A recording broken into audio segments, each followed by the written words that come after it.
Hi, welcome back guys. This is your friend, Parallel Deku, back with another fanfiction. This is the series of What If Deku's Childhood Friend Chose Bakugou? Now before starting, please give this video a like.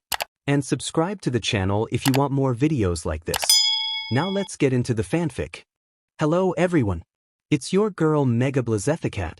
I'm excited to introduce my fourth boyfriend scenarios book for the BNHA series, Bakugou Katsuki Boyfriend Scenarios.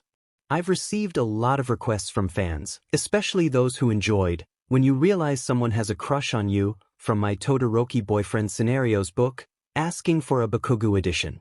After some thought, I decided to give it a shot since you all seem to enjoy my portrayal of Bakugou in my other BNHA works.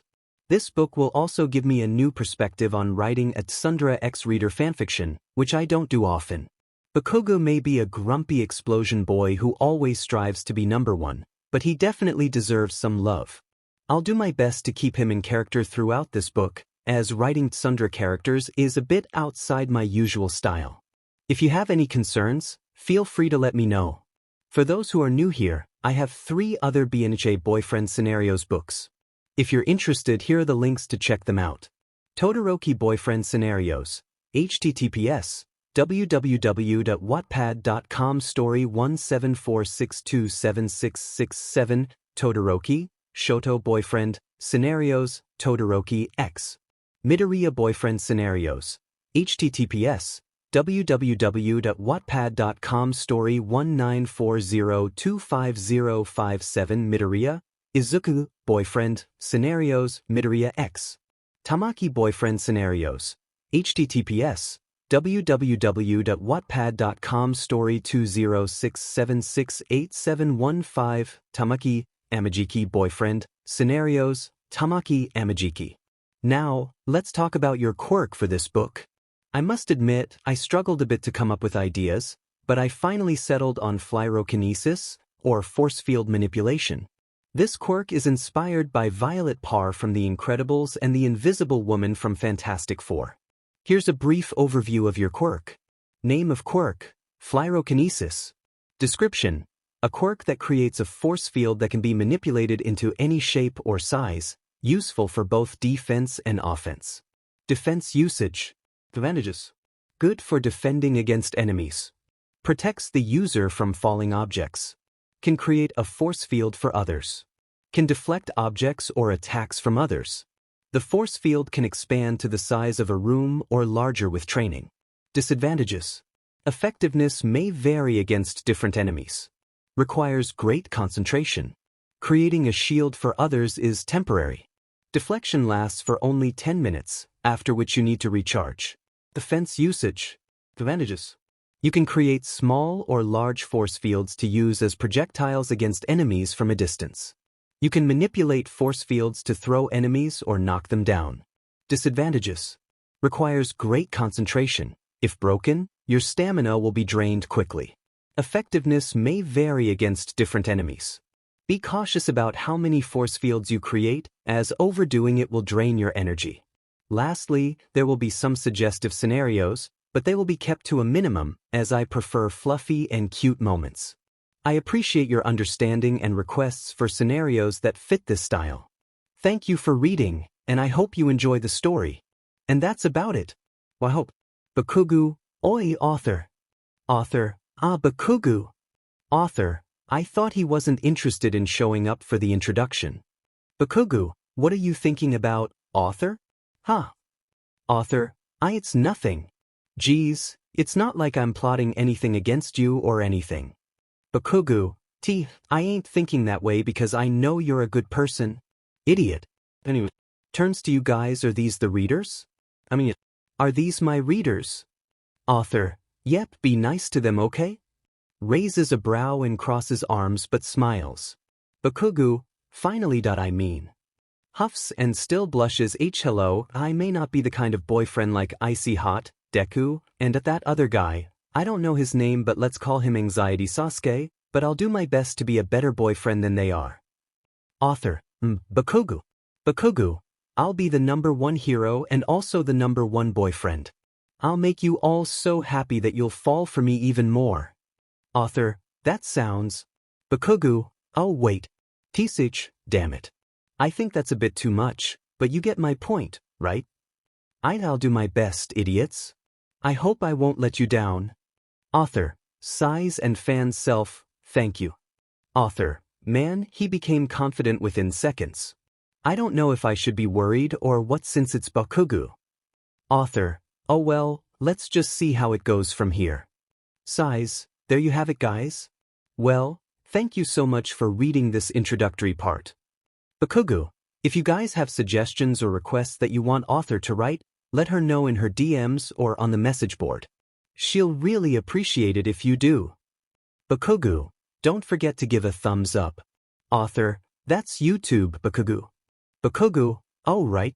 I mean, once her scenarios are uploaded, make sure to give them a vote, and if you love this book so much, you can add it to your reading list or maybe your library too. That way you'll remember me. Author, tries not to laugh. Why did I find this funny? P.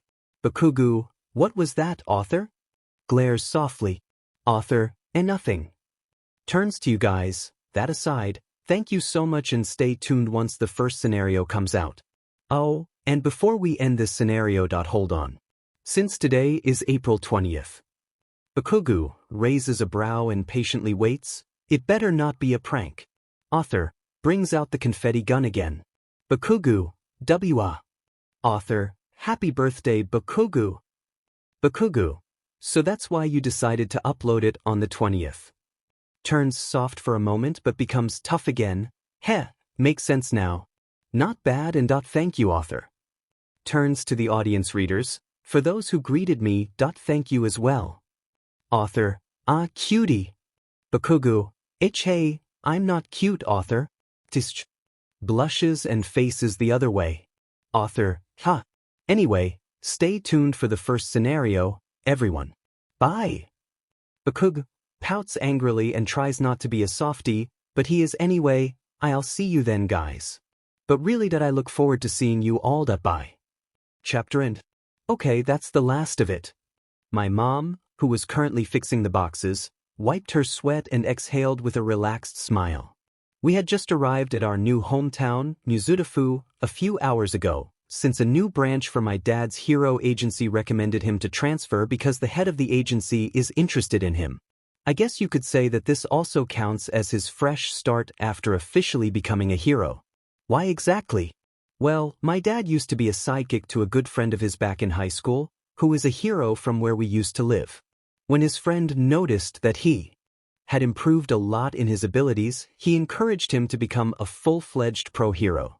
Anyways, Mom, let me help, I said, but when I looked around, I saw that the boxes for the living room were already unpacked and the items inside were displayed in their proper places. Hey, you're done. My mom smiled at me and crouched down to my level before giving me a hug. Dear, it's okay, she said, kissing the top of my head. I can handle it, don't worry. But I want to help, I said, pouting. And Daddy is not even here yet. I know, my mom said, hugging me before standing up. He just texted me actually. He said he'll finish patrolling the city and be back by dinner, so for now. I watched my mom get her bag from the couch and put on a sun hat. Why don't we greet our next-door neighbors? She suggested, giggling. I'm sure one of them has kids around your age too. What do you think? My eyes sparkled at the idea, and I nodded eagerly. Yeah, I said, jumping like a kangaroo. Let's go, Mom. My mom giggled at my excitement, and both of us prepared ourselves before heading outside and locking the gate. Oh, hello there. My mom and I stopped when a brunette man with glasses waved at us with a kind smile on his face. Oh, hello to you too. We're the Ellen family. My mom greeted our new neighbor. We just moved here about an hour ago. Yeah, I can tell. I saw your moving truck, the brunette man said, chuckling. Welcome to your new hometown. Thank you so much, my mom said and bowed. Thank you for your kindness, sir, I said, smiling before bowing as well. The brunette man chuckled again and replied, you have an adorable child, miss. If only our son were this kind and sweet. You have a son, sir? My mom asked as she continued the conversation. He sighed and nodded before replying, Yes, and he's our only child too. If you want, little one, you can meet him. He's at the playground nearby with my wife. Really? I said with an excited grin. Yeah? You're willing to meet him? Yes. Maybe he'll be my first friend if I ask him to play with me. I interrupted, giggling. Our next-door neighbor was shocked to hear my response, and as innocent as I was, I had no idea why he was making that expression. Am I such determination? Ha, the brunette man said, laughing nervously. You raised a determined child, miss. Yes, she actually got it from me, haha, my mom said, laughing at her own comment. Well, we'll get going now. I want my little, Hwayan, to meet your son so she can have someone to be her friend at least. After chatting with our neighbor, we left the house and made our way to the playground. I hoped that the neighbor's son would be a nice boy. We finally arrived at our destination and chose a nearby bench to sit on, so I would know where to find my mom. Okay, you can go now. I'll just be here studying this recipe for dinner tonight, my mom said, giving my head a gentle pat. I nodded and replied happily, okay, ma'am. See you in a bit. With that, I ran all the way to the playground. Upon arriving, I saw a group of boys around my age chasing each other in playful fun. Oh there. But which one of them is the son of our kind neighbor? I thought, tilting my head. I need to gain some confidence. I should at least try to talk to one of them. Taking a deep breath, I approached the boys who were still running around. Hello. I stammered, feeling a bit nervous. One of the boys stopped running and noticed me from a distance. For some reason, another boy smirked. Oh, hello, I've never seen you here before, one of them said as he walked over. Are you new here? I nodded and smiled, replying, yes. I just moved here an hour ago with my mom. What's your I stopped mid-sentence when the boy who had spoken to me snatched my All Might action figure from my hands and examined it. Wow, this is a cool action figure. Is this the Silver Age edition? He asked, grinning. I nodded, feeling a bit of happiness swell inside me knowing that this kid recognized the figure. Are you an All Might fan too? I asked excitedly. That's amazing. Can I keep it? I gasped, Echa? But that's mine, huh? Suddenly, the other boys who were playing with him stopped and turned to look at us. Too bad. I don't have this yet in my collection, and since you have it, it's mine now, the boy said, laughing, and his friends joined in. I felt tears welling up in my eyes, but I blinked hard to hold them back. Don't cry, YN, I thought to myself. Just try to get it back from the boy, and everything will be fine. Be strong, just like All Might. I frowned and reached for the figure, but he pulled it away and took off running.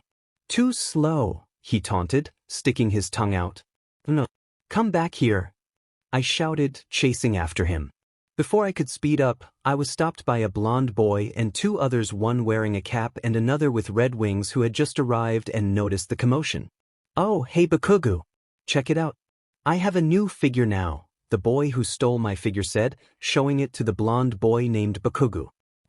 Isn't that the Silver Age edition? Bakugou asked, raising an eyebrow. What do you think? Hey! I interrupted, trying to sound confident. That's my figurine. I exclaimed loudly, swallowing hard to keep my composure. Your figurine? Hey, it's mine now, the boy said, sticking his tongue out again. Besides, I don't think you deserve this. This boy. He's so. Oi, give that back to her. Bakugou spoke up, his expression turning annoyed. Dude, what are you doing? The boy laughed. I can't believe you're actually defending a girl. The boy was cut off when Bakugou punched him in the face, leaving him stunned. What you're doing is stupid. Bakugou said, clenching his fists as his quirk activated. You weren't like this. I thought you wanted to be a strong hero like All Might too someday. What gives? His quirk. It's so flashy. I thought, my eyes wide in surprise. The boy who had been punched started to laugh as he got back to his feet. So this is how it ends, huh, Bakugou? I'm sorry, but my vision has changed, he said, suddenly serious. You'll regret this. With that, the boy charged at Bakugou, and they began to fight using their quirks. I had to admit, Bakugou was giving it everything he had.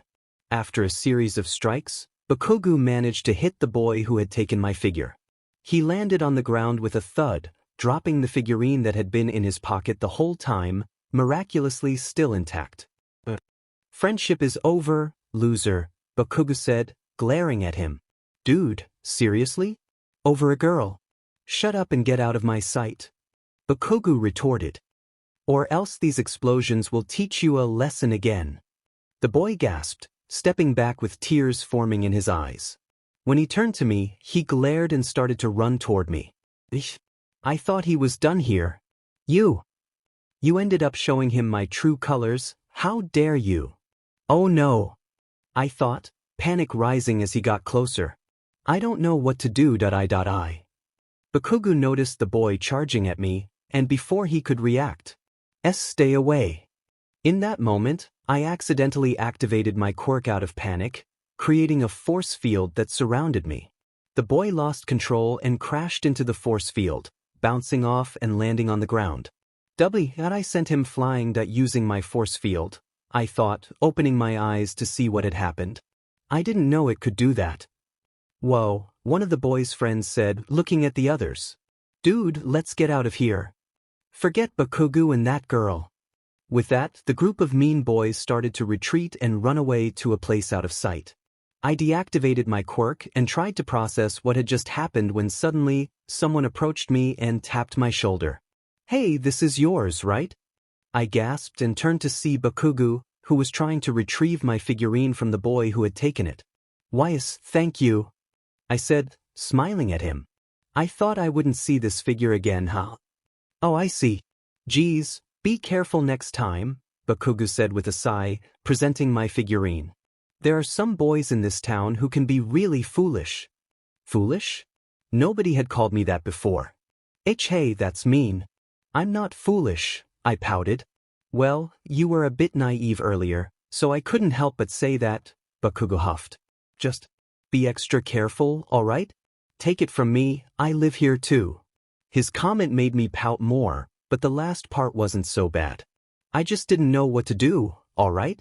Nobody has ever tried to take my toys before, so I said, retrieving the figurine from him. Anyways, that was a flashy quirk you have.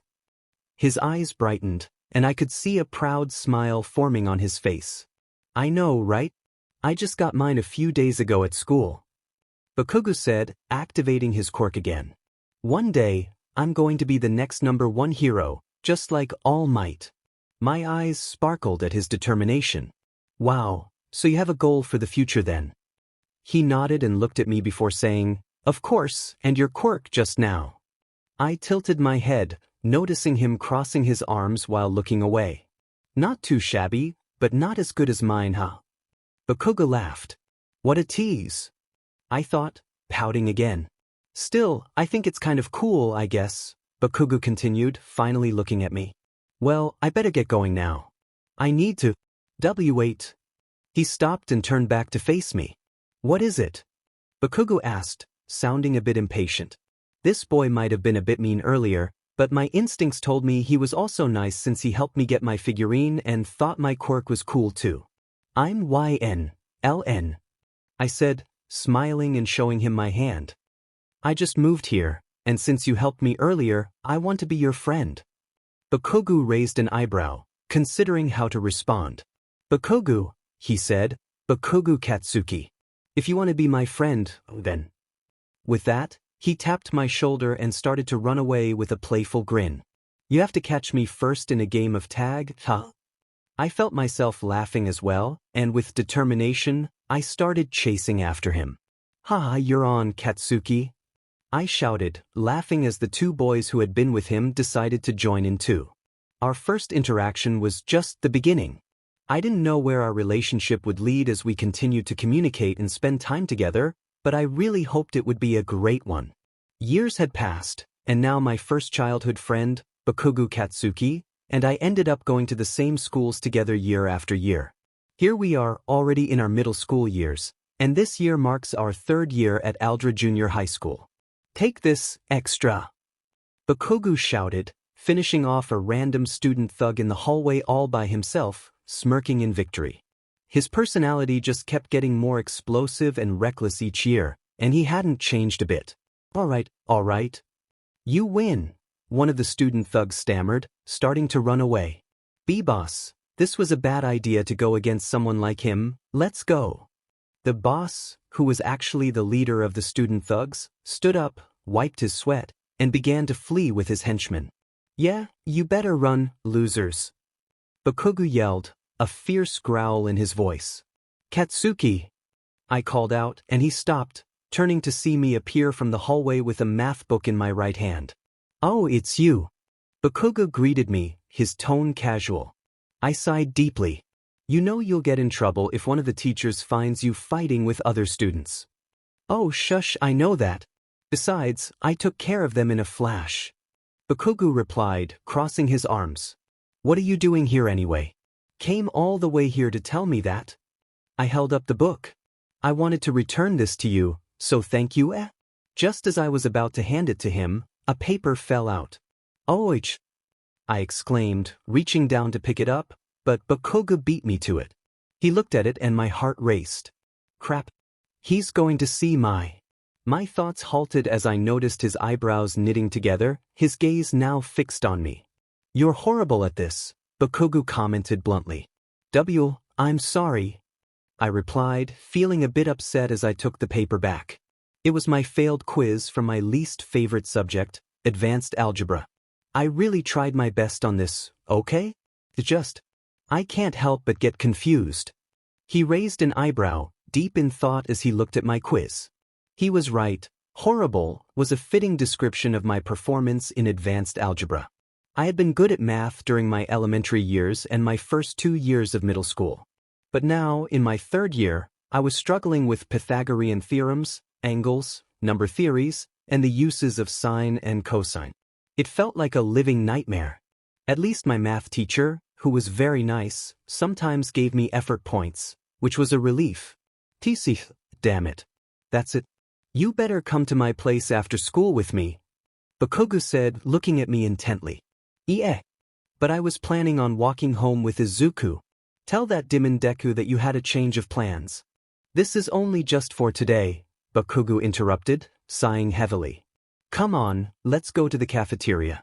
I'm starving after fighting those losers. Later, after classes ended, I walked with Bakugou to his house. It wasn't a long walk, but as we went, a bunch of students looked the other way in fright, trying to keep their distance. Bakugou hadn't done anything, but I guess his vibe or appearance was enough to intimidate them. I attempted to converse with him, but as usual, he was mostly silent, only responding occasionally and glancing my way. He was confusing to talk to sometimes, but I could see he was trying hard, given that he didn't have many friends, only rivals. Bakugou's mom hugged me tightly as if I were part of their family, lifting me up just a bit.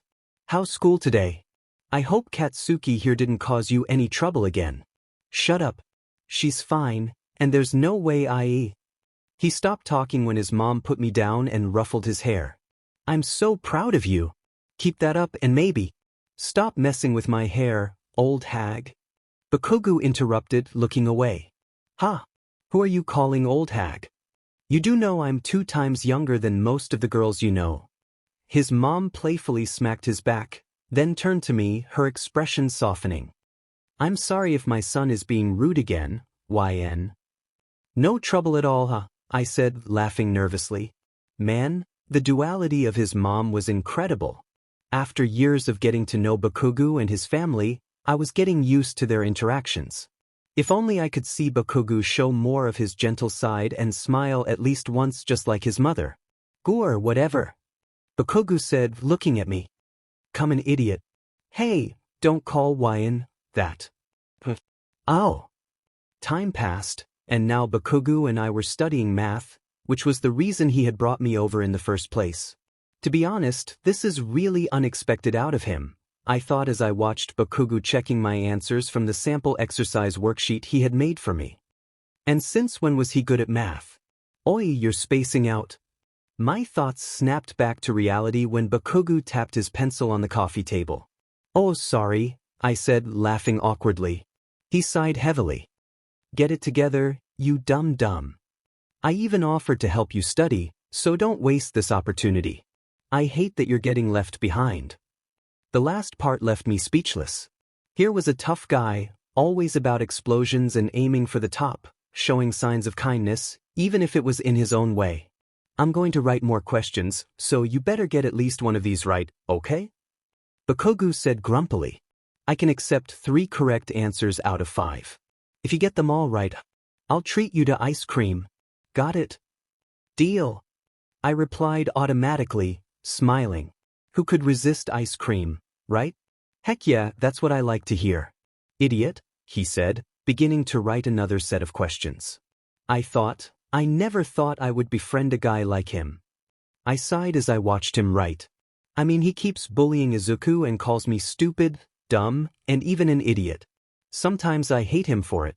Did I really make the right choice in befriending him in the first place? Okay, here. Bakugou said, showing me the paper. Show me when you're done. I want to make sure you get these right by the end of the day. He almost sounded like a real tutor for a second there. I nodded and proceeded to answer the questions. Even though he may be aggressive and grumpy, there are actually times when he's nice too, I thought, smiling as I watched him write. I don't know if I'm going crazy or what, but this isn't the first time he's shown it. Like, the last time he did something nice was 2 years ago when he replaced the pencil he borrowed from me after he accidentally snapped it in 2 out of frustration. Funny enough. I continued drifting through my thoughts while answering. Since we are about to graduate next month, my heart is telling me that I should continue being with him. I have no idea why, but something tells me that he can change into a better person if I do that. I sighed and erased my mistake, my thoughts clouding my mind again. Don't tell me it's because of those rare occasions when I can't help but admire his capabilities, like his quirk, intelligence, and even his looks. Not to mention the realistic advice he gives me whenever I'm feeling down or under pressure, even if he delivers it in a grumpy way. Oi! He slammed the table, clearing my mind of thoughts about him, and I turned my head toward him. You're already making squiggly numbers, idiot, Bakugou said, flicking my forehead gently with his finger. Ow! I frowned, even though it didn't hurt much. Sorry. He huffed and continued to watch me answer while using his phone in between. As I continued my work, my mind started to cloud again with thoughts about the explosion boy. Damn it, why am I thinking about him again? Stop. And 100. After reaching my 100 squat, I panted and ended up lying on the green patch of grass. I was working out by doing my own routine for heroism outside in the local park area. Childhood friends Bakugou and Midoriya had just graduated from Aldra Junior High a week ago, and surprisingly, the 3 of us were planning to attend the same high school. It wasn't a surprise for the blonde boy, as he was determined to become a powerful pro hero someday, and I knew he would excel because of his skills. I had been working hard to keep my body fit for the entrance exam, which was just a week away.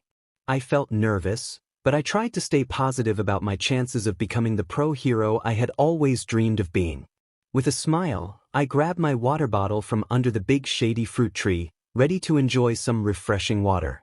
Just as I was about to take a sip, someone startled me from behind. Boo! I spat out the water I was trying to drink and turned around to see who it was.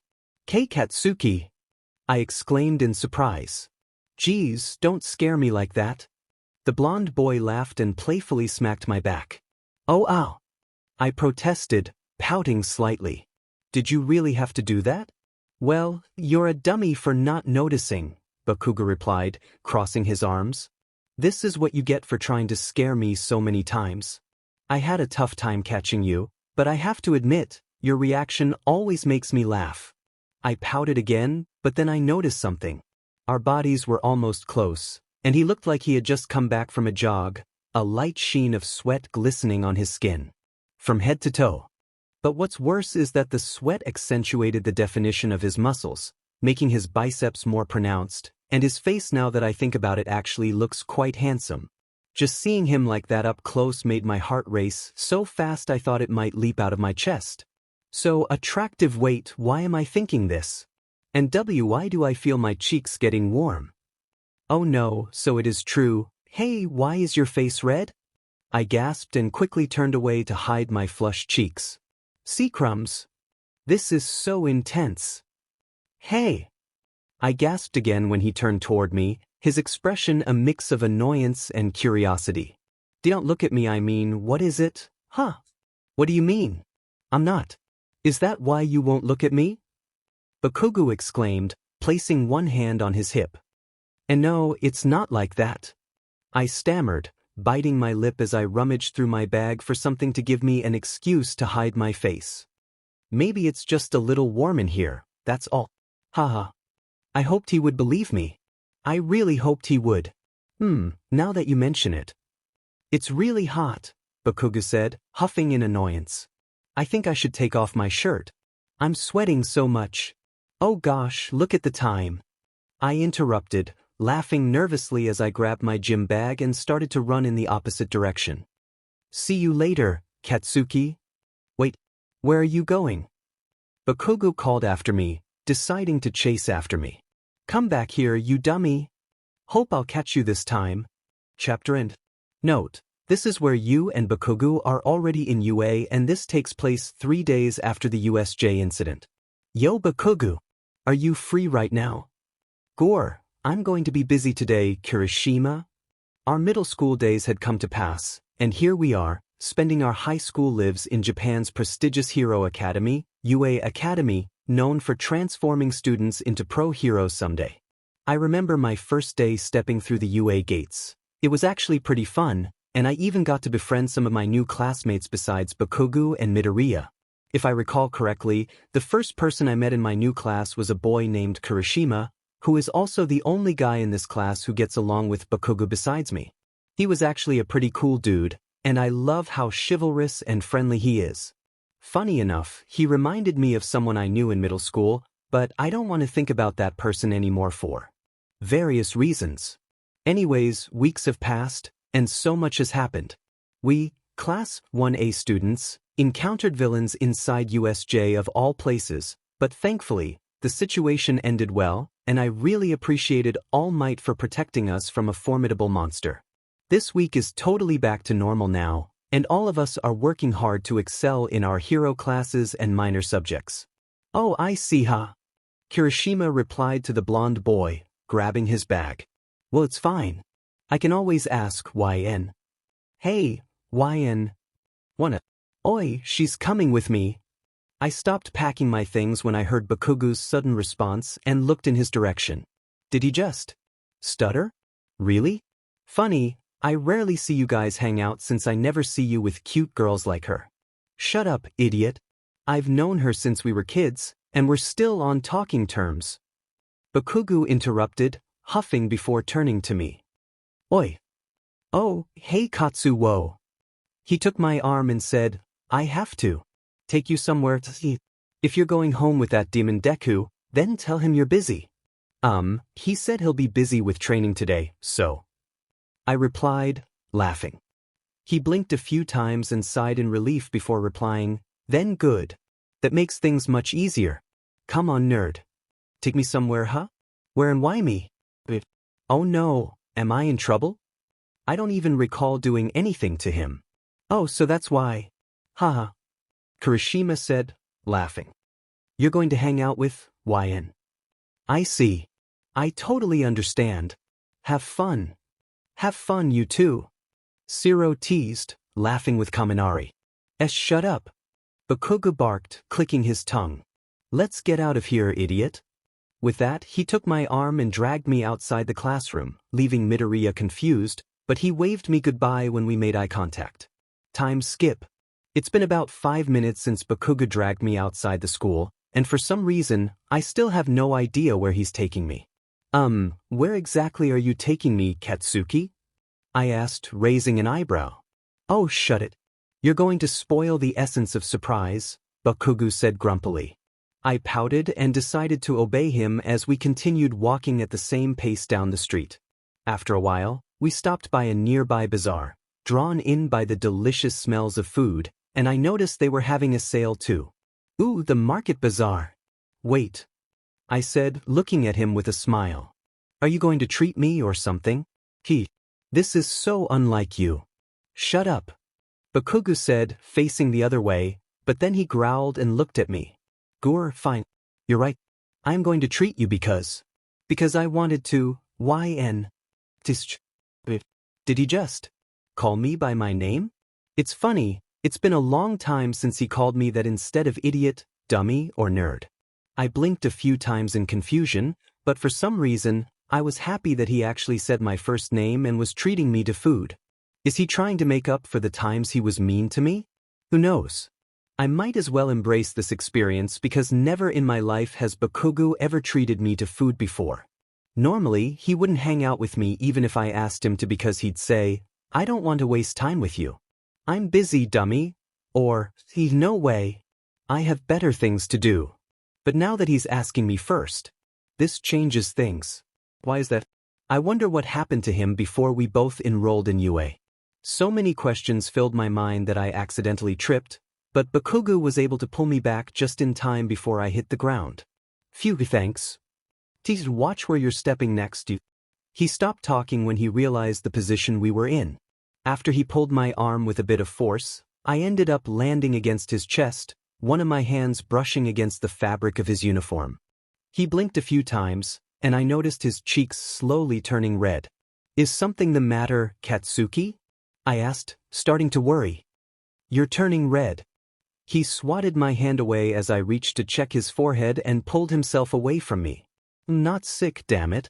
Have you seen my moves earlier? I'm practically on fire. Dumbass. Bakugou said, looking away. Hide his flushed cheeks. See, come on. You don't want me to treat you anymore or what? I gasped and shook my head, clasping my hands together. That's what I thought, Bakugou said, sighing before looking back at me. Let's go, YN. Oh my gosh, there it is again. That's twice in a row today. Where did my excitement come from? I thought to myself before shaking my head and smiling. I followed the blonde explosion boy who was leading the way, but what really caught my attention was that not only were his cheeks flushed, but even his ears. Chapter end. Phew. Damn it. Damn it. The grumpy blonde boy paced back and forth in his room, his mind swirling with thoughts that had confused him for far too long. No, it had been a year. I can't believe I've been holding these feelings until now and yet. He huffed, frustration bubbling up as he struck his punching bag. I still haven't done anything. Come on, think. I will really regret it if I don't let it out. What's worse, she might end up with someone else, and I don't want that to happen. Especially if she ends up with someone horrible. There's no way that would happen because of her past, right? Get it together. The blonde boy face-palmed, letting himself fall onto his bed with a deep sigh. Still, I don't know how she's going to react or answer, but... Bakugou frowned, determination flickering in his eyes. Did I have to try? I've put in so much effort to show how much I care for her for a long time now, so did I just hope all my efforts won't go to waste? He got up from his bed and approached his bookshelf, revealing a secret stash of romance manga displayed on one of the shelves. I better read these for reference in case my mind goes blank later, he thought, grinning confidently. I can do this. I'm not going to push away my feelings ever again. I better not be a coward because I love her. I love her so much. I love her voice, her company, her beautiful face. Oi Katsuki, you need to get ready for school already. Shut up, old hag. I am. Back to your POV. Pencil case, check. Bento, check. I double-checked the contents of my bag before stretching, preparing for the walk to the train station again. Bye, sweetie, my mom called, smiling at me. I smiled back and kissed her cheek. Bye, Mom. I'll head to the grocery store later before I come back. Thank you, and I'm sorry for asking you to do this, she said, scratching the back of her neck. I really need to attend my meeting, and your father won't be home until midnight because of his mission. It's quite all right, I need to buy something too anyway, I replied, laughing as I waved her goodbye. I'm off. After bidding my hard-working mother farewell, I stepped outside my house with excitement. Just as I was about to start walking. Oi, nerd, I mean, YN. Wait. My eyes widened at the sound of that loud, grumpy voice. To my surprise, he called me by my name again. I smiled and turned to him, noticing his expression was neutral, not his usual angry face. Since childhood, he rarely showed me anything other than his grumpy demeanor. Even in middle school, he always wore that angry expression around me, except for a few moments before graduation. Now that I think about it, he had been showing me a softer side lately, especially after the USJ incident and before the sports festival. What does this mean? Good morning, sleepyhead. I snapped back to reality when he poked my forehead gently, realizing he was closer to me. Oh. Good morning, Katsuki. I laughed, momentarily taken aback. I even forgot to mention that he had been saying good morning a lot lately, and for some reason, it felt like music to my ears that the great Bakugou was actually being polite for once. Let me guess, you stayed up late last night again? Bakugou asked, crossing his arms. No. My mind was just racing again, I said, fixing my hair. Anyways, what is it? I thought you would be heading to UA alone like you usually do. He fell silent for a moment, clicking his tongue and looking away. I was about to ask if you want to walk with me to you, Bakugou said, his face starting to turn red. I tilted my head, curiosity piqued. Really? Why though? Why? It's because because I want to. That's why. Bakugou replied, but then he clicked his tongue again and rubbed his temples. But if you don't feel like walking with someone like me to school right now, then it's fine. I won't push you. I would love to. His eyes widened at my response, and for a brief moment his expression brightened, as if I had just revealed a hidden treasure. Great, good. Bakugou said, looking away with a huff. Stick with me, alright? Or else I'll leave you behind. Time skip, brought to you by Bakugou rapping one of Eminem's songs while no one is around. You're all dismissed. Go home safely, everyone. Yes. It's Sunday tomorrow. I can finally do some shopping. Ooh. Let's go with Yamamoto-chan. Our classes had been dismissed, and yes, as one of them mentioned, tomorrow is the weekend, and nothing sounds better than a good old day off. I stretched before getting up from my desk, and just as I was about to put my things away. Hey! I looked up to see none other than Bakugou.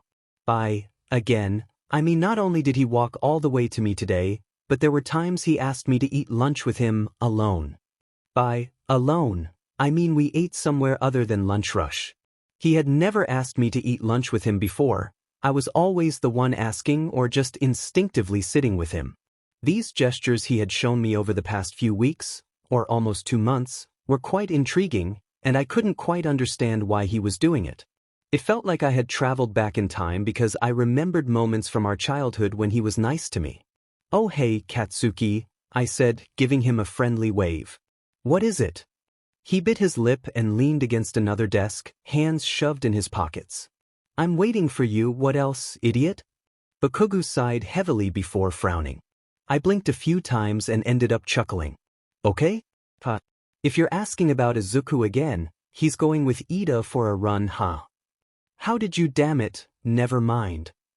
Bakugou replied aggressively, looking away with a hint of embarrassment. Since this had become a routine for us, I couldn't help but laugh sometimes.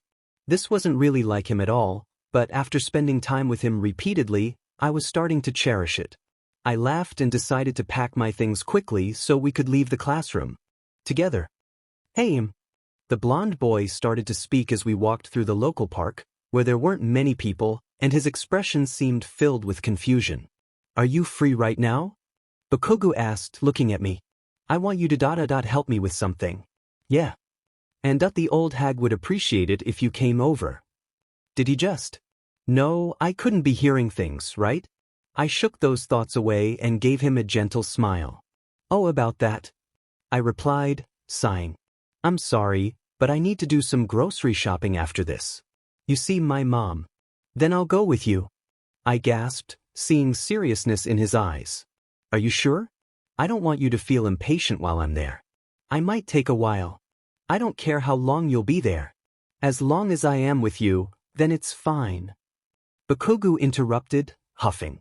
My eyes widened at his sudden outburst, and my heart raced when he grabbed both of my hands, holding them gently. Me? I don't understand. I said, frowning. Because. Bakugou stammered, stopping for a moment. Damn it. Why is it so hard to express something without being embarrassed? I blinked a few times at his sudden outburst and watched him struggle with his emotions. Is everything okay? Yes, I'm totally fine, idiot. You see, the truth is I. He sighed deeply and, without hesitation, pulled me close and lifted my chin. I want to be with you, or rather, I love being by your side, damn it. Bakugou said seriously in his usual loud voice. At first, every time I was with you, especially when we were kids, I saw you as nothing more than a friend. No feelings of attachment involved. He stared deep into my eyes, and I tried hard not to feel flustered since our bodies had never been this close before. But then I had these weird feelings and realized that I started to like your company little by little, Bakugou continued, snickering. Which actually still surprises me. Maybe it's because you kept approaching me and spending time with me when you had the chance during all those years of our childhood friendship. Heck, you even smiled and tried to help me even when I pushed you away, but now I can't believe I'm saying this, that I don't want to push you away anymore. I blinked a few times, hearing his sudden speech, and I could feel my heart racing. Suddenly, he leaned in and pressed his lips to mine right in the middle of the street. But thankfully, there were no people around. The moment our lips met, it felt sudden yet warm. My eyes widened, and it felt like the world around me stopped spinning. My heart was pounding and I couldn't help but take short breaths. And no way that I'm not dreaming, am I? I tried to caress his cheek, confirming that I wasn't dreaming or playing a virtual reality game. No way, I thought, feeling my cheeks heat up. He let go of my lips and gazed into my eyes once more before pulling me into an embrace. Damn it. Not again. Bakugou yelled, his hesitation evident. If only I was good with words like that, class president, or that Timin icy hot.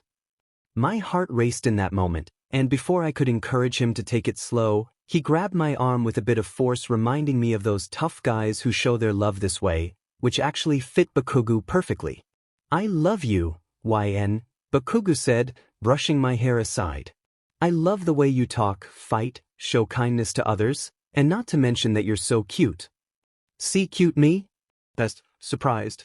Yes, you. Bakugou huffed before letting go of the embrace. My eyes widened at his outburst once more, but instead of feeling intimidated, I felt my cheeks flush. Oh, I see. I always thought that when I'm with you, I really don't know what's on your mind sometimes, I said, biting my lip. In fact, I always thought that you never found me attractive. Wrong, nerd. To me you are. Bakugou interrupted, clicking his tongue. So don't you dare call yourself ugly because I don't see you that way. Do you even recall me calling you ugly? Huh. I shook my head and replied, Good. Bakugou interrupted again, sighing before turning to me once more. Anyways, what I'm saying is really true. I'm not really in love with you, YN. So don't even think it's a dream or anything because I'm serious. I'm really serious about you. I may be different from other guys, but I'm going to do my best. I've even been working on my attitude for the past few months. So that's why. After all the times I noticed his kind gestures, it was because he was in love with me. To be honest, that was my theory, but I wasn't sure because I knew how Bakugou acted after all these years. Now that I'm standing here, right in front of him as he confessed his feelings, I became lost for words, and my thoughts began to swirl with emotions.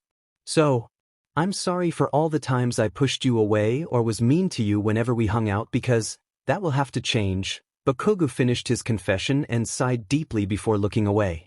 Now that I've confessed to you, you don't have to give me an answer right now because I can tell you're not ready. I'm expecting an answer tomorrow. He stopped talking when I pulled him closer and kissed him. His eyes widened at my sudden gesture, but he quickly kissed me back with a satisfied smile on his face. The first kiss was soft and gentle, but as I kissed him back, our exchange became more passionate. He wrapped one arm around my waist and tucked a strand of hair behind my ear. Once we pulled away, I couldn't help but smile and giggle. I love you too, Kachin, I said, laughing before kissing him again. He blinked a few times at my response, his cheeks turning bright red. I wasn't expecting that, But at least give me a warning, damn it, Bakugou said, pouting. Oh my gosh, he actually pouted. How cute.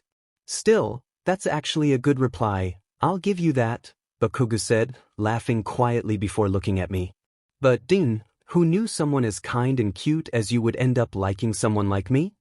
Well, newsflash, I actually had a crush on you before we graduated too, I said, giggling.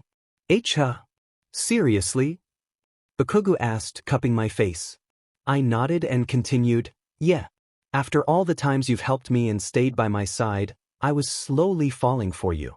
Even though you can be a bit rough around the edges, I know deep down you're a good person. You just don't show it properly because of your tough attitude and pride. As expected from my childhood friend. No, actually, Bakugou said, brushing my hair back. Childhood. Sweetheart. Hell yeah, that sounds much better. Right, YN? I giggled and nodded. You're right, that actually sounds really nice and fitting, huh? He smiled softly at me, a kind of smile I hadn't seen in a long time, and kissed me again. So, that means you'll be my girlfriend, right? Bakugou asked. I nodded rapidly and returned the kiss he just gave me before wrapping him in a big hug. Of course. I'll be your girlfriend and childhood sweetheart too, hee. He blushed a bit at my answer and began kissing my face repeatedly. MegaBlazethecat. That tickles, I said, laughing. Heh, this is what you get for being so cute, YN, Bakugou said, finishing his kisses with one on the top of my nose. Besides, you deserve this. You deserve all my kisses, so you better appreciate it. I laughed, and we shared another kiss before embracing each other. I love you, YN. I love you too, Kachin. Don't call me that. Call me something else, damn it. Too late, Kachin. That's what that Demon Deku calls me, so change it. Nope. YYN. It's been almost 2 weeks since Bakugou, my childhood friend, became my official boyfriend. But I still can't believe it actually happened. I, someone who is nowhere near his level of badassery, had no clue for all these years that he had feelings for me. To be honest, just like I heard from the boys in class 1A, I never thought he would be interested in romance. Knowing him, he's all about being on top, surpassing All Might, and maintaining that tough exterior. But now, I'm seeing a new side of him, a side he rarely shows to anyone.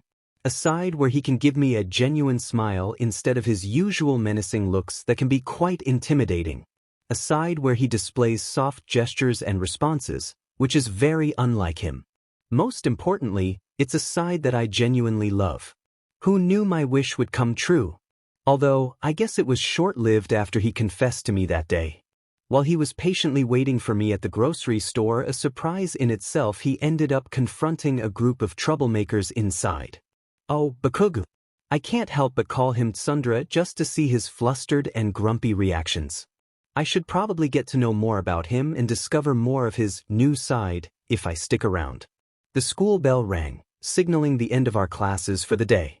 Almost all of us were exiting the classroom after a rough week, except for Bakugou, who showed no signs of fatigue. Instead, he wore a determined smile, ready for anything. He had just won 3 quirk practices in a row during Aizawa's class, which might have made him a bit cocky. I stretched my neck, still stiff from All Might's class. YN-chan. I turned to see my cute broccoli boy, Midoriya Izuku, walking toward me with his usual friendly smile. Hey, Izuku. I greeted him. What's up? Oh, I was actually going to ask if we could go home together and maybe grab a bite along the way, Midoriya said, chuckling. Are you free to come with me today? I really appreciate the offer, but... I stopped mid-sentence when I felt someone behind me, a growl rumbling under my skin. Oh no! Oi, you Demon Deku! I gasped, clutching my chest as I turned to see my boyfriend, looking furious while holding his bag. Geez. Why is he yelling behind me? Kachin. Midoriya stuttered, stepping back. What are you doing here? Bakugou clicked his tongue and huffed before replying, I came here to have a word with her, you dumb nerd. A word with her? Wait, she didn't even do anything. Midoriya was cut off when Bakugou grabbed his arm, glaring at him. Katsuki. Bakugou's red eyes shifted toward me, noticing the worry in my expression before turning back to Midoriya. Look, I know she didn't do anything wrong, got that? I just want to ask her something. With that he finally released Midoriya, leaving him shocked. Okay then, Midoriya said, gulping. I guess I'll ask you some other time, bye. With that he left us alone, and I sighed, a mix of disappointment and relief. Katsuki, he didn't do anything to you, you know? I said, looking at him. Shut up, idiot. He was about to ask you to go home with him again. Bakugou retorted, huffing. That DMN Deku. Always looking for you to come home with. I sighed again before saying, hey, he's my good friend too, so give it a rest already. Anyway, what's up? Something on your mind? Well. He trailed off when he noticed the room was empty, and it seemed we were the only ones left. Are you free tomorrow? Bakugou asked, a hint of hesitation in his voice, which was so unlike him. Tomorrow? I pondered for a moment before nodding with a smile. Yep, I'm free. Perfect. I mean good. Because. Bakugou's gaze shifted elsewhere as he began to get flustered. Damn it. I can't even say it. He slapped his own face in frustration, which I found amusing. When he heard me laugh, he frowned and asked, What's so funny, you dumb? And nothing P50, I said, covering my laughter. And don't call me dumb. Well, too bad. Bakugou replied with a hint of aggression.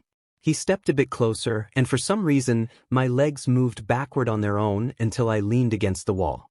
He stopped right in front of me and lifted my chin. Because you're my dumb, YN. He leaned in, and my heart raced as he brushed his lips against mine, making my heart skip a beat. He pulled away, looking away with a huff and crossing his arms. What I'm trying to say is that. Bakugou said, slowly looking back at me. Will you go on a date with me? My eyes widened as I noticed Bakugou's face was flushed. Dear, I said it. I want to ask you on a date. Bakugou said, looking away to hide his blush. Will you, idiot? I couldn't help but smile, seeing that new side of him again. Well, he wasn't smiling right now, but I guess that was okay. Sure. I replied. Finally, I was waiting for you to say it. Huh? What do you mean? Bakugou asked, narrowing his eyes. Well, for starters, I was actually planning to ask you on a date a couple of days ago, but I figured you would say no because you're always busy. Why didn't you say so a few weeks ago? Bakugou exclaimed, grabbing my shoulders and shaking me. Damn it, I should have said yes to you too. Well, it doesn't matter anymore because you agreed to my date anyway. He kissed the top of my head and gave it a light pat. Thanks. What? I said thanks. Dumbass. I ended up laughing again at his tsunderness as we exited the classroom together side by side. I'll meet you in front of your house at exactly 11 a.m. Don't be late, you got that? Roger that. Oh, tomorrow is definitely going to be great. Hopefully. The next day arrived, and it was finally the day of our official first date together. Time passed since Bakugou arrived at my doorstep, and luckily, I was able to avoid making him wait since I was too excited this morning. Right now, we were inside the train, but the moment we stepped in, we got separated. Damn it. Nerd. I'm coming for you, okay? Bakugou called from a distance. Yeah? Katsuki, let's just wait for the others to come out. There's no way you can. Oh, shut up, I can do this. Just stay where you are. Since I couldn't change his mind at that moment, I nodded and watched him navigate through the crowd of people inside the train. Hey! What's with you? Out of the way. I don't want to leave her side. Oh, you mean that cute girl over there? Shut up. And I get to call her cute, you idiot. I sighed as I watched him accidentally bump into people and even argue with a random guy, but I appreciated that he was worried I might get involved with some creepy dudes on the train. I guess that's a good boyfriend factor, right? Excuse me, old lady. Wait a sec, hey, give this old lady a seat. Can't you see she's standing here? Look, kid, this is my seat. Just give her the seat. She needs it. Aren't men supposed to give up seats for girls, especially the elderly? Wow, now this is a sight I've never seen before. Bakugou Katsuki is actually showing good manners towards the elderly, even if his approach still sounds grumpy and aggressive. Then again, at least he's trying, and that's what I call an improvement. Once he was out of the crowd, he was slightly panting, wearing his usual grumpy face. There you are, idiot. He gently took my hand and squeezed it before sighing deeply. Damn it, there are people who are horrible these days. I'm so sick of it, Bakugou said with annoyance under his breath. And you? He turned to me, and his expression softened a bit for a second. I don't want to be separated from you, so... Bakugou said, showing me our hands held tightly, you better not let go of my hand, got that? Especially inside a train. I smiled and nodded, looking at our hands, which I never thought I would get to experience with him. This is your fault.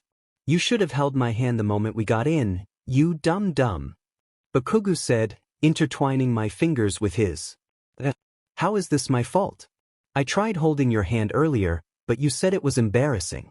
To be honest, I was looking forward to this day too. His eyes widened a bit when he heard my response, and I could almost see guilt written on his face. Damn it. Bakugou murmured under his breath, then said, Look, I'm sorry. Did he actually apologize? My expression brightened when I heard his reply, and I felt my smile widen. What is it? Kachin? I asked, giggling. I said I was sorry, and I mean it. Bakugou retorted, stuttering, and don't call me Kachin. His face was already tinted red, not to mention his ears too. I'll admit it, dummy, Bakugou continued, looking away, that it's just... I'm not used to this sort of thing, but I'm trying so hard to learn so I can show how much I care for you. Okay. My eyes sparkled at his words, and I ended up nuzzling my nose against his. Hey. No fair. I should make the first move. Too late, Kachin. I said don't call me Kachin. Come here. Stop. Here we are. Bakugou took me to a movie theater for our very first date, and I saw new movie titles I had never heard of before, well, except for one. I know it's a bit cliché, but this is my first time taking a girl out on a date, so don't make fun of me. Bakugou said grumpily. I laughed softly and replied, Nah, it's totally fine. I mean, I haven't visited the theater for so long. Really? Then it's a relief, Bakugou said, squeezing my hand again. Come on, let's see what's showing right now. We stopped by the list of titles, each with a genre. They had a comedy movie, a horror movie, an action movie, and a romance movie. That one. Let's see how Bakugou will react if I chose this genre of a movie. When he noticed I was pointing at the romance movie listed fourth, his cheeks brightened once more. A romance movie? Oi, let's just go with horror or maybe this action movie here. Come on, Katsuki. I interrupted him, giggling. And no way. It's embarrassing. Bakugou replied, clicking his tongue. I pouted and said, please? Just this once? I read a book about this movie, and it's really good. I really want to see it on the big screen. He was silent, trying hard to resist my suggestion. Besides, I can tell you are interested in this type of genre too. In fact, I don't know if it was my imagination, but one time when I went to your house, I saw a shoujo manga there. He shushed me by gently kissing my lips, and once he let me go, he was already frowning and pouting at the same time. Fine. I'll watch it since I want to make you happy, Bakugou said, growling, but don't you dare tell anyone about that, okay? It will be super embarrassing if they found out. Bingo! Seat number 32 and there they are. Bakugou and I had just finished our lunch at a nearby diner, a great choice since they served delicious steaks, burgers, and smoothies. I even offered to share a smoothie with Bakugou, but, as usual, he found it too embarrassing. After a while, I noticed I was drinking it alone, and he seemed to feel a bit guilty. Eventually, he mustered the courage to share it with me, and I couldn't help but remember how red his face was. We arrived just in time for the movie, and by just in time, I mean the theater was nearly full. As I was about to lower my seat, Bakugou did it for me, albeit a bit forcefully. Here, he mumbled, looking away. I smiled at his unique way of showing kindness and settled into my seat, with him following suit. This better be a good movie, he said, taking a sip of his cola. Oh, it will be, I replied, getting comfortable. As the movie played, a touching confession scene unfolded. I munched on popcorn, completely absorbed in the moment, while Bakugou seemed genuinely invested in the film. He even shushed me when I got a little too excited beside him. But that I thought you wouldn't love someone like me? That I don't understand, the female character said. The male protagonist responded, because I care for you, idiot. You're the only one who completely understands me. If it weren't for you, I wouldn't be who I am today. You give my life meaning. I smiled as I watched the confession, feeling Bakugou's hand gently cover mine. I turned to him and saw him intertwining his fingers with mine while focusing on the screen. Katsuki, I thought, smiling before returning my gaze to the movie. After the film, I stretched my arms as we exited the theater, a big smile on my face. That was so good, I exclaimed, turning to my blonde boyfriend. Hey, what did you think, Katsuki? He raised an eyebrow, glancing around as if processing his thoughts. Fine. I admit it was actually good, he said, looking away. I actually liked the guy protagonist. He was a total badass for protecting the one he loves from a terrible guy. Right? He was a loyal friend and ended up being her loyal lover. I said, stretching again. Bakugou huffed, keeping his gaze straight ahead as we walked side by side. You know, he said, turning his eyes toward me, that scene where he expressed all his feelings reminded me of us. I turned to him, surprised to see a neutral expression instead of his usual grumpy face. You mean when you confessed to me a few weeks ago? I asked, smiling. He faced me as well, a lopsided smile appearing briefly before his cheeks turned red. Yeah, that, Bakugou said, huffing. Is that why you love the story so much? Because it reminded you about us. My smile widened as I replied, good guess, you're right. But it was also really interesting and sweet. Heh, was all he said before he ruffled my hair. Hey, you're going to ruin my hairstyle. I protested, trying to fend him off. Then stop me, you silly. Haha. Bakugou laughed mischievously, ruffling my hair more. This is what you get for being so cute. Hey, stop it. I felt drops of water falling from above. Looking up, I realized it had started to pour. See crud, I said, searching for my foldable umbrella in my bag, only to remember I left it at home. No, I forgot to bring it. I face-bombed and wiped my wet face. Before I could suggest we find shelter, I noticed Bakugou holding out his foldable umbrella. Geez, you forgot your umbrella? He said, sounding grumpy as he sighed deeply. I thought the weatherman said it would be sunny all day. I replied, pouting. But thank you for this, Katsuki. Don't mention it, nerd. Now come on. He wrapped his arm around my waist and we started to run, my legs moving in sync with his. I know a place where we can take shelter. So hang on to me, okay? I nodded, hugging his arm as we dashed under the wet, gloomy sky. We found shelter on a veranda at a nearby park, panting as we sat down on the floor, trying to wipe our faces. Let's rest for a bit before we head home, Bakugou said, placing his umbrella down to dry. To be honest, I want to stay with you longer. I nodded and smiled, leaning against the veranda fence.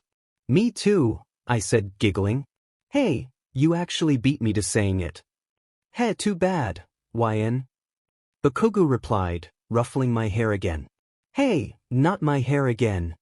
Knock it off, huh? I said, trying to push his hand away, but of course, Bakugou being Bakugou, he didn't budge. Try harder than that, you silly, Bakugou smirked at me. I pouted, and when I tried to push his hand away with a bit more force, I got a little clumsy and ended up leaning against his chest. Both of us fell silent, and I could feel his heart racing from how close we were. Oh, sorry. I stopped speaking when he gently cupped my face, leaning in as if to kiss me. Don't apologize, Bakugou said, pressing his lips to mine again. Let me just hold you like this, okay? I found myself smiling at his sweet gesture and replied softly, okay. Good, Bakugou said, slowly wrapping his arms around me. By the way, did you have fun? I nodded eagerly, wrapping my arms around him. Of course. That was actually a nice first date with you, Katsuki, I said with a giggle. I'm so happy that you asked me out. Really? Bakugou asked, looking a bit surprised. I nodded again, and he glanced away, his cheeks turning a shade of red. You better be happy, you silly, Bakugou said, meeting my gaze again. But I'll admit that. I'm glad you're happy, idiot. There, I said it. I laughed and we shared another kiss. I love you, Katsuki. Thank you for today. I love you too, YN. Finally. I arrived home safely after a close encounter with some low-ranked villains at the mall. I had only gone to buy new clothes for my upcoming date with my explosive boyfriend, but my shopping trip was cut short when those troublemakers appeared out of nowhere. They were attempting to steal items from the department store, and I couldn't believe my eyes when I saw one villain trying to eat cosmetic products, particularly lip balms. It was quite a bizarre sight. I almost got caught up in their antics when one of them tried to grab the orange blouse I had just purchased. Thankfully, a hero arrived just in time to help me escape, even though I was ready to use my quirk to defend myself. In the end, I only managed to buy one item from the mall. So much for a shopping spree for a date. I guess I'll have to make do with one of my other outfits at home. I'm home, I exclaimed, kicking off my shoes. Mom, are you here? I paused when my phone vibrated in my bag. Curious, I pulled it out to see what the commotion was about. To my delight, I had received a message from Bakugou, and just seeing his contact name made me smile. It had been a while since we texted, as we usually preferred to talk in person. I unlocked my phone and read his message. Hey, were you able to arrive home safely? I could almost hear his voice in my head, and it made me chuckle. I settled onto the couch to reply. Is my Kachin worried about me? Hee 2 hearts. I hit send and contemplated whether to wait for his response. Just then, another message popped up. This was unexpected. He actually replied quickly. Was he not busy after all? I shook off the curiosity and read his response. I'm just checking, you dummy. Damn it, I should have gone with you to the mall.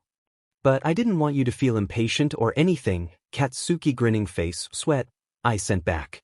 Besides, I take a long time when I pick clothes in a department store, Like I said before, as long as I'm with you, it's fine. I don't know why, but that I can't help but stay by your side, you know? I smiled at his words, feeling warmth spread through. Just as I was about to reply, another message came through. By the way, I'm no softie, okay? I can already tell you're going to make me worry. You're just teasing me, you goofball. I laughed, knowing he could read my mind as I settled onto the couch. No, I'm not.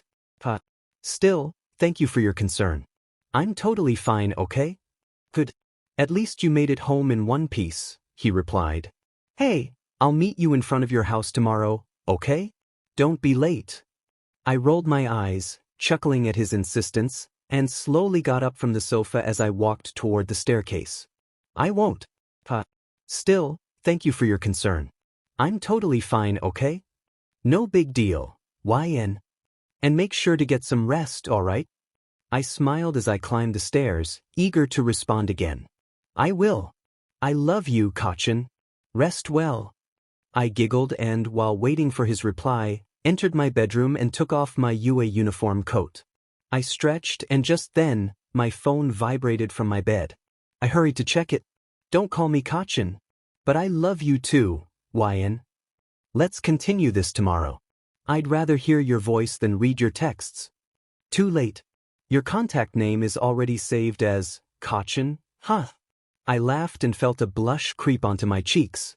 Bakugou's tsundere nature was shining through in his texts, but there was something sweet about his last message.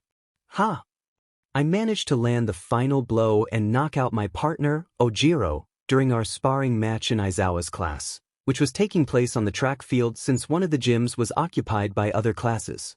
Quirk usage was strictly prohibited, and anyone who used their powers during the battle would receive a demerit. I honestly thought I was going to lose to Ojiro, given his impressive martial arts skills, but thankfully, I worked hard enough to block his attacks.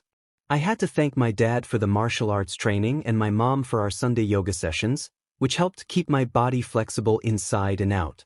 Very good, Ellen. You definitely showed us how flexible your blocks were, Aizawa said, jotting down my grade in his notebook. As for Ojiro, you did well too, but keep improving, all right? Yes, sensei. Ojiro and I replied in unison. I extended a hand to help him up from the ground. Wow, I never thought you learned martial arts. YN. I'm really impressed. Ojiro said with a smile. Thanks. My dad trained me for it before I enrolled in UA, and it was really worth it, I replied, wiping the sweat from my brow. Still, I thought you were going to have me for sure in the end. Really? Gosh, that means I'll keep improving then. Ojiro nodded to himself. Thanks for the feedback, YN. Oi, YN. Both of us stopped talking when I heard my blonde boyfriend calling me from a distance. As usual, he wore his signature grumpy expression. Bakugou is calling you, Ojiro said, laughing nervously. Well, take care, okay? I never thought you two would end up together, but still, be careful. Oh yeah, everyone already knows that the two of us are a couple now. As expected, the whole class was shocked that the one and only explosion boy had managed to get a girlfriend, which made Kaminari and Mineta a bit jealous. The girls were somewhat worried about me being with someone like him, but I assured them it was fine since I've known him since childhood and admired him since middle school. Although Ashido seemed supportive, she was also a bit hesitant about our relationship after witnessing Bakugou and me sharing our bento boxes during lunch one day. The boys, as expected, teased him and asked a bunch of questions about our relationship, and of course, the blonde boy got embarrassed and ended up yelling at them, his cheeks turning red. As for Midoriya, well, as a childhood friend, he was happy but also worried for me at the same time because this is Bakugou we're talking about. He did tell me he was glad to see Bakugou improving, but still, Midoriya advised me to be careful with him. Oh, thanks, but you don't have to worry, I said with a laugh. I've known him for a very long time, huh? With that, I left Ojiro and ran toward the blonde explosion boy, who was currently drinking some water alone. That's odd. I thought he was with Kirishima and Siro a second ago. Oh well, I guess he wanted some alone time with me. He noticed my presence and wiped the water from his mouth before huffing. Hey, Katsuki, I said, giggling. There you are, babe. Wait, I mean. My eyes widened when he actually called me something other than nerd, idiot, or goofball. I smiled widely and got close to him, asking, What did you call me, Katsuki? Hee. It's nothing. You didn't hear anything, babe, damn it, I did it again. Grr. Bakugou retorted, huffing as his cheeks turned red. I laughed and patted his back before taking a sip from my water bottle. Gore, fine. You win. Bakugou said, looking away. Did I call you that because you're beautiful and you're mine, so that's why I can't help but call you babe? You got that? Ah, that's sweet of you. Who knew the day would finally come? I replied, laughing. What else would you call me besides babe? What else? I don't know, Dada. Bakugou said, a mix of embarrassment and grumpiness on his face as he thought. Besides calling you babe, I guess I could call you Buttercup or Sweetheart Ag. This is embarrassing. I'll just call you babe for now. His cheeks glowed bright after he said the other sweet nicknames, which was so unlike him. Okay then. But I want to hear you call me Sweetheart, though. It sounds really cute. Shut up. 28. 29. Come on, babe. Just a little more. I was currently working out with my explosive boyfriend at his place since he invited me first thing in the morning. I asked why he wanted me to work out with him at 6 a.m., and he simply said, because I want to, dummy. I want to work out with you. It was funny because he had never asked me to do this sort of thing before, but I recalled inviting him for a jog once when I saw him at the gym, and he had declined, saying, I'm busy, and bother someone else. Oh, Bakugou. Maybe he was asking me to work out with him now to make up for that one time. How sweet. 30. I exclaimed, falling to the floor after finishing my 4th set of crunches. You managed to do it. Impressive, you dumb, Bakugou said, finishing his crunches like it was nothing and sitting beside me. Hey. I looked at him as he passed me a glass of water he had prepared since he brought a pitcher and 2 glasses. It's important to stay hydrated, so drink up, Bakugou said, wearing a semi-serious expression like he was my personal trainer or something. I smiled and accepted the glass of water, drinking slowly. Thank you, Katsuki, I replied, sighing with a smile after handing him the glass back. He nodded and poured more, but instead of drinking it himself, he handed it to me again. What about you? I asked, raising my eyebrows. Tisich, don't worry about me. I want you to have more water first, Bakugou huffed. I care about you, okay? Soda, please drink more just for me. I felt my cheeks warm from his sudden kind gesture, but I was happy to see it. I accepted the glass once more and happily drank while looking at my blonde boyfriend. It's not like I'm being soft or anything. It's just that I just love you, so get that in your head, Bakugou said, biting his lip. I don't want you to pass out from working out too much like last time. I raised a brow, my eyes widening. Wait, how did you know that? That happened when I was working out in the park one time. He started to blush a bit and hesitated to say anything, but he grabbed a towel and handed it to me without looking my way. That's because I just happened to be there, you idiot, Bakugou said, shifting his gaze slightly toward me. Some guy was actually going to help you, but of course, I didn't want them to lay a finger on you, so I brought you home. No wonder. Now that I think about it, Mom did mention that a special someone brought me back home when I passed out that day, and it turned out to be. Weird. Did he tell her not to say who brought me back, or did my mom forget? I shook those thoughts away but replied, so it was you. Still, thank you so much. I never thought you would go out of your way to bring me back, huh? Anytime, I guess, Bakugou said, scooting closer to me since we were both sitting on the floor. He took my hand and gently squeezed it before leaning in to kiss my cheek. You better watch your limits next time, all right? Bakugou said, giving me another quick kiss on the cheek before looking down to hide his flushed cheeks. I smiled and nodded rapidly, leaning my head against his, which made him blush even more. And from now on, if you're going to exercise outside again, you better invite me. Got it? Come on. It was one of those mornings where I woke up late, and rushing to get ready left me feeling a bit exhausted.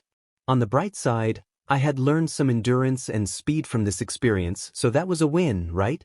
The downside was that it was raining, and I had completely forgotten my umbrella. Turning back home would only make me later. In the end, I decided to run under the dark sky filled with fluffy, wet clouds as I headed toward the station. If you're wondering whether Bakugou was with me, fortunately he wasn't. I heard he would be submitting something early at the school faculty, so I assumed he went ahead. When I say, fortunately, I mean he would probably blame me for making him wait too long if we both ended up late for homeroom. Anyway, I managed to make it to the station on time, and after a good 15 to 30 minutes on the train, I exited and began my journey to UA. I received a message on my phone, and while running, I pulled it out. As expected, it was from my blonde boyfriend. I sighed, half expecting him to be upset, but I opened the message anyway. Oi, where are you? 7:55 a.m. I sighed in relief. His message didn't seem angry. I quickly typed a reply while on the move. I'm on my way already. Sorry, I woke up a bit late again, Katsuki. 7:56 a.m. After hitting send, I continued running and checked my watch. I could still make it on time, I just needed to keep up this pace. Time skip, brought to you by Bakugou flexing his muscles during his workout routine. Bakugou, are you just going to stare and watch me, huh? Come here already so we can exercise together, you nerd. Hot made it. I managed to arrive, but I was still drenched from my journey, despite covering my head with my bag. Once inside the school, I wiped my shoes against the rug before drying my face and uniform. I should really bring an extra umbrella next time so I wouldn't have to go through this, I thought, sighing as I sat down in the student lounge. I really shouldn't have stayed up late last night watching stuff. As I removed my coat to let it dry, I felt another coat drape around my shoulders. My heart skipped a beat, and when I turned to see who it was Bakugou, wearing his usual grumpy expression. Katsuki. Good morning, I said, laughing nervously. Hey, Bakugou replied, crossing his arms. You don't have an umbrella again? I nodded slightly, brushing my wet hair back. Geez, don't forget next time, you idiot, he said with a sigh. Anyways, wear my coat for now. I don't want you to catch a cold, and I don't want those other idiots to see your drenched blouse either. So, I smiled and blushed, and before I knew it, I kissed his cheek. Thank you, Katsuki, I replied, giggling before kissing his cheek again. Why yeah, and save those kisses for later. Geez, Bakugou said, his cheeks slightly flushed. See, come on. Let's go to the classroom already, babe. Oh. I accidentally dropped the papers I was carrying for Cementos, not realizing the floor was being mopped by the janitors. Clumsy me strikes again. Maybe I should double-check the hallway floors next time before I make a run for it. I sighed and crouched down to pick up the papers. I'll help you. I looked up to see a male student from another class crouching down to help me gather the scattered papers. It's all right. I don't want to bother you or anything. Don't be. It's okay. Let me. He insisted on helping, so I decided to let him. Once we collected every single piece, we stood up, and he handed me the rest of the papers, which I placed inside my folder.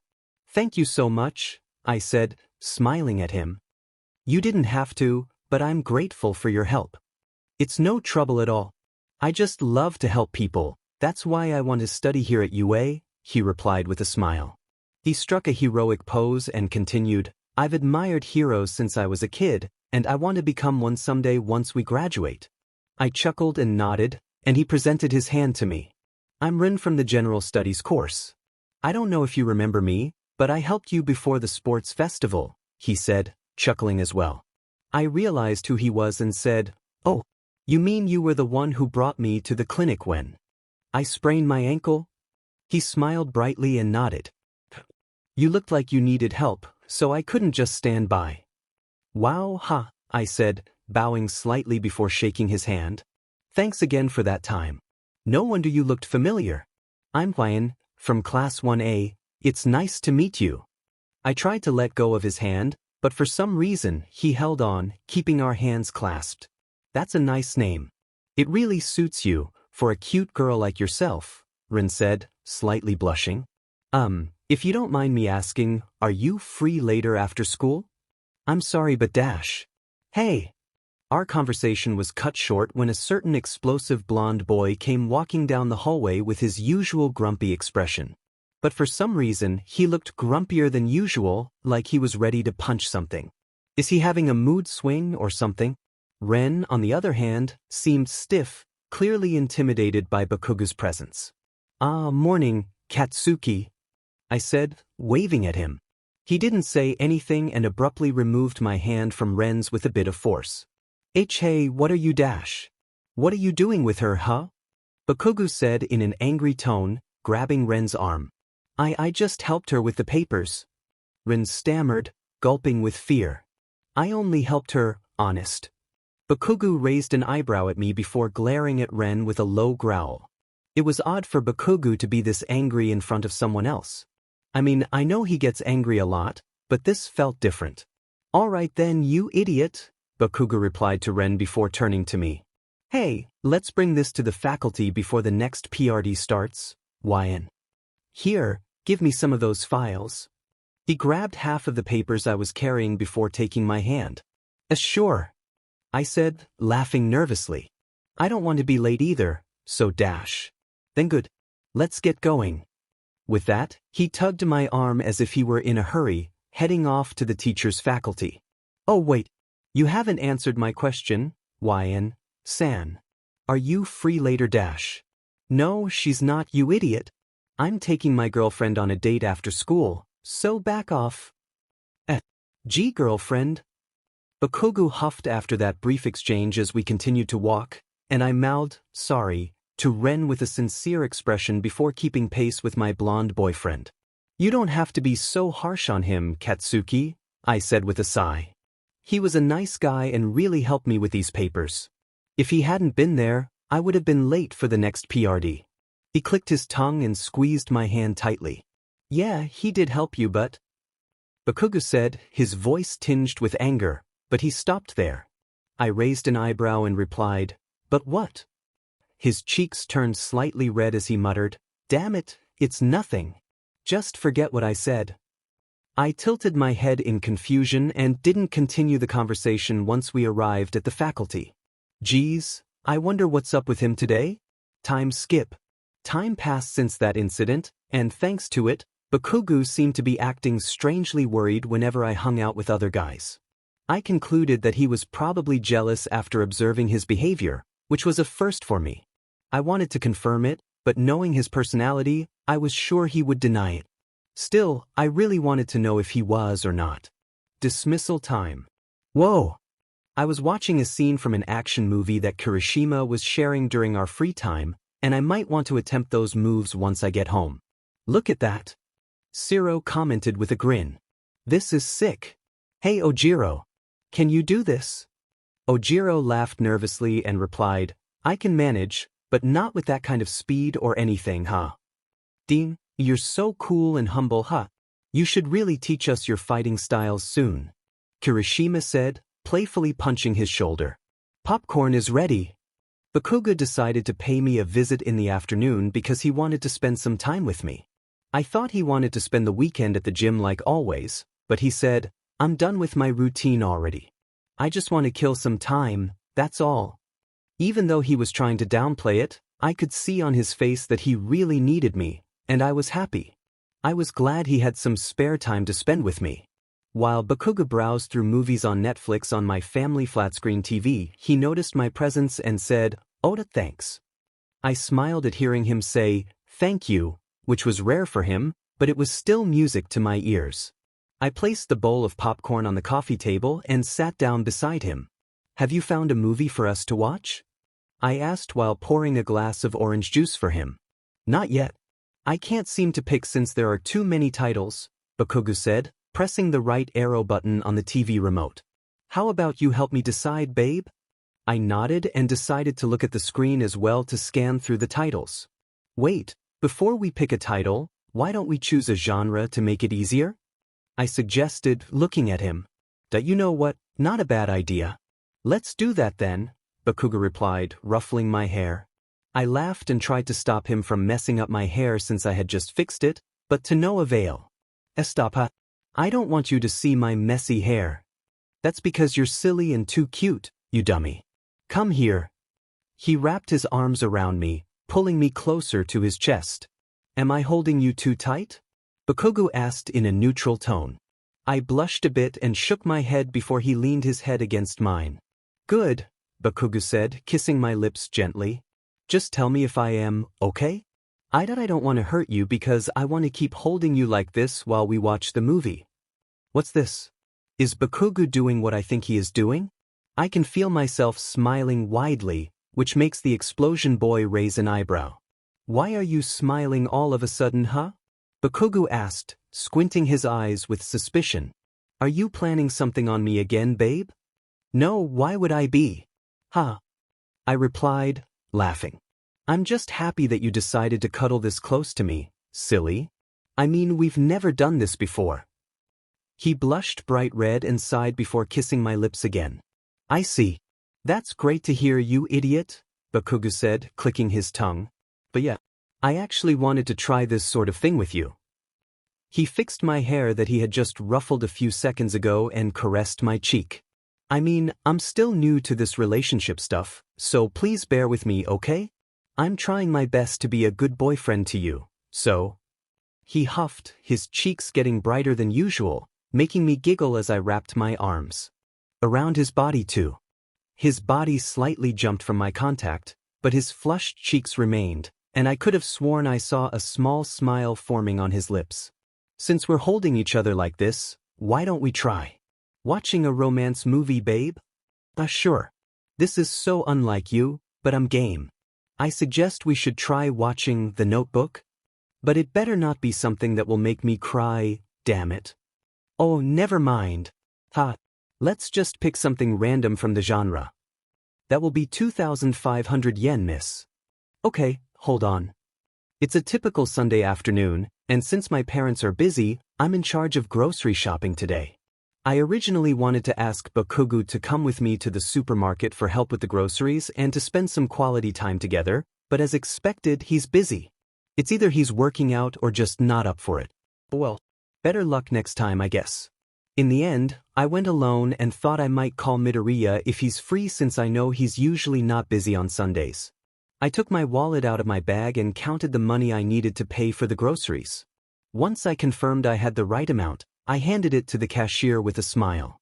Here you go, I said cheerfully.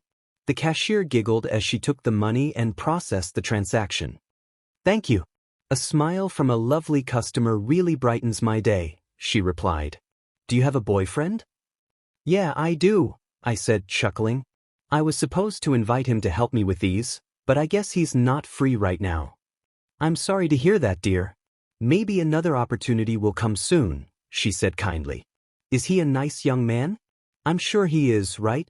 Well, I wasn't sure about the nice part.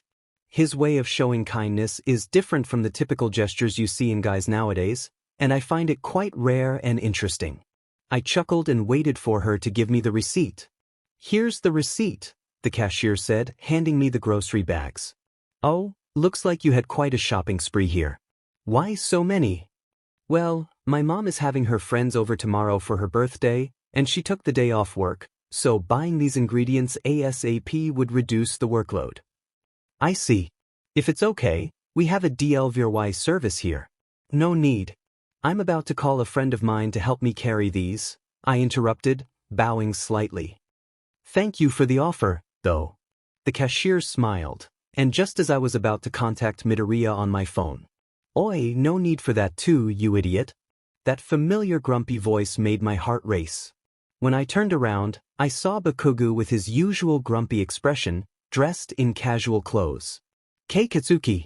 What hows? I stopped talking when he effortlessly carried half of the groceries and looked at me. Let's go already, Bakugou said with a sigh. I still need to take you somewhere to eat, you dummy. What's this? He actually came anyway, and he's going to treat me too. Is this what people call a blessing in disguise? I found myself smiling widely, which left Bakugou raising an eyebrow. He snapped me out of my thoughts when he started playfully poking my side with his free hand. Hey, stop it. I laughed, trying to fend him off, which eventually made him stop. He sighed deeply and took my hand with a bit of force. Just come on already. I can see incoming customers. We gotta go. Bakugou said, pointing at the approaching people. Oh yeah, he's right.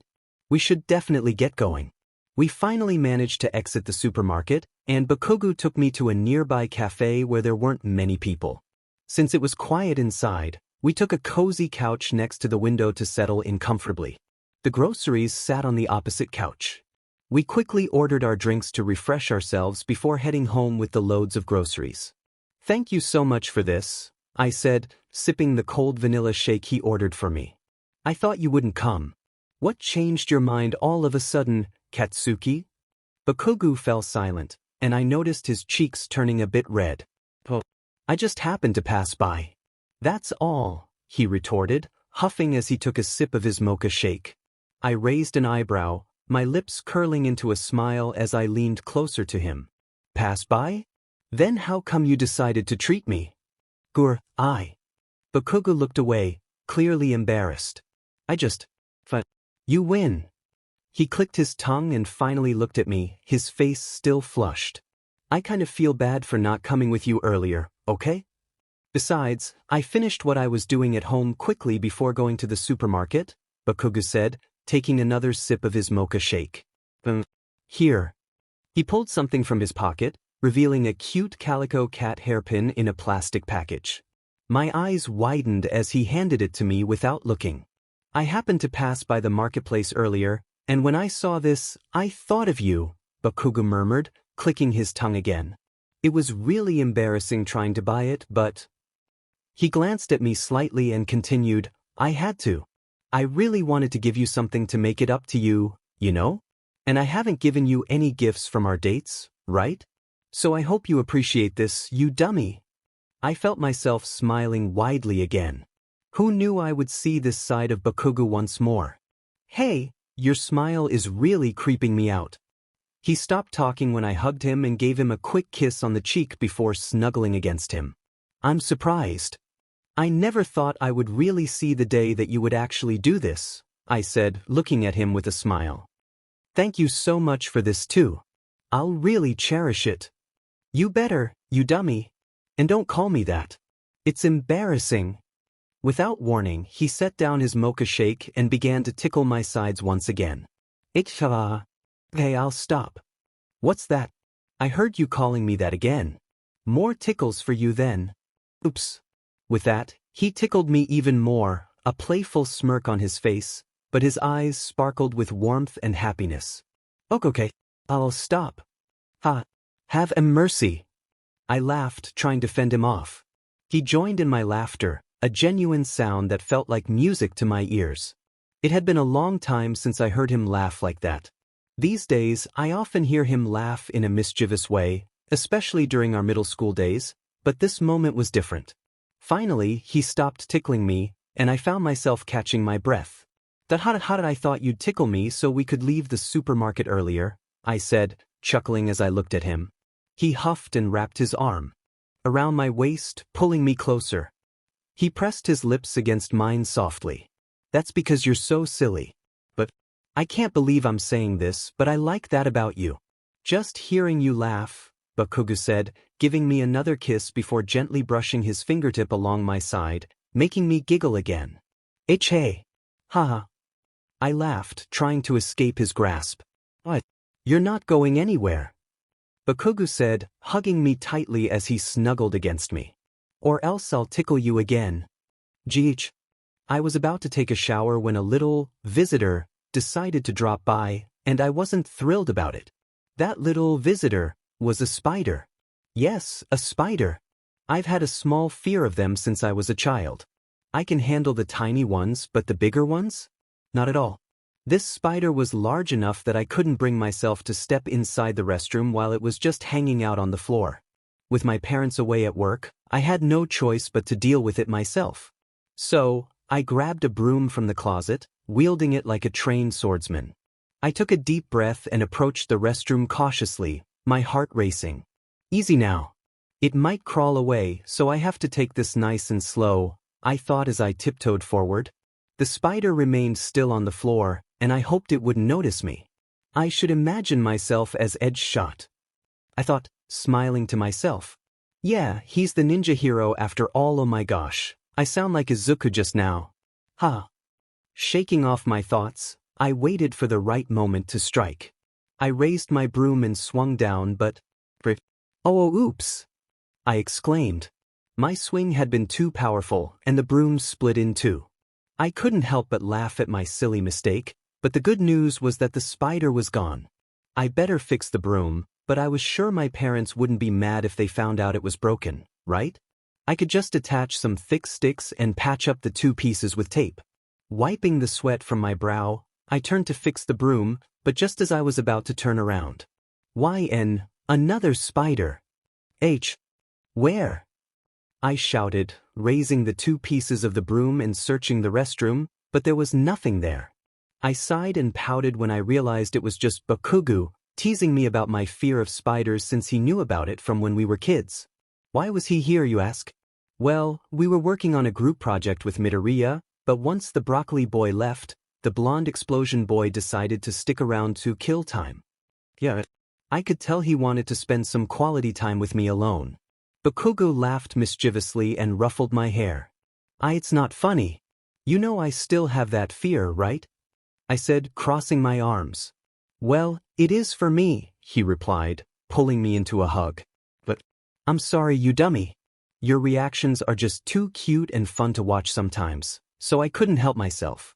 Still, I feel bad for scaring you like that. I pouted, but his warm hug made me smile, and I decided to let his prank slide. All right, I'll forgive you since you apologized and gave me a hug without hesitation, I said, showing him the broom. I'll just fix this. Hey, return the hug at least. I worked up the courage to do it, you know, Bakugou said, a hint of blush on his cheeks as he looked away. I must admit that. Your hugs are the best. There, I said it. I blinked a few times, noticing his face brightening and his ears turning red, which I found really cute coming from this blonde tsundere. Hee, tsundere, I teased, giggling. I am no tsundere. Please, I want a hug from you, you dummy, Bakugou retorted, softening a bit while biting his lip. Fix that broom later. Nah, still a tsundere. I smiled brightly and dropped the broom pieces on the floor before returning the hug, but he. Haha. Bakugou reacted strongly as I slid my arms around his waist, stepping back and covering his mouth. I tilted my head in confusion, but when I realized he was actually laughing, I felt myself grinning again. Sorry, but it was nothing. Humph, you heard nothing, huh? With a bit of stealth, I managed to tickle one of his sides, making him laugh uncontrollably. Oh, why are you haha? Oi. I laughed along, thrilled by his reaction.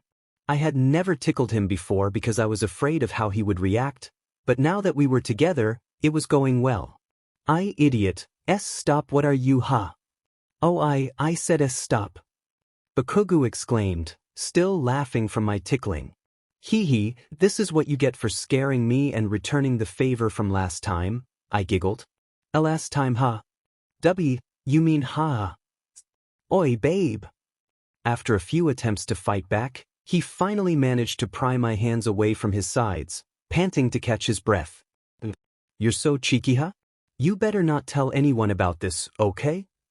Bakugou said, looking at me with a mix of mischief. Anyways, come here, babe. I gulped and decided to make a run for it, knowing what was coming next. Sorry, but you can't, I squealed as he caught up to me and lifted me in a bridal carry. Gotcha, you dumb, Bakugou said, kissing my lips affectionately. Where did you think you were going, huh? You still haven't given me a proper hug yet. That was it? I sighed in relief, thinking he might spare me from a tickle attack. So, to fulfill his wish, I wrapped my arms around his neck and kissed the side of his face. I love you, Katsuki, I said, giggling as I hugged him close. He blushed bright pink at my words but held me tight, kissing me back. I love you too, babe. Now, I'm gonna take my revenge for tickling me. Yes, I got a new camper at my campsite. It was a regular Sunday afternoon, and I had spent most of the day playing the new Animal Crossing game, Animal Crossing: New Horizons, on my Nintendo Switch. I had been at it for almost 2 weeks now. Don't worry, I was still focused on my schooling and never missed training. Whenever I had free time or absolutely nothing to do, I would sit back on my living room couch or my bed to play Age. For some reason, I was slowly becoming addicted. There was even one time I accidentally stayed up late, but thankfully, the next day was a weekend. The game was recommended to me by Kuda, who is a true animal lover, and Ashido, who also plays this new Animal Crossing game. I was glad they did because the game was heartwarming and overall adorable. Anyway, I was currently finishing up the design for my island in the game. Before I could move my character toward the campsite I mentioned earlier, I heard a knock at the door. I hummed and stood up from the couch, holding the Switch in my hand to see who was visiting this afternoon. Peering through the peephole, I found none other than my blonde palm explosion boy, Bakugou. Was he here to kill time again because he had nothing else to do back at his place? It would be nice to hear him say, I came here to spend some quality time with you, but I knew he thought it was a bit embarrassing to say. I shook my thoughts away and decided to open the door for him. Hey, Katsuki. I greeted him with a smile. He nodded coolly and replied, Hey, nerd, I mean, Wyan. I smiled and giggled before letting him inside. Are you here to kill time again, Kachin? I asked, returning to my Nintendo Switch. How did you tch, doesn't matter. You've known me for a long time after all, Bakugou said with a deep sigh. So can I. I nodded with a hum, still not looking him in the eye as I continued playing. He closed the door behind him, and when he noticed I was holding the handheld console, he raised an eyebrow. This is new. I didn't know you had a Switch, nerd, Bakugou said, crossing his arms. Since when did you get that thing? Oh, just 3 weeks ago, I replied, still focused on the game. It was a gift from one of my uncles because my cousins wanted a PS4 instead of a Switch, so he decided to give it to me as an advance birthday gift since he knew I love video games. Wait, couldn't he just return that thing and get a refund? Bakugou asked. I don't know, honestly. According to him, it would be a hassle. Thankfully, my aunt was able to purchase the PS4 in time anyway, I explained, my eyes still glued to the screen. Plus, they said they didn't want my birthday gift to be delayed since they're abroad right now. They sent it to you in advance to save the trouble. I get it now. Bakugou said, sighing. Anyways, since I'm here, can we cuddle? Ugh, so embarrassing. I nodded with a smile, still not looking back at him. Sure, but let me finish this first, I said, pressing the buttons on the Joy-Cons. Fine. I'll just wait for you then. Let me watch something, Bakugou said, grabbing the remote control. I didn't say anything but gave him a big nod before continuing to play as I walked toward the couch. While Bakugou set up the TV, I sat down and finished what I was doing in the game, visiting whoever was at my campsite. I moved my character into the campsite, and the moment I saw who I got, I couldn't contain my excitement. I got Marshall. Finally! Bakugou's eyes widened at my sudden joy, and his expression softened a bit when he saw how happy I was with the Switch. Why is she so cute? He thought to himself after finishing setting up the TV. I giggled and started communicating with Marshall the squirrel to let him move into my island. There was so much to do in the game. Since I finally got the villager I always wanted, I had to decide where to locate his house and everything. I also wanted to add decorations like roads and flowers. Oh, maybe a flower field would be nice. My creative thoughts for the game kept flowing, and I spent more than 5 minutes after asking the blonde squirrel to move in. Bakugou, however, was still watching TV, waiting for me to finish so we could cuddle.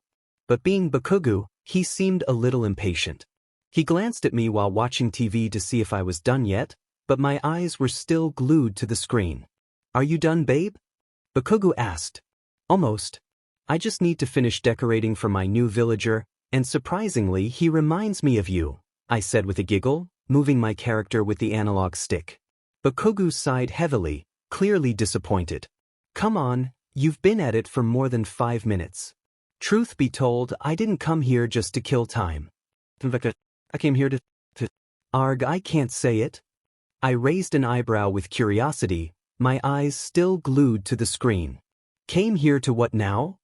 I asked, continuing to decorate my island. The thought of what he might say next made me smile like a dork. He puffed his cheeks and huffed before scooting closer to me, wrapping his arms around my waist. W.O. I felt his arms tighten around me, and suddenly he was kissing my cheek. Oi! Bakugou said softly, playfully nibbling on my earlobe. I can't believe I'm saying this, but I want you to notice me, damn it. Did he just? No way. He actually said that. Those kisses and that playful bite were convincing enough that this might be a dream. My cheeks flushed from his sudden affection, and my heart raced. Just give me 1 more minute and I was interrupted when he began kissing the side of my ear, trailing down to my neck. Katsuki. Wait. Pay attention to me, you dummy, Bakugou interrupted again, kissing my shoulder. Since when was he this affectionate? I couldn't quite follow how he had transformed into this, but resisting was becoming increasingly difficult. My ears felt warm, just like my cheeks, and as his affection continued, I bit my lip and decided to save my game, closing it. Okay. I'll give you my undivided attention now, I said, turning off the switch and placing it gently on the coffee table.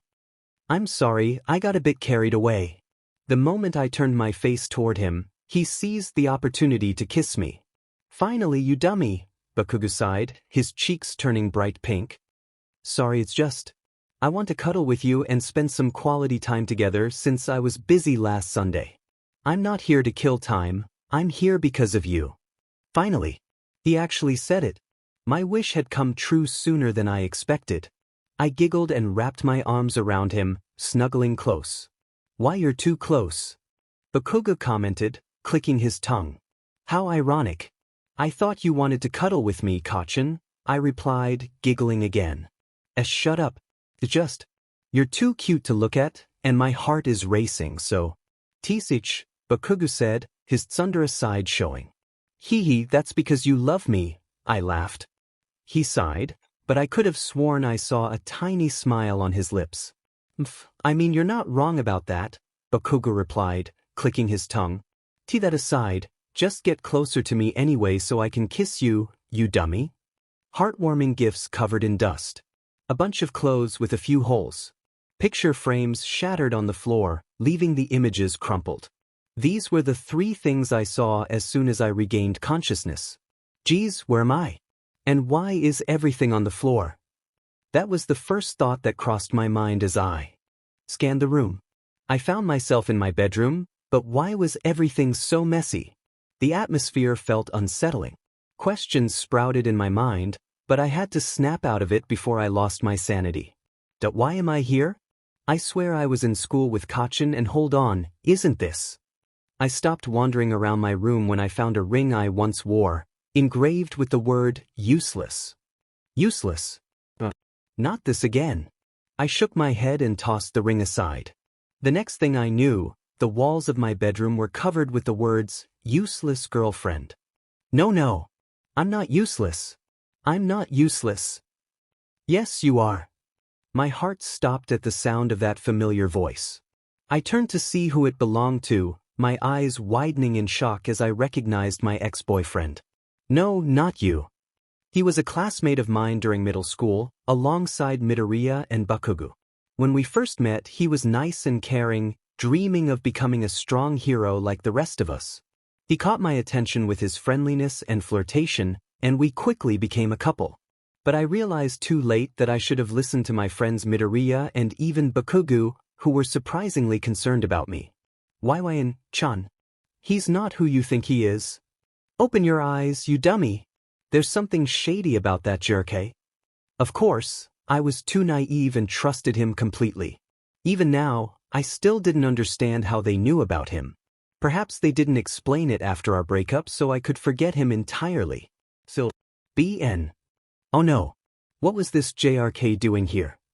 Just seeing him brought back memories I wished I could erase, especially the happy ones. I thought he had moved to another country. I gulped and glared at him, recalling the day we had a huge fight and broke up because he flirted with other girls behind my back. You don't understand. You just have high standards and are out of your mind, BN. Why do you have to be this way? I said to him, trying to keep my emotions in check. Hey, you're mistaken. I know you're completely useless. Ever since we dated, your efforts weren't enough to satisfy me. You can do better than that. BN laughed maniacally. Resist. I need to resist. I may not meet your standards, but at least I have someone besides you, BN. He's better than you. And what of it? I bet he'll leave you too, just like I did. In fact, he might call you useless as well. BN interrupted, but it was a clone of him instead of the original. Why, you're wrong. I've known him since childhood. He may be a bit rough around the edges, but he's kind and caring deep down. He won't discourage or leave me like you did.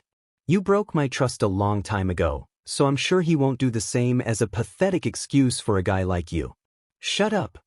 I was interrupted when another, BN, appeared out of nowhere and struck me, causing me to fall to the ground. Useless piece of trash, the BN clone laughed. There's no way you two will have a perfect relationship like me and my new girlfriend. There is no such thing as a perfect relationship.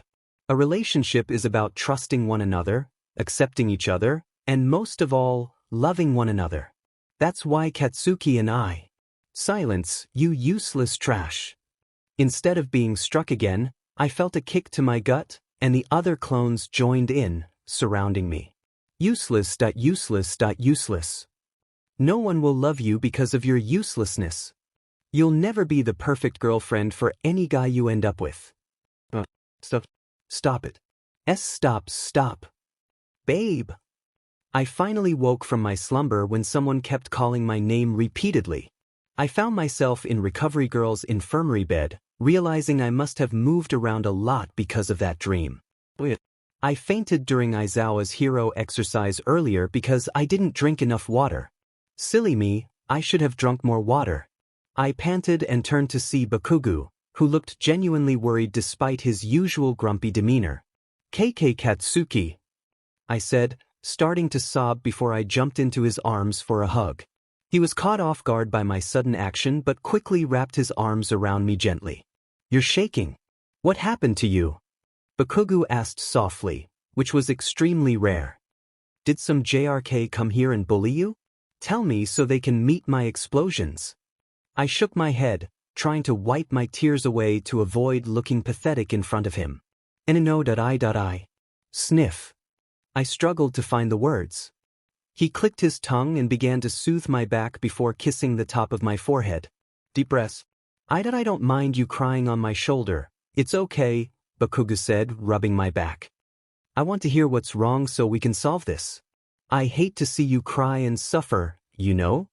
I nodded and let the tears of fear and sadness flow freely as I hugged him tightly. It was rare to see Bakugou's caring side, something I had wanted to witness since we became friends. Despite his tough exterior, he was showing it to me now, and it made me happy. Bakugou continued to comfort me, holding me close and placing gentle kisses on my forehead. I had a nightmare when he appeared. I finally found the courage to speak, though my tears still flowed. A nightmare? Bakugou asked. And who is he? Is it a villain? I shook my head and mouthed my ex's name, causing Bakugou's eyes to widen. That JRK? He asked, a hint of shock in his voice. I nodded and replied, even in that dream, he was calling me useless and treating me like a training dummy. I'm not useless, I'm not useless. I started to cry deeply again, my body shaking more than before. He even told me that you'll leave me, that you'll call me useless too and throw me away just like he did. I finished, sobbing hard as I hugged him tightly. YN. He cupped my face and kissed my lips gently, making me feel safe and warm. I instinctively kissed him back, wrapping my arms around his neck to deepen the embrace. You're not useless. Whatever that sorry excuse of a guy is saying in your head is completely stupid and delusional, Bakugou said, leaning his head against mine. You're not trash or useless. Just thinking about that JRK is already pissing me off. He kissed the top of my nose and wiped away my tears with his thumbs. Listen to me. Don't listen to whatever that horrible JRK is saying in your head, okay? We've talked about this before when you broke up, remember? Bakugou said, his expression serious. He's nothing compared to you. You're too dim and good for him. He kissed me once more on the lips and fixed my messy hair. And wait, leave you like him? I care about what he says in your head because he's completely wrong. Bakugou huffed with anger. He's more pathetic than I am, and hey, I may be rough around the edges because of my explosive attitude, but at least I know how to respect someone, especially you, babe. Nothing can change my mind about that, you got that? I was speechless from his words, but they made me feel better instantly. As expected from the explosion boy himself, I knew he would respond like this, but I never thought the impact of what he said could ease my heart so quickly. Why yes, I said, nodding and slowly smiling. He sighed, and for a brief moment, I saw a smile on his lips before he hugged me once more. I love you, you idiot. Just remember that you're you, and that I'm glad you left that no-good JRK. Chapter end. Bakugou's POV. Damn it, I think I hit my head pretty hard. I slowly got up from the ground and for some reason found myself in front of you. Wait, am I back in school? That's odd. I thought I was lying down on my couch just a moment ago, visiting her to finish our hero research homework. I hope no idiot thought it would be funny to prank me by teleporting me here because if they did, they'd be in for a rude awakening. Heck, it's a Sunday for crying out loud. Who would prank people on a Sunday? I sighed and massaged my temples before deciding to leave the premises and head back to my girlfriend's house. I'm sure she'll wonder why I was out for no reason, so I need to reassure her that I didn't run into trouble like last time. Hey, YN. Someone is calling my girlfriend, but wait, she's at home. There's no way she would plan to take a stroll. I never received a message saying she had an urgent matter since I woke up here. Wait a sec. I checked my phone for messages, but as expected, there was nothing new. Oh hey, what's up? That voice. It can't be. I turned to see Yn, all dressed up in the cute clothes she usually wears on our dates, complete with makeup. Wait, why is she wearing that? I thought to myself, wearing a shocked expression. I thought she only wore that when she was with me.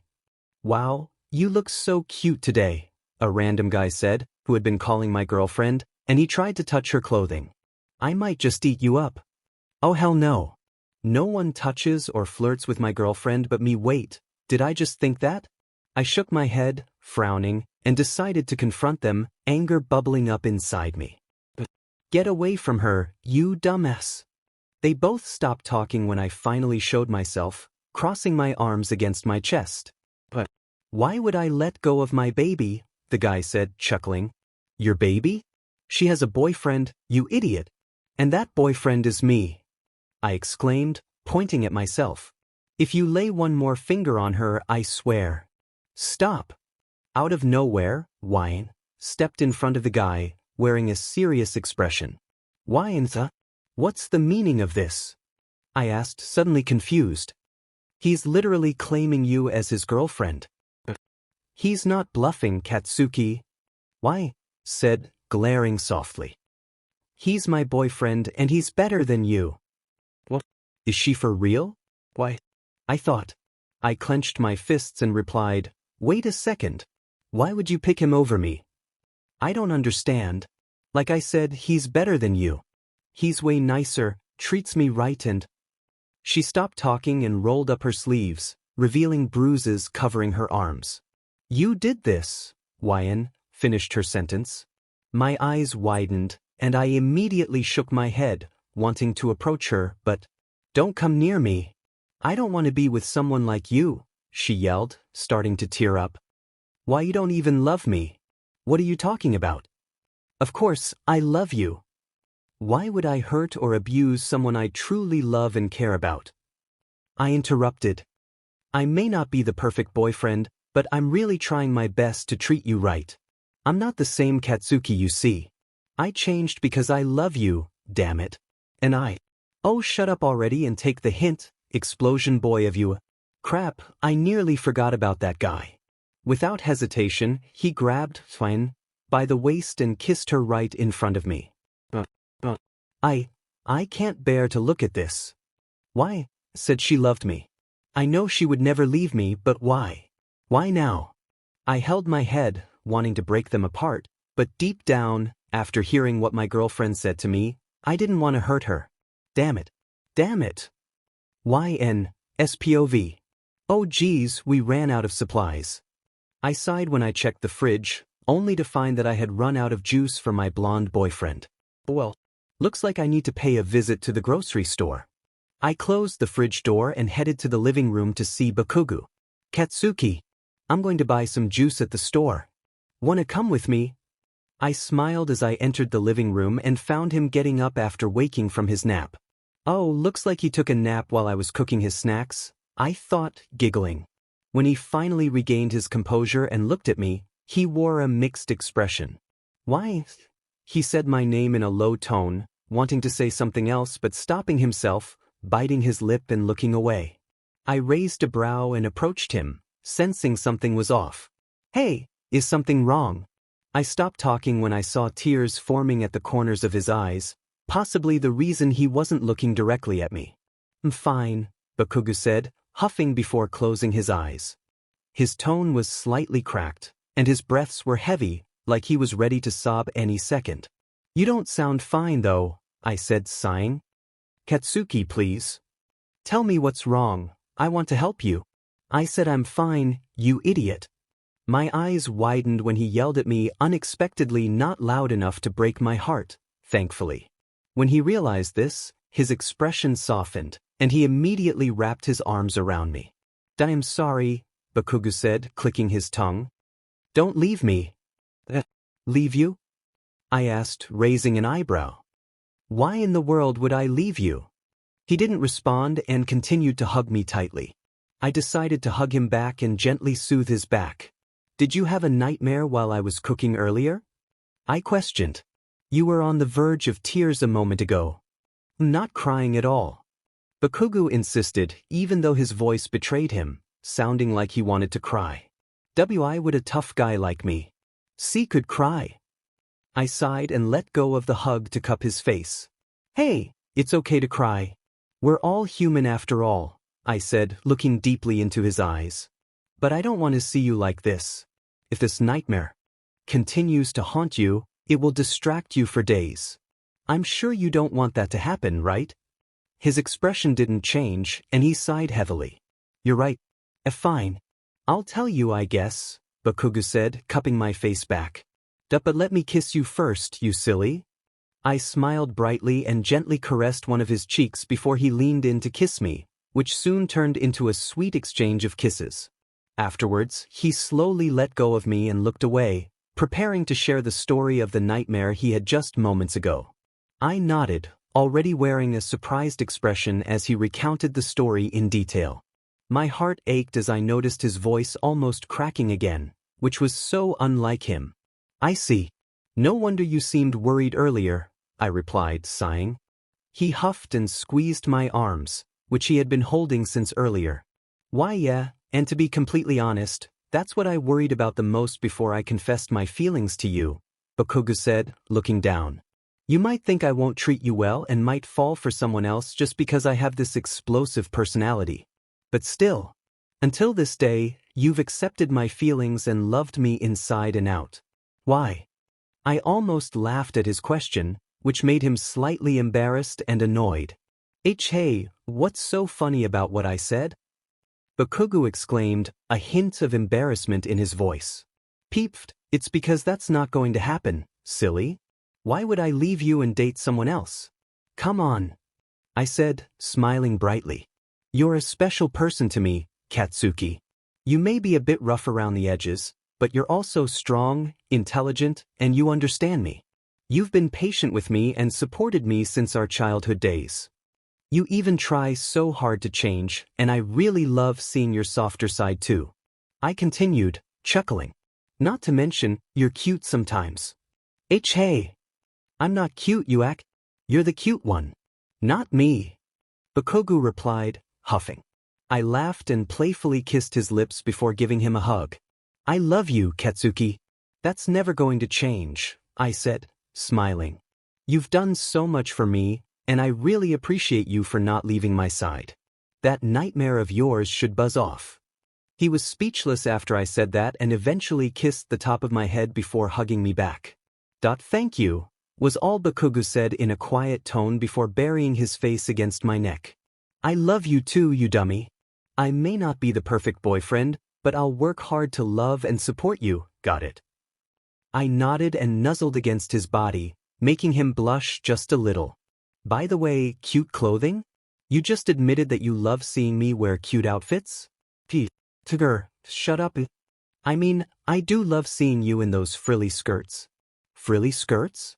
Looks like I'm going to shop for some later after I buy juice at the grocery store. Oh, and let me join you at the grocery store, you silly. Bingo. Say no more indeed.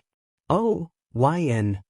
I had just arrived in front of my explosive boyfriend's house, and when the front door opened, I was greeted by none other than his mother, who looked a bit reluctant but greeted me with a bright smile.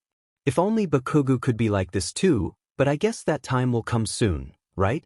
Best not to dwell on it too much because Bakugou is Bakugou after all. Hi, Mrs. Bakugou. Good afternoon. I greeted her back, laughing as I waved. Is Katsuki there? Oh, he's inside his room exercising, I believe. Are you two planning to go on a date this weekend? Bakugou's mom said, giggling. My eyes widened at her response, and I immediately replied, You know that we are dating? Did he tell you?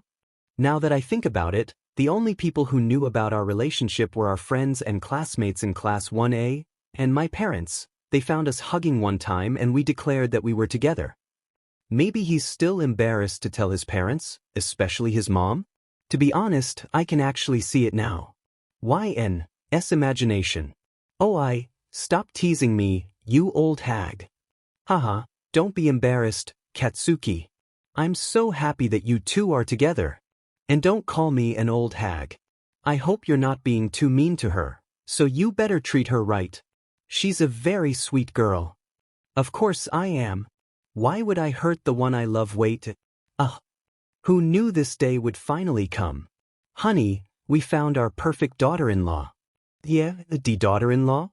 Mitsuki, isn't that? Oh, isn't that too soon?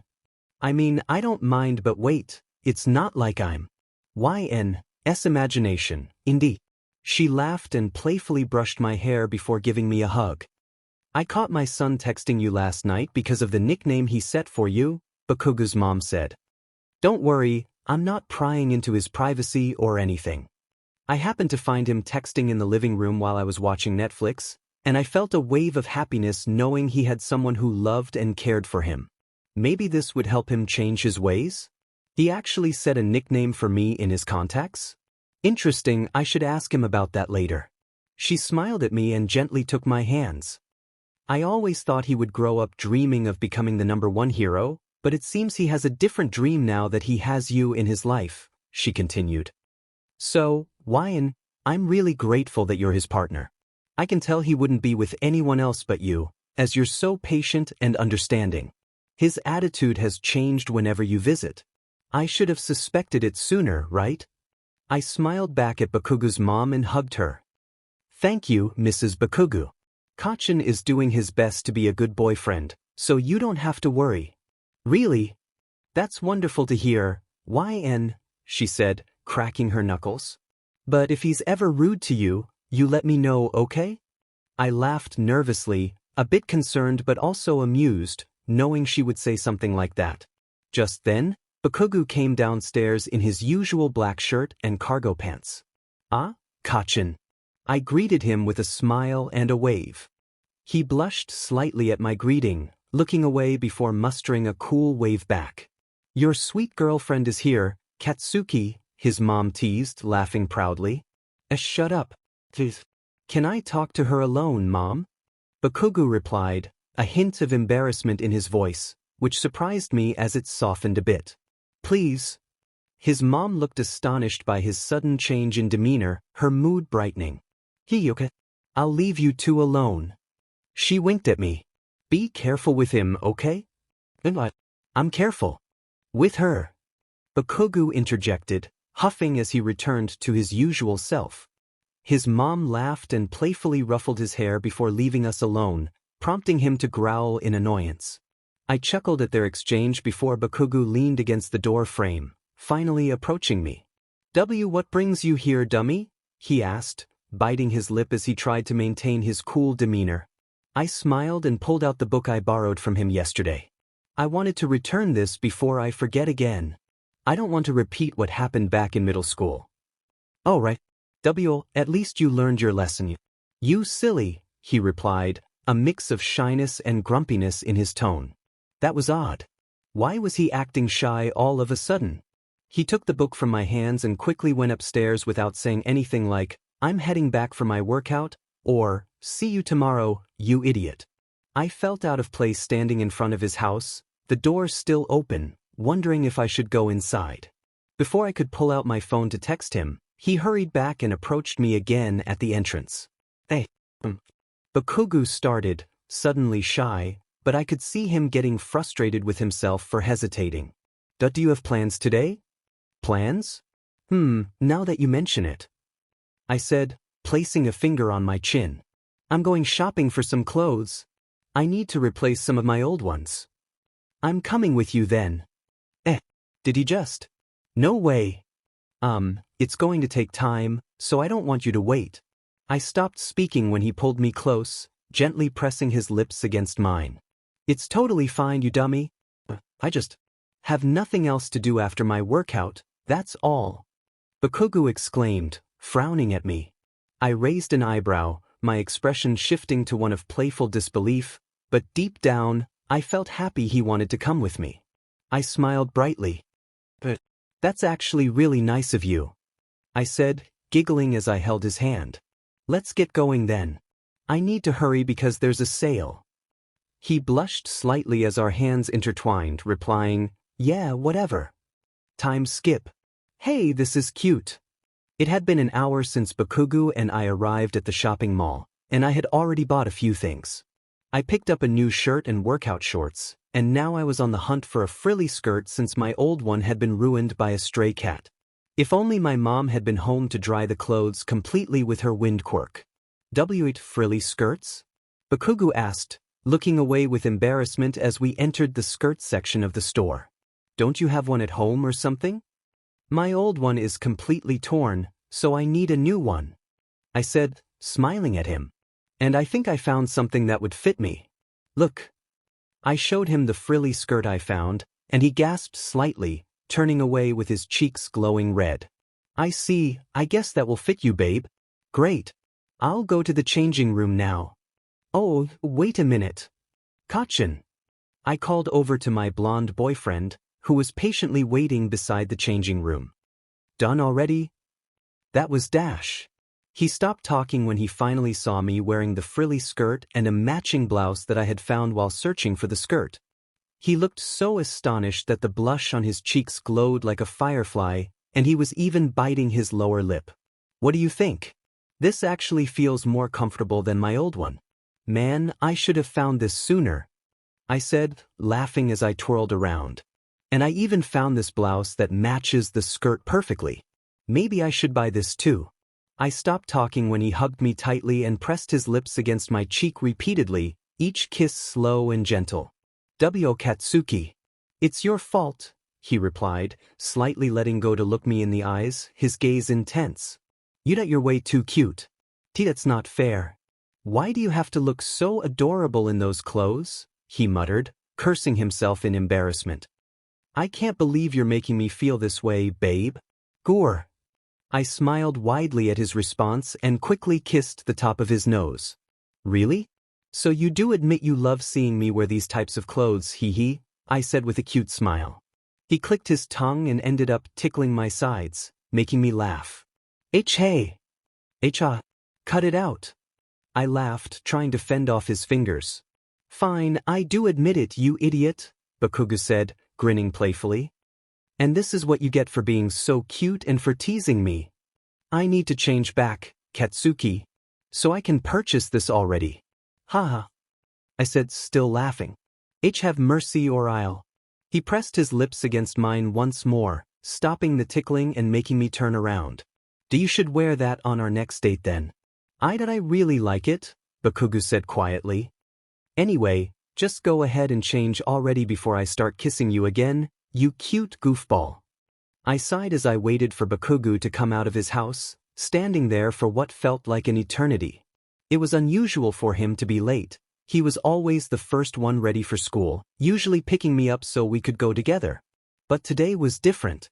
I was the one picking him up, and despite trying to text him a couple of times, he still hadn't come out. I wondered what could be taking him so long. I tapped my foot against the pavement, and just as I was about to call him, my phone rang. I quickly pulled it out of my pocket and saw it was Kirishima calling. I raised an eyebrow and answered, "Hello." "Haha.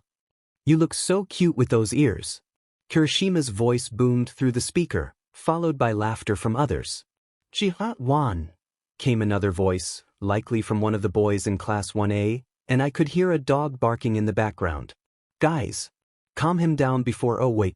Yo, YN." Kirishima's voice returned, sounding frantic. "He's here, YN. And he won't calm down, so it's best if you get over here right away." I raised my eyebrows at his urgency and started running toward the train station. "Seriously? What time did he arrive, Kiri?" I called out as I dashed through the streets. 5 minutes ago. But let him explain himself when you get here. He really needs you." Kirishima replied quickly. "We'll be waiting for you in the classroom." I nodded and hung up, pushing myself to run faster. "I'm here," I announced as I burst into the Class 1A classroom. "YYN? See crap, do not look at me," Bakugou exclaimed, clearly flustered. To my surprise, the classroom was a mess. Desks were flipped over, and dirt was scattered across the floor. I looked around, bewildered, and then turned to Bakugou, who was hiding behind his school coat. "There you are, Katsuki. But why are you covering yourself?" Finally, Kirishima interjected, rushing over to give me a big hug. Bakugou's instincts went wild, and he kept knocking over desks while chasing Kaminari and Shiro. Oi, why are you hugging her like that, you idiot? Bakugou grumbled, clearly annoyed. I gasped as Bakugou's coat slipped from his head, revealing fluffy dog ears and a tail. Does that mean the one growling earlier was him? I thought, my mouth slightly agape. Bakugou shot me a confused look. Why are you staring at me like that, nerd? You have dog ears and a tail. What's going on? I managed to ask, covering my mouth in surprise. His eyes widened at my reaction, and as he realized his coat had fallen, he groaned in frustration. Damn it. This is so uncool, he exclaimed, covering his ears. I can't believe I look like a Pomeranian right now. Kaminari and Shiro burst into laughter, one of them even falling to the floor. Oh my gosh, he does. Haha. Gur.1. Bakugou growled, and the laughter died down as they noticed his intimidating glare. They exchanged nervous glances and slowly backed toward the classroom door. I don't know if this Pomeranian is cute or scary, Kaminari said, still chuckling. Me too, Shiro agreed, nodding. Hey guys, I called out, trying to diffuse the tension. We need to fix these tables before the others arrive. Kirishima called out, sighing before turning to me. We don't want to get in trouble with Ida or Aizawa. Oh, you're right, Shiro replied, quickly regaining his composure and starting to arrange the school desks and chairs. Come on, Kaminari. The Pikachu boy nodded and followed Tape Boy's suggestion. Bakugou's growls began to calm down, which was a relief. He sighed and leaned against the wall, wrapping his coat around himself. I'll just talk to him, Kirishima, I said as he continued fixing the chairs. Yeah, good idea. Don't worry about us, YN. Kirishima grinned. We'll take care of this quickly. With that, Kirishima left us alone to continue arranging the desks. I turned back to Bakugou, who was now looking at me with a neutral expression. I bit my lip and approached him. That I'm sorry, idiot. My heart raced when he spoke first, which was surprising since I usually initiated conversations when he was in a bad mood. Soft Bakugou was making an appearance. This is why I left early, Bakugou said with a sigh. I should have told you, but I was overwhelmed with this transformation and forgot to message you. It's okay. At least you're being honest with me now, and that's what matters, I replied with a smile. How did this happen exactly? He sighed again, looking down as he began to explain. I encountered an idiot in our neighborhood when I stepped outside my house. I was supposed to head to the nearby mini-grocery to buy something for you. For me? I asked, giggling. Yeah, you idiot. I just wanted to get you something to drink along the way. Dumbass, Bakugou retorted, a hint of embarrassment creeping into his voice. Anyway, this idiot is a prankster who turns his classmates into half-animals near the mini-grocery, and I got caught in his mess when his quirk hit me too. I could hear him growling softly, like a regular dog, which made me a bit concerned. Did he apologize? I asked, raising an eyebrow. His mother did when she found out. According to her, the effects of this stupid quirk will last until tomorrow, Bakugou replied, frustration evident in his voice. That means I'm stuck like this for the rest of the day. So uncool. He clicked his tongue, giving off an annoyed vibe, but started to calm down when I gently rubbed his head and touched his dog ears. Hey, what are you? He stopped talking, relaxing under my touch. I could feel his arms wrap around my waist. Don't stop. My cheeks flushed at his words and the closeness between us. What? I said don't stop, dummy. This is actually quite nice for some reason, Bakugou huffed. It's not like I like having my head rubbed or anything. It just relaxes me, and being close to you feels nice too. It's all. I smiled brightly at his unexpected clinginess and wrapped an arm around his shoulder while continuing to rub his head, leaning down to kiss the top of his forehead. Don't make us jealous, Bakugou. Yeah bro. You're hurting our feelings, came a teasing voice from the others. Oi, don't look.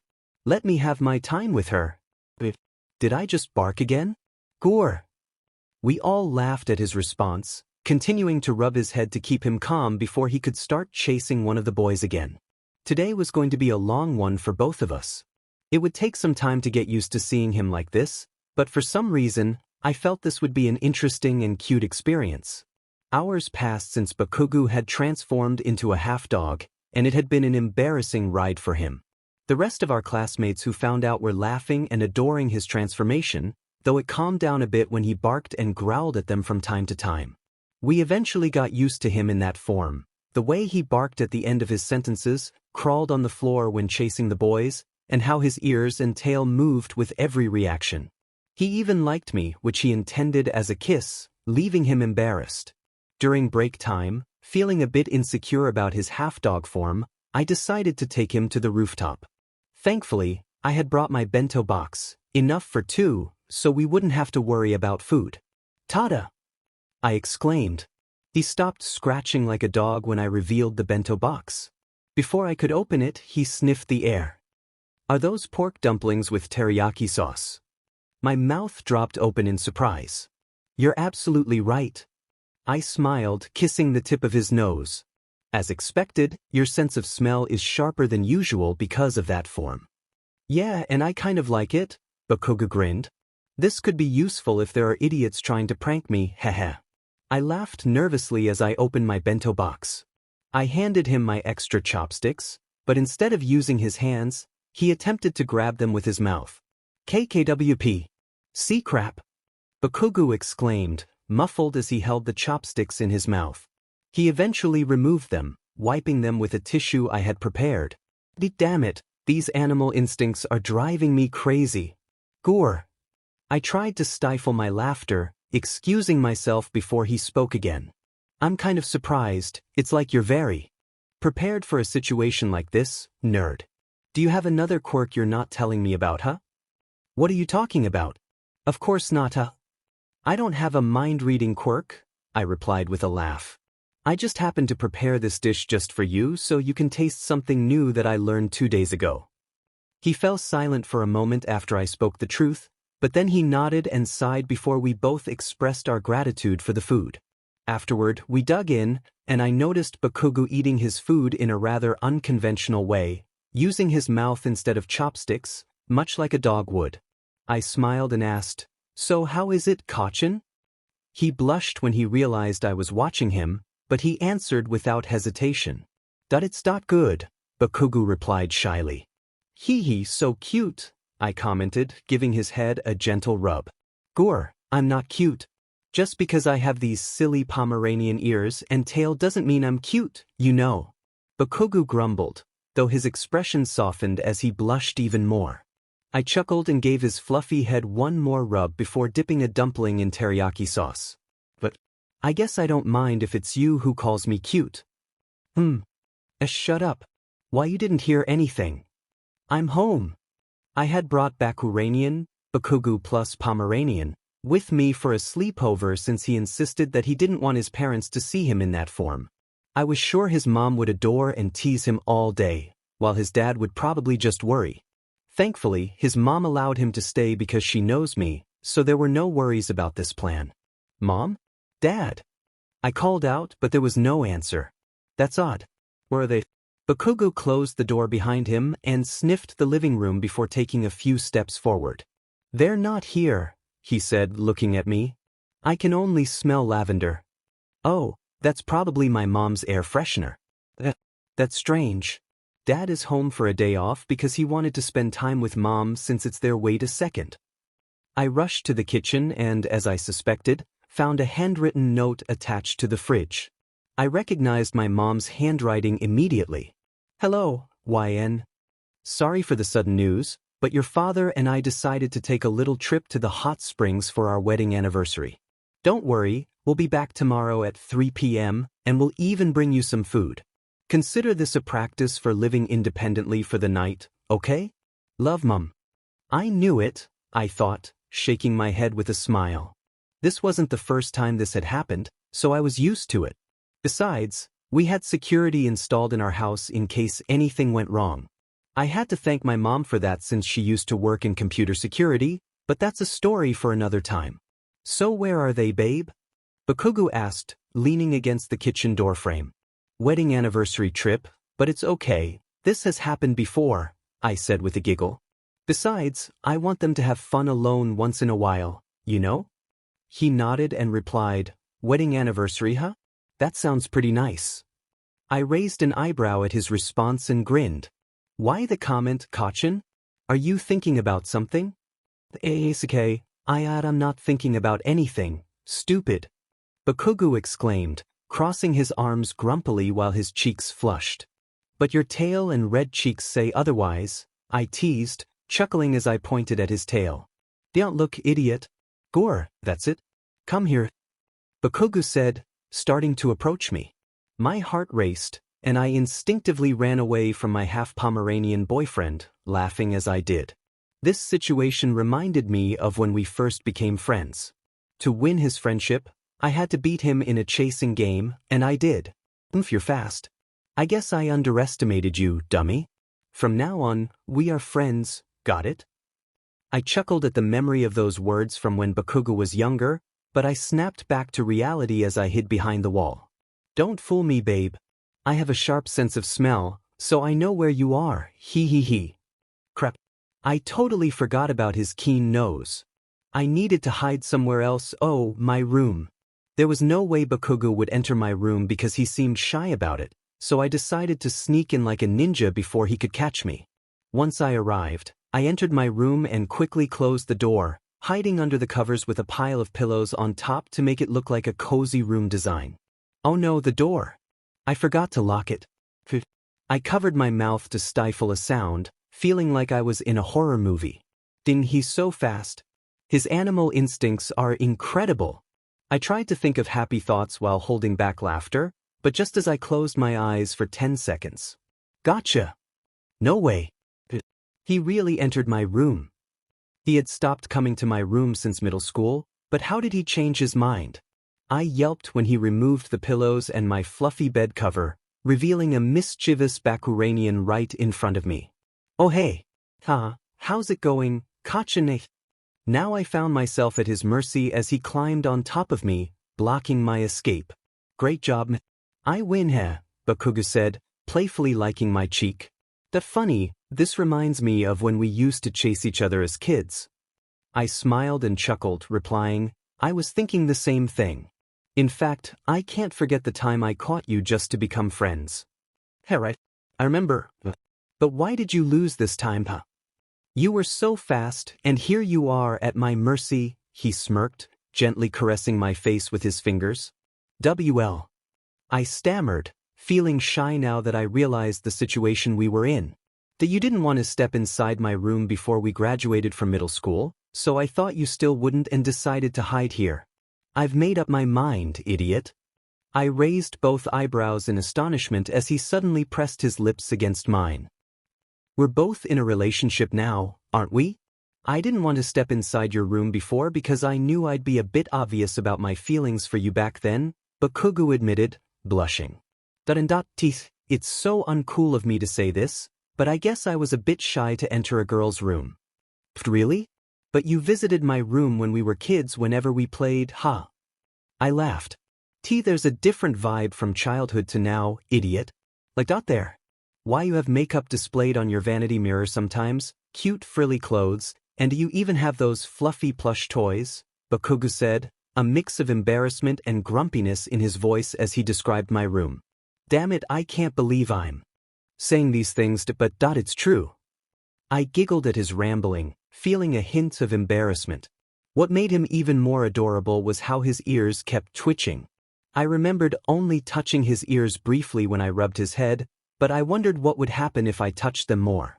Curiously, I reached out to touch one of his dog ears. Hadaoi, why are you touching my ears? Bakugou asked, his cheeks turning red. I'm just wondering what it feels like, that's all, I replied with a smile, still touching. Besides that it looks so cute to touch. Yn. Stop if you keep doing that. Bakugou's cheeks were getting redder by the second. Just as I was about to stop, he brushed his lips against mine again, this time with a rough yet affectionate kiss. Keikok-chan. I muffled between his sudden kisses. He growled softly while kissing me, and I felt him gently brushing my lips with his, as if asking for more. I instinctively wrapped my arms around his neck, allowing him to deepen the kiss. Good, I can still taste the teriyaki sauce from you, babe. Not gonna lie, but you taste really good right now, Bakugou murmured, our tongues dancing together. Why is he that excited all of a sudden? I thought, suddenly realizing, wait a second, that I it because oh no. I regretted touching his dog ears, but who knew it would lead to this? We continued kissing, and Bakugou seemed to enjoy it so much that he kept brushing my lips with his, even nibbling my lower lip. My heart raced with each moment, and just when I thought I might lose my breath, he finally pulled away, both of us gasping for air. We stared into each other's eyes, our faces warm from the passionate exchange. That damn it, sorry about that, it came out of nowhere, Bakugou said, breathing heavily. That I think that was my animal instincts acting up again. Are you okay? Why yeah, I'm okay. I mean, we did kiss the other day, so that I'm used to it, I admitted shyly, looking away. He nodded, a relieved smile spreading across his lips before he kissed the top of my head. Good, but still, refrain from touching my ears and especially this dog tail. You never know what might happen next, babe, Bakugou said, tracing the corners of my lips. Do you know how any animal acts when it comes to their partners, right? I nodded, smiling shyly. Before I could respond, he leaned closer to my ear and blew softly, sending shivers down my spine. That unless that's what you want, babe? Kachin. He laughed, a rare sound from him, and gave me one more kiss before cuddling against me, nuzzling his nose against my skin. We spent the rest of the time enjoying each other's company, teasing one another, him chasing me around the house, attempting to make dog tricks, which led to him playfully liking my face or chasing me again. Of course, there were plenty of cute cuddles while watching Netflix movies. The next day, Sunday, I groaned, "It's morning already?" As I turned to Bakugou, who was cuddling beside me, I noticed his cute Pomeranian dog ears and tail had disappeared. Amen. Looks like seeing him in that form was short-lived. Goodbye, Bakuranian. I smiled, watching how peaceful Bakugou looked while he slept. Originally, I wanted him to sleep on the futon I prepared for him, but he insisted on sharing my bed. I wondered what made him decide that, his animal instincts or his own feelings. It could be both, since he seemed to be getting used to being close to me, even if he wouldn't admit it, just like at Sundara. My face perked up when I saw him waking from his slumber. As soon as he noticed me, he mumbled, "Good morning, that you dummy." I smiled and replied softly, "Good morning to you too, Katsuki. You can sleep longer if you want. I'm just going to make breakfast for the two of us, okay?" He rubbed his eyes and shook his head, giving me his usual grumpy expression. "Hold your horses, idiot. Can you not stay with me for 10 more minutes?" Bakugou asked, a hint of shyness in his voice, his cheeks turning a bit red. Please? I want to hold you just a bit longer, tish." My cheeks heated up at his unexpected request. I never thought he would ask, but since he insisted, I smiled and nodded, laying back down and snuggling against him. If I backed out now, who knows when I would get this chance again, right? "That's it, babe," Bakugou said, wrapping his arms around me. "Don't go anywhere else, or else I'll tickle you." I laughed and kissed the tip of his nose before pressing my lips against his. "Oh, why you? I'm supposed to kiss you on the lips first," Bakugou said, pouting grumpily. "Sorry, I got the chance before you did," I teased, laughing again. "But if you want to kiss my lips back, can you bark for me?" "Bark?" Bakugou asked, his cheeks turning a deeper shade of red. I nodded and replied, "Yeah, just one bark will do. I miss hearing you bark in that half Pomeranian form, and I want to hear it one more time, hee. He bit his lower lip at my request, looking like he wanted to back out. But when I noticed him exhale, he locked eyes with me. "Fine. I'll do it since you're so adorable right now, you dummy," Bakugou said, his face inching closer. Without hesitation, he leaned in and pressed his lips against mine. I hadn't expected him to kiss me so suddenly, but when he pulled away, my heart raced. "I love you," he whispered. Looks good," I murmured to myself as I browsed for gym equipment online. My dad was setting up our very own gym at home, so we wouldn't have to go to the gym every Thursday evening. There were two reasons for this change. First, my dad had swapped his hero working hours with another pro hero for that day. Second, I kept getting attention from random muscular guys at the gym, and I didn't want my explosive boyfriend to find me there and cause a scene out of jealousy. It was just a precaution, better safe than sorry, right? Okay, found one. I exclaimed when I stumbled upon a barbell for my dad. The next equipment should be a treadmill. Ring. I gasped, nearly dropping my phone as the loud ringtone echoed through the room. How silly of me to get startled by my own phone. I sighed and checked the caller ID. It was Bakugou, so I quickly answered and held the phone to my ear. Hello. Oi, where are you? I pulled the phone away from my ear, wincing at the volume of my boyfriend's voice. I was getting used to his enthusiastic greetings during our calls, even if they sometimes made my ears ring. Oh well, I mean, hey Katsuki, I replied, laughing off the brief discomfort. Oh, my bad. Was I too loud? Bakugou asked, and I could almost hear the concern in his voice. It was rare to catch that softer side of him, but it warmed my heart. Yeah, a bit, but don't worry, I'm used to your loud explosive voice anyway. Damn it, at least tell me if I'm messing with your hearing every time we have a phone call like this so I can tone it down for you. Bakugou interrupted, sighing deeply. Look, I'd regret it if you lost your hearing because of my loud voice. I don't want that to happen. Katsuki, I said, touched by his concern. Did you have another nightmare again? Of course not, stupid. I'm just worried too, that's all. Bakugou replied, his voice slightly cracking with embarrassment. Anyways, where are you? I smiled at his adorably flustered response. His tsundere moments and the way he tried to show he cared for me were just too cute. I'm just outside the school grounds waiting for you, I said, giggling. Are you done with your cleaning duty? Yeah, I'm done. Took us long enough. If Dunce face here stops browsing pictures of random girls. Bakugou growled. Damn it, why do I have to be with them during my cleaning duty? I'm no pervert. I could hear Mineta calling out to my boyfriend from the speakerphone. Of course you are. Thanks to you, you made my girlfriend wait outside for 30 minutes. Oh, did you actually just call her my girlfriend? Wow, I'm jealous, Bakugou. You have to teach me your ways. Shut up, dunce face. It's your fault. Now I'm embarrassed, come here.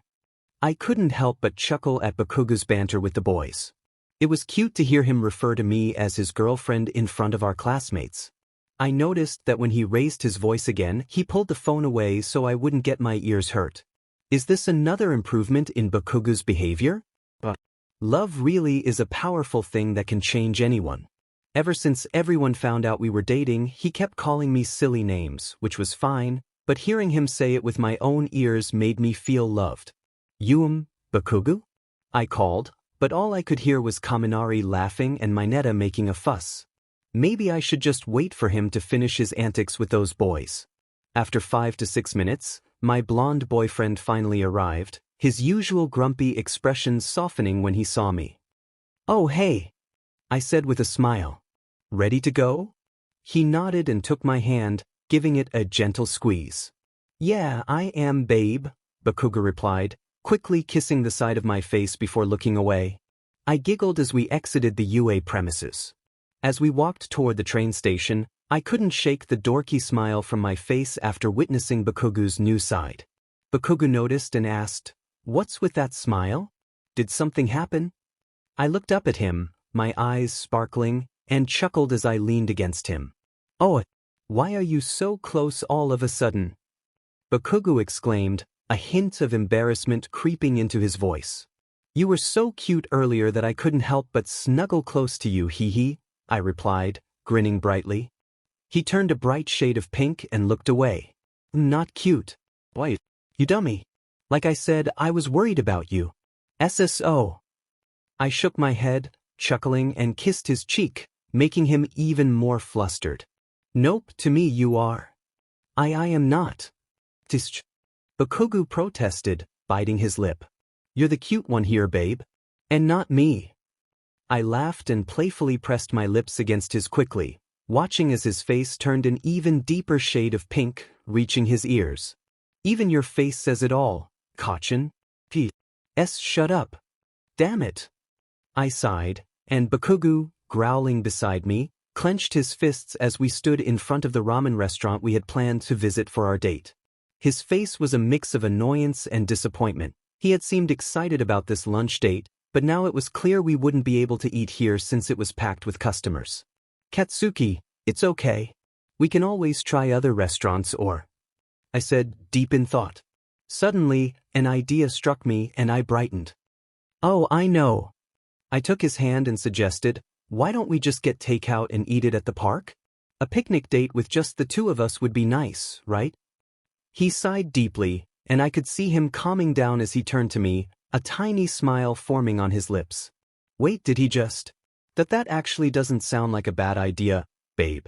All right, takeout it is, Bakugou said, walking toward the restaurant while dragging me along. Just seeing him smile made my heart skip a beat, and I couldn't help but feel a rush of excitement. I really hoped he would start showing more smiles for me in the future. After ordering our takeout, we hurried to the park, eager to find a quiet spot. We even grabbed a picnic blanket along the way. Once we arrived, we searched for a good location and were lucky to find a spot next to a large, shady tree. We ran over and set up our picnic blanket. I placed the takeout on the blanket and prepared the chopsticks. Now that we were settled with our food, we expressed our gratitude for the meal and began to eat. I exclaimed, smiling before swallowing my food. It may be spicy, but it tastes really good. You picked a great flavor of ramen, Katsuki. Right? I knew you would like it, babe, Bakugou replied, enjoying his meal. I've been wanting to try this ramen for weeks, but it's always sold out. I smiled, watching him eat peacefully. He seemed to be in a good mood, and I wondered if something good had happened to him. Had he won a fight against a random UA student, or? He wiped the remnants of ramen soup from his lips, and when he caught me looking, his cheeks flushed slightly as he glared at me. What? Why are you looking at me like that, you dummy? Bakugou asked, a hint of embarrassment in his voice. Oh, it's nothing. It's just... You look like you're in a good mood today, I said with a smile. Is it because you finally got to taste that ramen? He took a sip of his soup and replied, that's part of it, but... He trailed off, clicking his tongue and looking away. But it's also because I'm with you. I couldn't hear what you just... I said it's also because I'm with you. Idiot. After he exclaimed, his face turned bright red from what he had just said, and he continued eating quietly.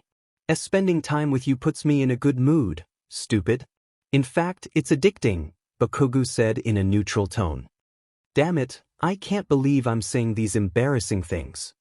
But it's true, right? Hee, I teased, giggling. It is. Shut up, dummy, Bakugou said, ruffling my hair before. Continuing to eat. I chuckled at his response, and we both continued enjoying our lunch. Once we finished eating, Bakugou surprised me by wanting to stay a bit longer in the park. He wanted to be alone with me for a while before heading home. It was unusual for him to suggest this, but since I was enjoying our picnic date, I happily agreed. We talked about random things that popped into our heads and even snuggled under the tree, hidden from view. Of course, Bakugou was still getting used to these kinds of moments, so he occasionally blushed or acted shy about it. But I knew deep down that he was really enjoying it, even if he didn't want to admit it. Hey, what are you eating? Bakugou asked when he noticed me munching while gazing at the sky. I smiled and turned to him. Just some Pop Rocks. Here, I'll give you some if you want it. After searching my pocket, I realized I only had one pack, given to me by Kirishima the other day. Ichaha, on second thought, never mind. Sorry, I only have one pack with me. No need for that, you dummy. I stopped talking when he leaned closer, pressing his lips against mine and gently cupping my face. Keikatsu. I struggled to speak as Bakugou took the initiative, his neediness evident. I decided to kiss him back, and I could feel his excitement as we exchanged warm, passionate kisses. I wrapped my arms around his neck and closed my eyes, savoring the moment. Just as I was about to speak again, I felt him nibbling my lower lip, and warmth spread through me. I decided to accept his invitation and let him explore his way in our kiss. Once he sensed my acceptance, I could hear him growl with anticipation as he kissed me, exploring my mouth, and I felt a thrill course through me. When Bakugou realized our connection, I could feel him smirking and starting to playfully tease with his tongue, which made our kisses a bit messy and intense. "Mine," Bakugou said between kisses, "You're mine, you dummy." I felt my cheeks heat up and my heart race as if it were in a marathon. I held him tightly as we playfully battled for dominance, and as expected, he won, but he continued to tease me with his kisses. This exhilarating moment had been going on for almost 4 minutes, but soon both of us were short of breath, so we pulled away, exhaling heavily.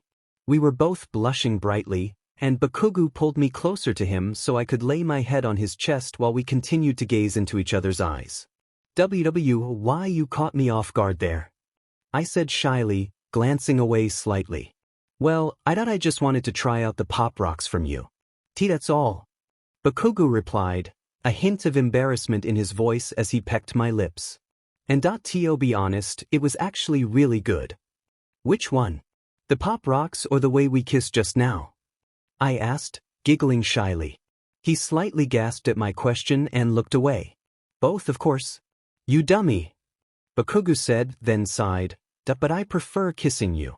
The candy was just an excuse to kiss you like that. So that's why." So straightforward yet affectionate. Then again, Bakugou is more about actions than words after all. My eyes widened at his honest response, and I was momentarily speechless. "You're not wrong and I really enjoyed it, I said, laughing shyly. "You do?"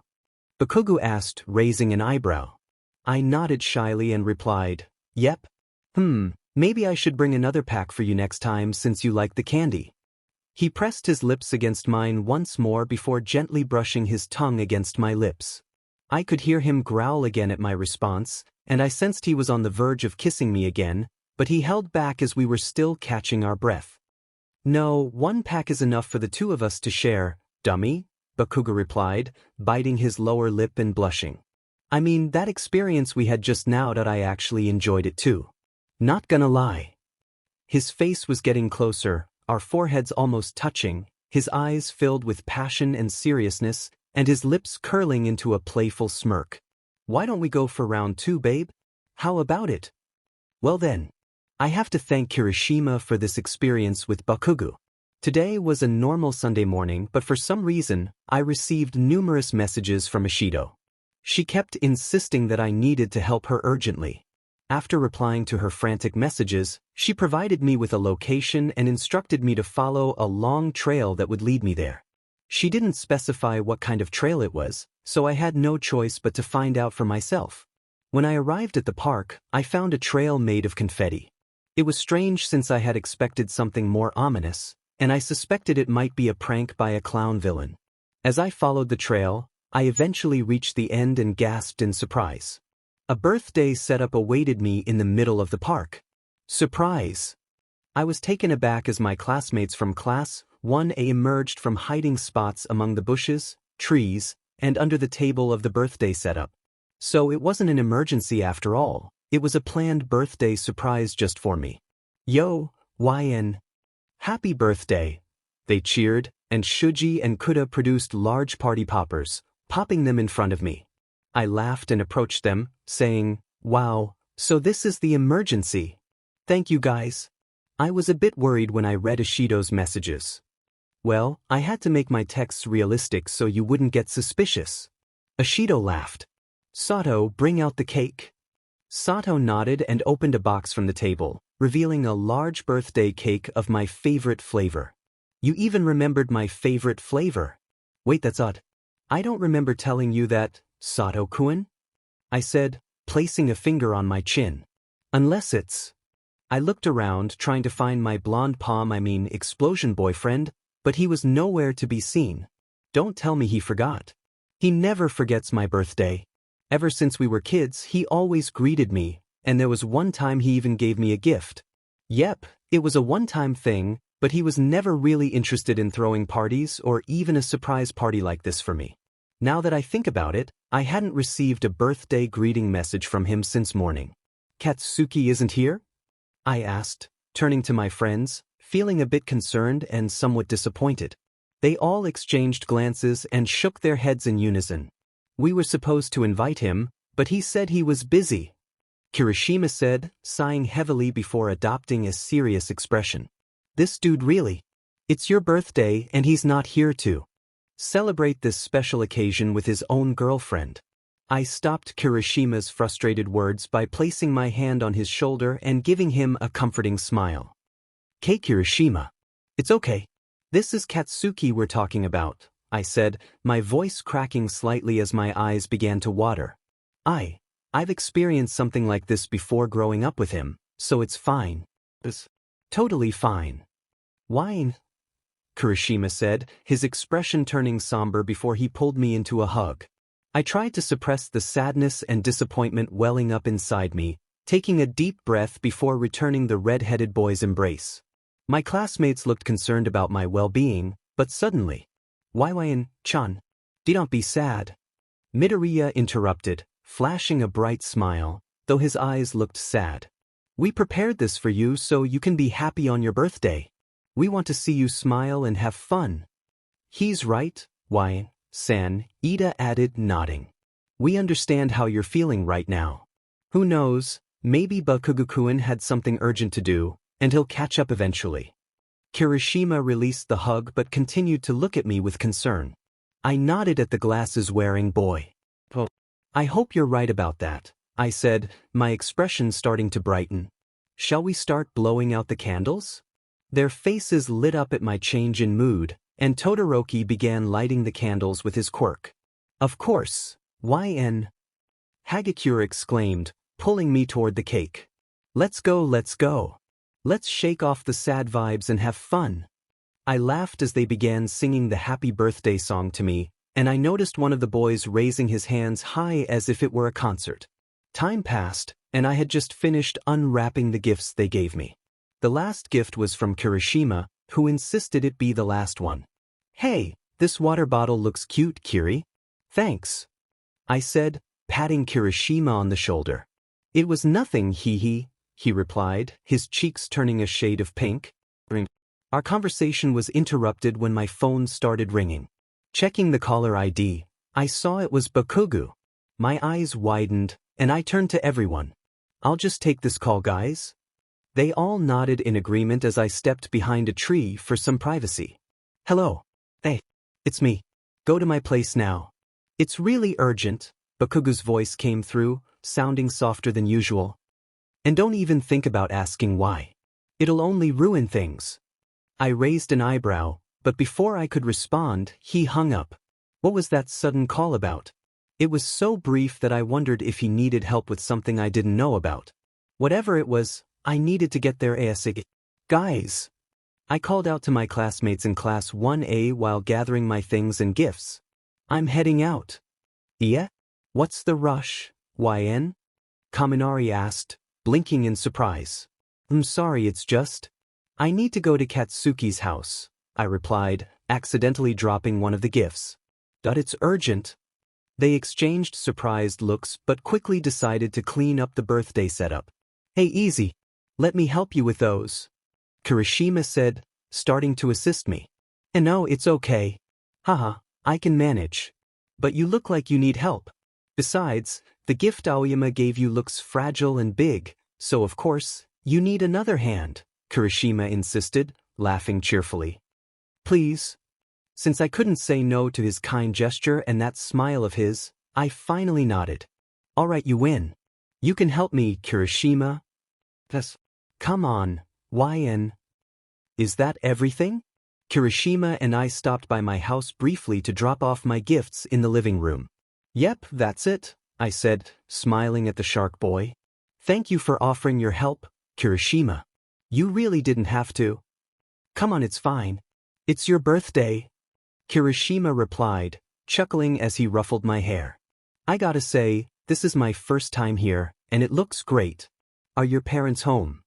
"My dad is on hero duty, and my mom went to the market for ingredients for her homemade pesto," I replied, grinning. I see.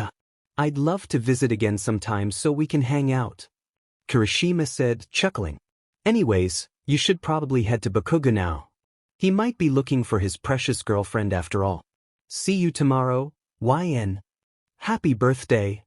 He gave me one last pat on the shoulder before exiting through the front door, leaving me alone.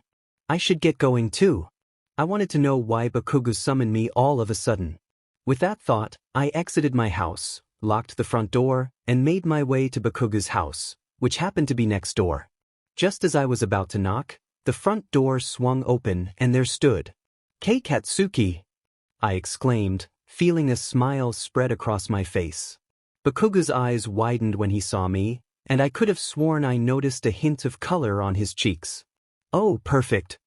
You arrived just in time, Bakugou said, taking my hand with a bit of force. Let's go, you silly. What's up with him today?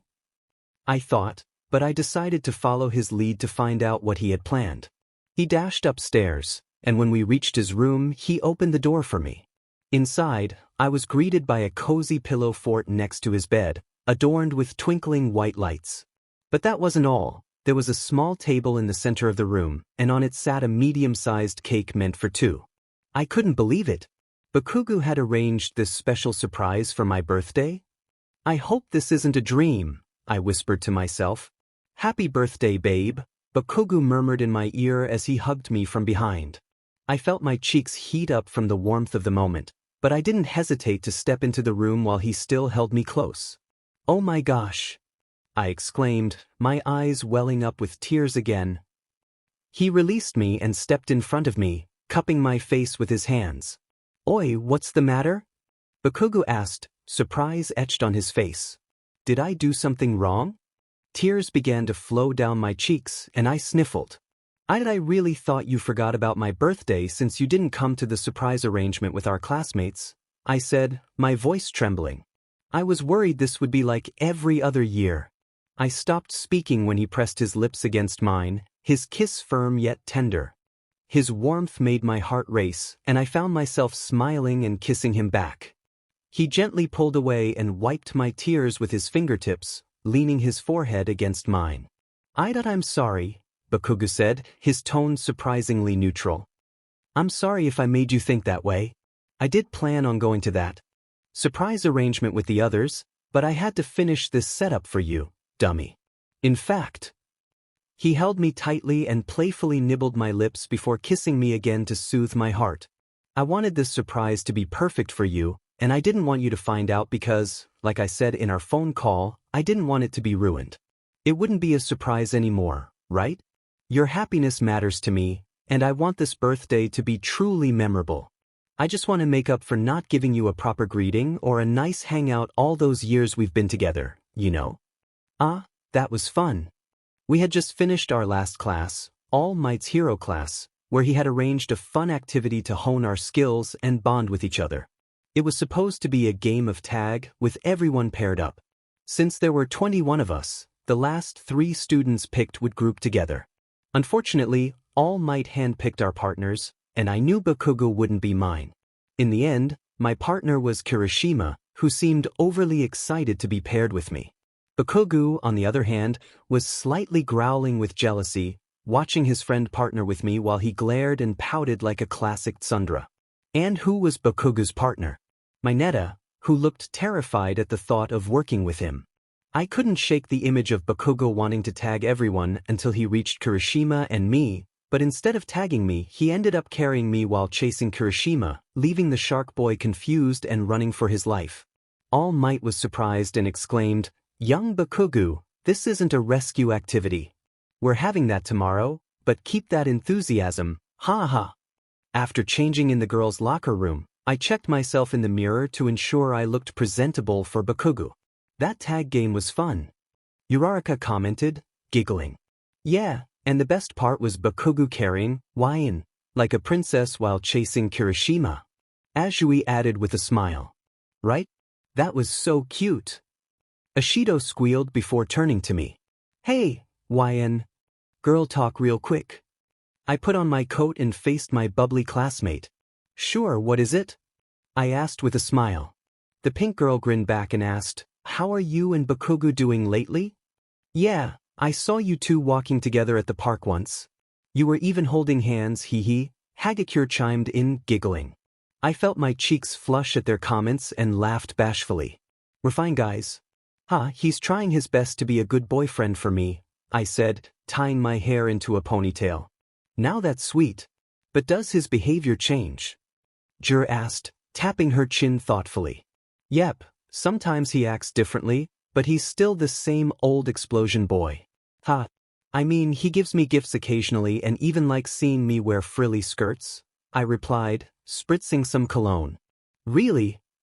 I didn't know the oh-so-great Bakugou had that kind of side, Ashido commented, laughing. "If he keeps this up, maybe he'll become a new man in the near future, right?"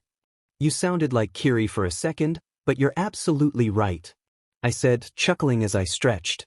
"Speaking of Kirishima-in, I noticed something different about him the other day," Uraraka began softly, looking at me. We all looked at her with curiosity, and Azui asked, "What is it, Achiko-chan?"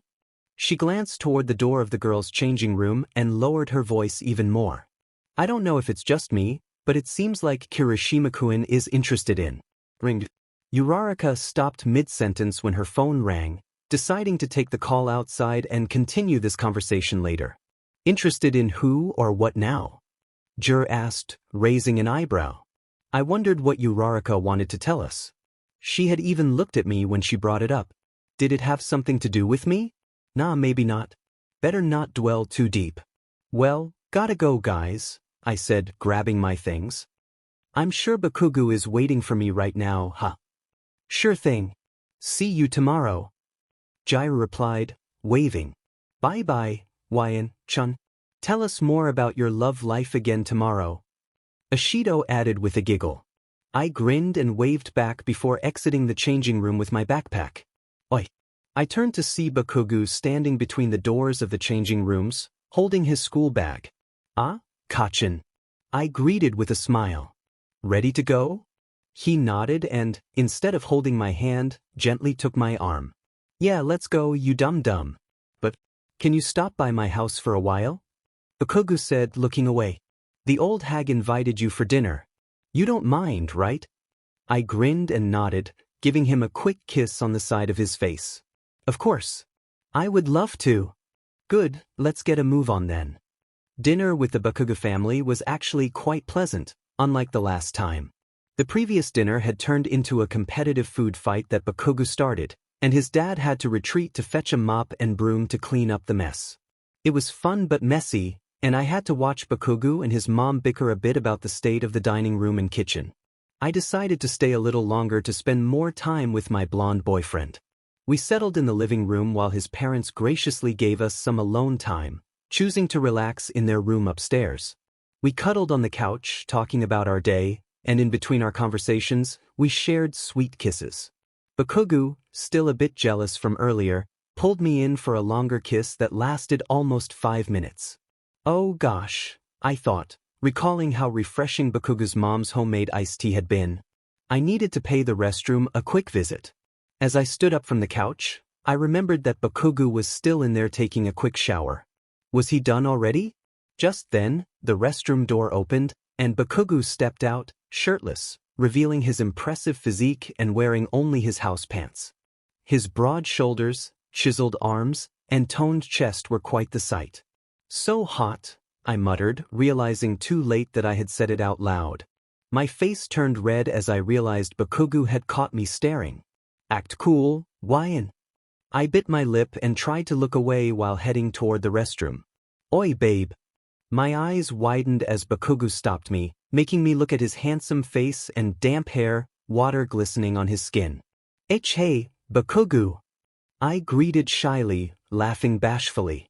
You don't have a shirt on, huh?"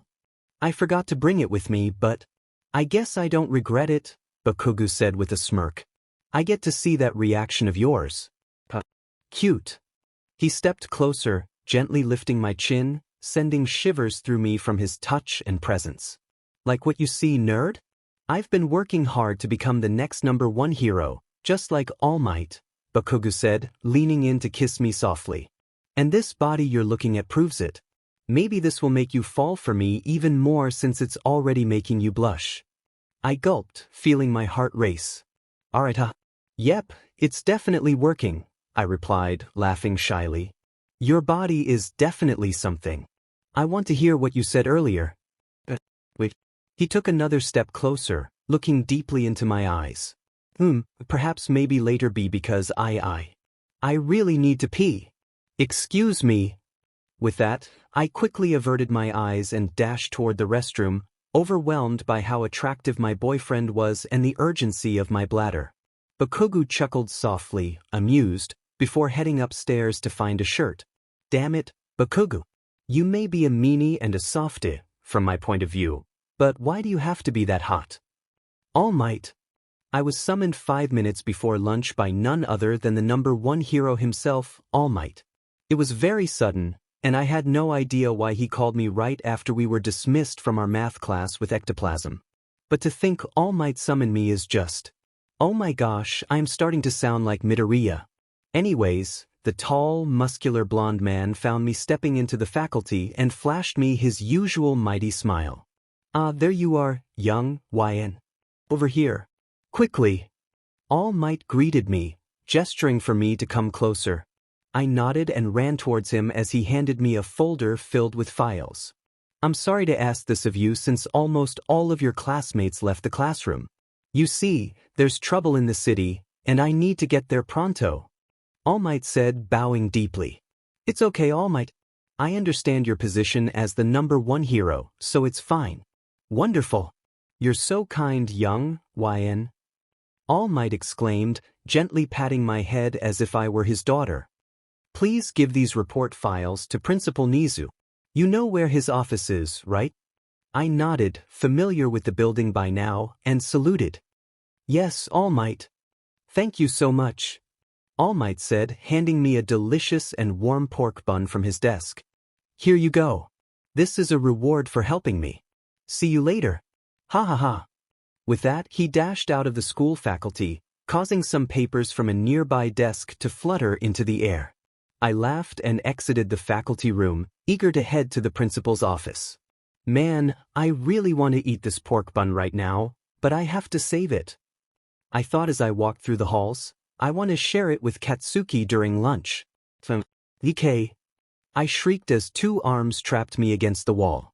Turning to see who it was, I found Bakugou, his expression shifting to amusement upon seeing my reaction. Did he just cabot in me? It's been a while since I experienced this, but this one felt a bit more intense than the last. Peeped. Bakugou chuckled, trying not to laugh. Your reactions are cute and hilarious as always, you dumb. Kei-kachan? Geez, again with your surprise jump scares. I almost had a heart. Wait, you followed me here? I thought you'd wait for me at the lunch rush cafeteria? I questioned, clinging to the folder and the pork bun.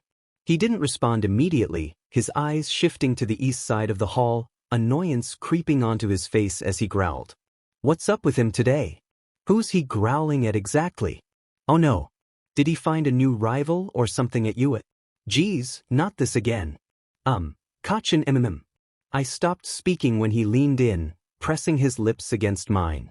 His hands still held me against the wall, and I could feel him getting closer. Keikatsu Kakshan I couldn't form words as his kisses intensified, so I decided to kiss him back, which seemed to excite him. Thankfully, we were a good distance from the school faculty, and no one was around. For now, at least. Mine. Bakugou whispered in my ear, playfully biting my lip before capturing my lips with his again. You're mine, Gur. My cheeks burned, and my heart raced, but I continued to kiss him back, lost in the moment. Damn it. So he was serious after all. I never thought she would end up with him. We should fall back, man. We have no chance with YN-san. Yeah, Bakugou is going to kick our butts or worse if we lay a finger on her. Let's go. I could hear multiple voices from some male students in the distance while we were having our moment, but after a few seconds, I heard them walking away, leaving us alone. I could feel Bakugou smiling victoriously, as if he had just won a fight. He stopped to look into my eyes. Finally. Those demon extras can leave you alone now, Bakugou said with a sigh. Yes, so you mean you came here just to show them I'm yours? He nodded, annoyance still etched on his face, as if he wanted to slam something hard enough to leave a mark. Exactly, babe. Those demon extras don't believe me that you're my girlfriend. Bakugou exclaimed, gritting his teeth. They even had the guts to say they would try to convince you to go out with one of them. So cocky, gur. I couldn't help but sweat a little at how jealous Bakugou was, but at least it showed he cared and loved me, right? Thank you for protecting me then, Katsuki. At least it's over now, right? I said, laughing shyly. Anyways, I need to go to Principal Nizu. I stopped talking when he pressed his lips against mine again, his body inching closer. K Katsuki. Once more, I couldn't speak as we exchanged kisses, clinging to the folder and the pork bun to keep from dropping them. Give me 5 more minutes, if you don't mind. I gotta admit, I like the position we're in, Bakugou said, leaning his forehead against mine. Why you mean? The cabinet position? I asked, my cheeks glowing even brighter. He simply nodded, playfully kissing the top of my nose before smirking. Of course, I mean, pinning you against the wall and seeing you this cute just reminds you that you're all mine, babe. And that will never change. Echu. Sniff ugh, I can't stand this. Katsuki? I had just arrived at Bakugou's place to ask if he managed to take notes during class since I had a minor sprain earlier. Don't worry, I'm fine now. I had been knocking on his door for 2 minutes, which felt odd since his parents usually answer, but all I got was his usual yelling and sneezing? But where are his parents when you need them? Maybe they're still at work? Or perhaps they're out celebrating an anniversary. Whatever the case, I hope I get to see them today. Babe. I heard Bakugou's loud voice from inside. Yeah, it's me. Can I come in? No, didn't come in, babe. Bakugou interrupted. I don't want to look pathetic and weak in front of you. Could it be? I couldn't just ignore this. I needed to see him. You know, saying those things only makes me want to see you more, Kachin. Please, may I come in? I knocked on the door again. No. Come on. I said no. Look, I appreciate the visit, but just do me a favor and come back tomorrow or something, damn it. I sighed and massaged my temples, but I couldn't give up. I knew he was keeping me out because he was sick, just from the tone of his voice and the way he sneezed earlier. Drip drip. I felt raindrops on my skin and clothes. When I looked up, the sky was gray, with a hint of sunlight peeking through. Oh, great, I said, pulling my hoodie over my head before knocking again. Hey, let me in and let me take care of you, Kachin. Take care of me? I don't want to know what you mean by that, dum's ace. Bakugou retorted, sneezing again. See crap, you heard nothing. You hear me? Nothing. I'm sorry, just go home. I pouted, trying to think of a better way to convince him to let me inside. Then an idea popped into my head. Okay then. I'll just wait here until you open the door. If you still don't want me inside after 5 minutes, then I'll really take my leave, I said with a smile, leaning against the door. Huh? You're serious about that? Wait, is it raining? Bakugou exclaimed, and I could hear him let out a long sigh. My heart raced when I heard footsteps approaching. The moment the door opened, I stepped aside to let it swing open properly. Kachin, you actually He pulled me inside and closed the door, but the way he did it was much weaker than usual. You're really brave enough to catch a cold, huh, babe? Well, I won't allow it. Bakugou said, sniffing. I don't want someone precious to me to be sick like me. Wait, that's not what I meant. What I mean is, damn it, me and my big mouth. He turned around, searching for his handkerchief, but when he found it, he sneezed so loudly that one of the decorations in the house shook. So, you are sick. Kachin, why didn't you take a nap or something? I said, my expression turning worried as I noticed the barbells he had been using for workouts. Hold on, why are you even working out in that state? I'm perfectly fine, dummy. It's just a small cold, that's all. Your bad butt boyfriend can handle it, honest. Bakugou insisted, trying to look tough but failing when he sneezed again. Damn it. So uncool. He blew his nose while looking away, trying to hide it. You can stay for a while, but I advise you to. Minutes. His words trailed off quickly as he suddenly fainted and collapsed on the floor. Kachin. I rushed to his side and gently lifted him, carrying him to his room with all my strength and tucking him into bed. Time skip. Okay, the taste is just right. I finished cooking the chicken soup I made for my boyfriend since this was an urgent matter. I would have to apologize to his parents later for using some of their ingredients, but it was just a few, so it should be fine. I poured some soup into a bowl and grabbed a spoon, placing everything on a tray. I even added a glass of water and had the medicine bottle tucked in my pocket. Operation Nurse Explosion Boy Back to Health is a go. I wonder if he's I headed straight to his room and found him awake, blinking a few times as he adjusted to his surroundings. What happened to me? My head? Bakugou exclaimed, cursing himself before growling. I smiled, and as I closed the door with my foot, Bakugou turned his head toward me. YN, he croaked. Hey Kachin. Nurse, YN, is here. I said, carefully walking toward him with the tray. Nurse YN. You're so silly, you goofball, Bakugou said, shaking his head. But I like that about you. It's nothing out. He cursed himself again as he reached for a tissue from his bedside table.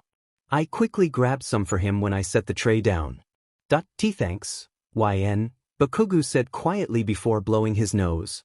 I smiled and picked up the bowl of chicken soup along with the spoon. How long was I out? He asked, wiping his nose with the tissue. 2.5 hours, I replied, glancing at my watch.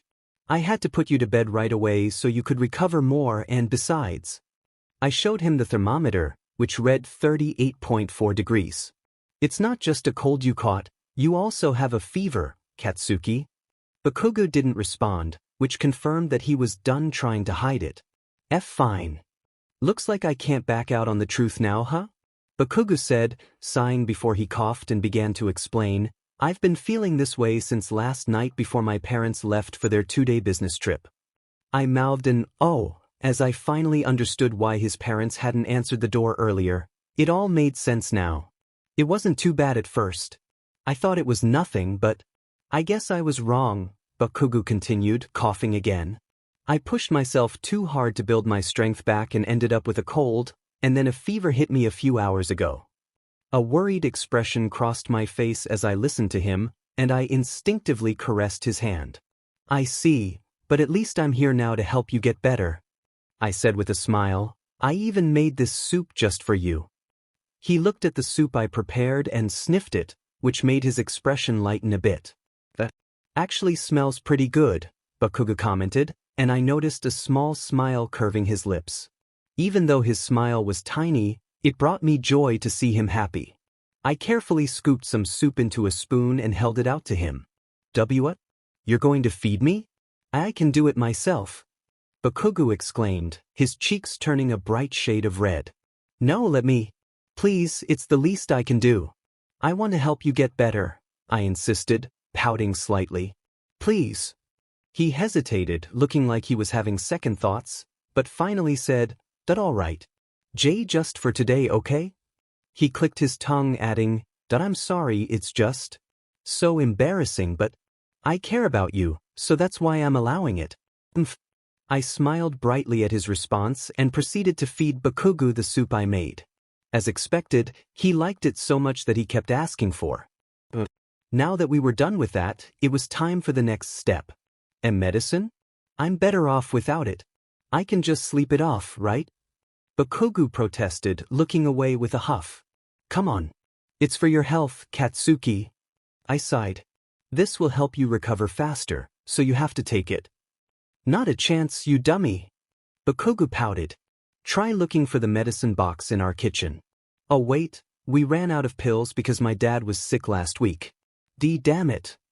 He sighed deeply, trying to think of a better solution. You know, maybe you should take it now since we don't have much choice and I can't just run outside in the rain to buy more, I said with a sad smile. But then my expression brightened with an idea. Hold on. What if we turn this into a little challenge? He raised an eyebrow at my suggestion, and then his expression shifted to one of amusement, as if he was about to smile again. You almost sound like that guy with the weird hair for a second, babe, Bakugou chuckled. But now that I think about it, I guess that could be a good training idea. He adjusted his sitting position to face me properly.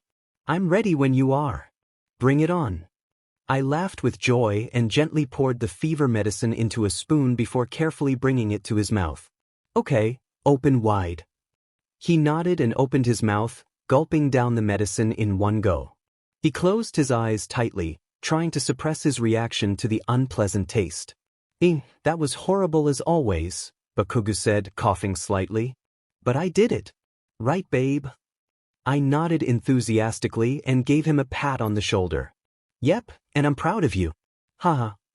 He nodded back and suddenly grabbed my free hand, squeezing it affectionately. Hey, thank you for taking care of me, Bakugou said quietly. If you hadn't come over and convinced me to let you in, I wouldn't have had the strength to make my own food, or my parents would have found me on the floor after I fainted. So, I said it, you dummy. I appreciate everything you've done for me today, and I'm really happy. He squeezed my hand again, a hint of shyness in his demeanor as he looked away slightly. You're very welcome, I said, caressing the hand that held mine with my thumb. Once you're fully recovered, I'll treat you to celebrate your recovery. No. I tilted my head in confusion as he spoke up again. You've done so much for me already, you dummy. Let me return the favor and treat you instead, Bakugou replied.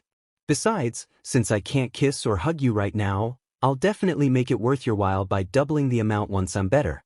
You better be ready for me when that day comes, babe. What? Double the amount?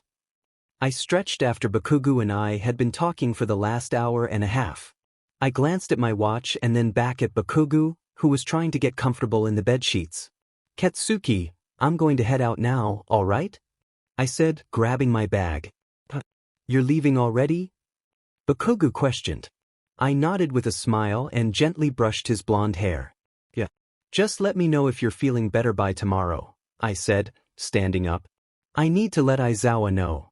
I stopped when he grabbed my hand, squeezing it again. Don't go yet, you goofball. Damn it, this is so embarrassing to ask, but can you stay here until I fall asleep? What was this? Was Bakugou really asking me to stay longer? I blinked a few times at his sudden request, and I noticed his face turning red with embarrassment.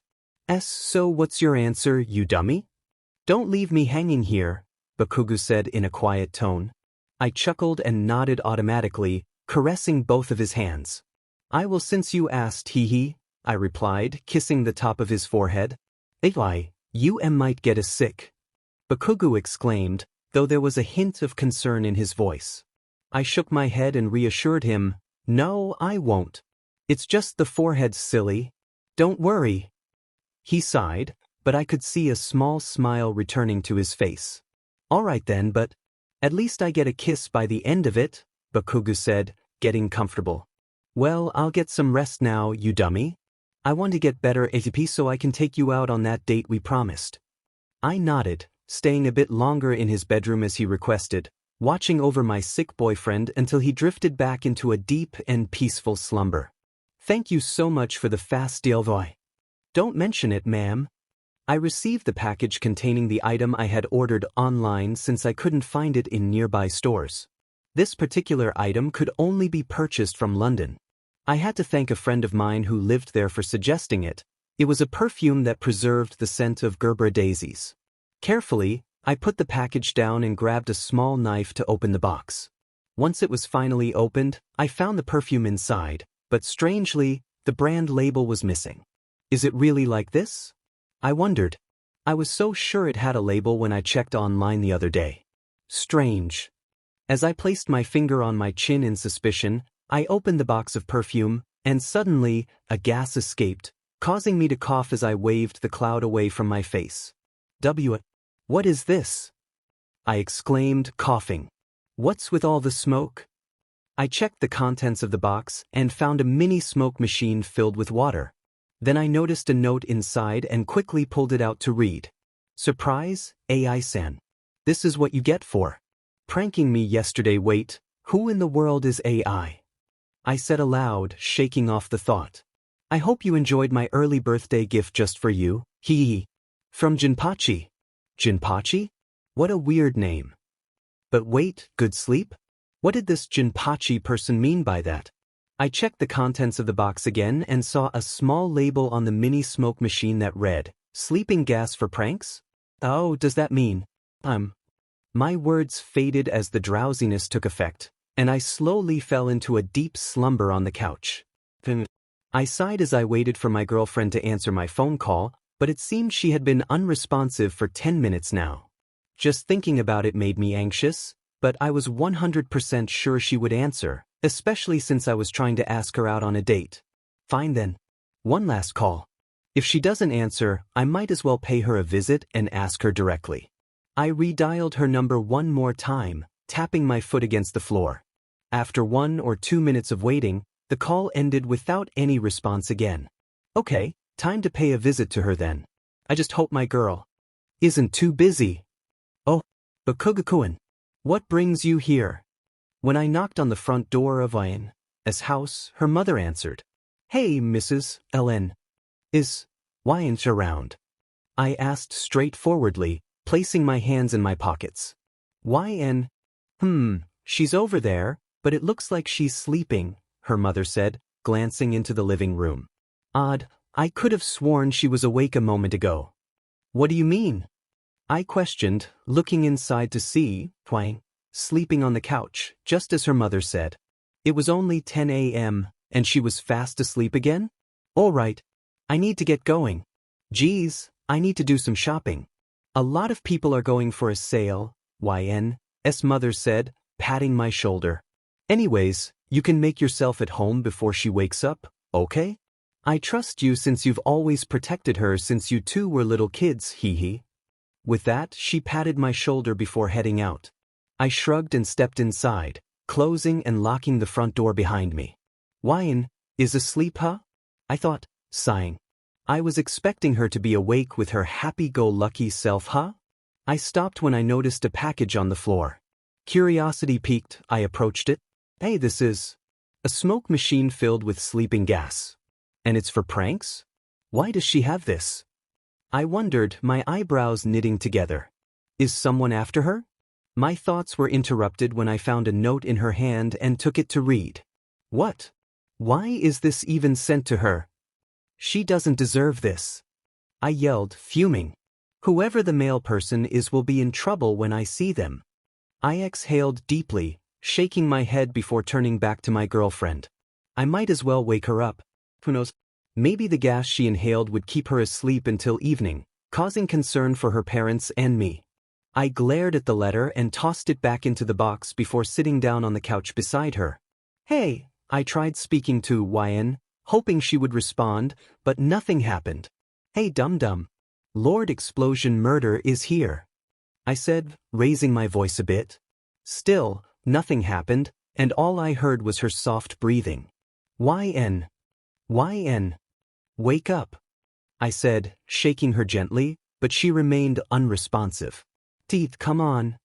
I'm worried about you, you know, I said, glancing at her peaceful face.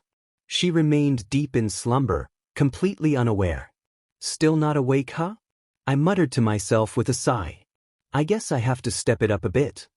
I poked her cheek a few times, but there was no response. I even tried to prod her side, her ticklish spot, but still nothing. However, I noticed her body shift slightly, which I took as a good sign. Almost there. A little movement is progress, I thought, nodding to myself. What else can I do? Oh, I think I know just the thing. Feeling my cheeks warm, I leaned closer to her adorable face. Without hesitation, I pressed my lips against hers, gently cupping her face. I should probably give you more, babe, I whispered before kissing her again. That because you deserve this, not that silly sleeping gas. Back to your perspective. What's happening?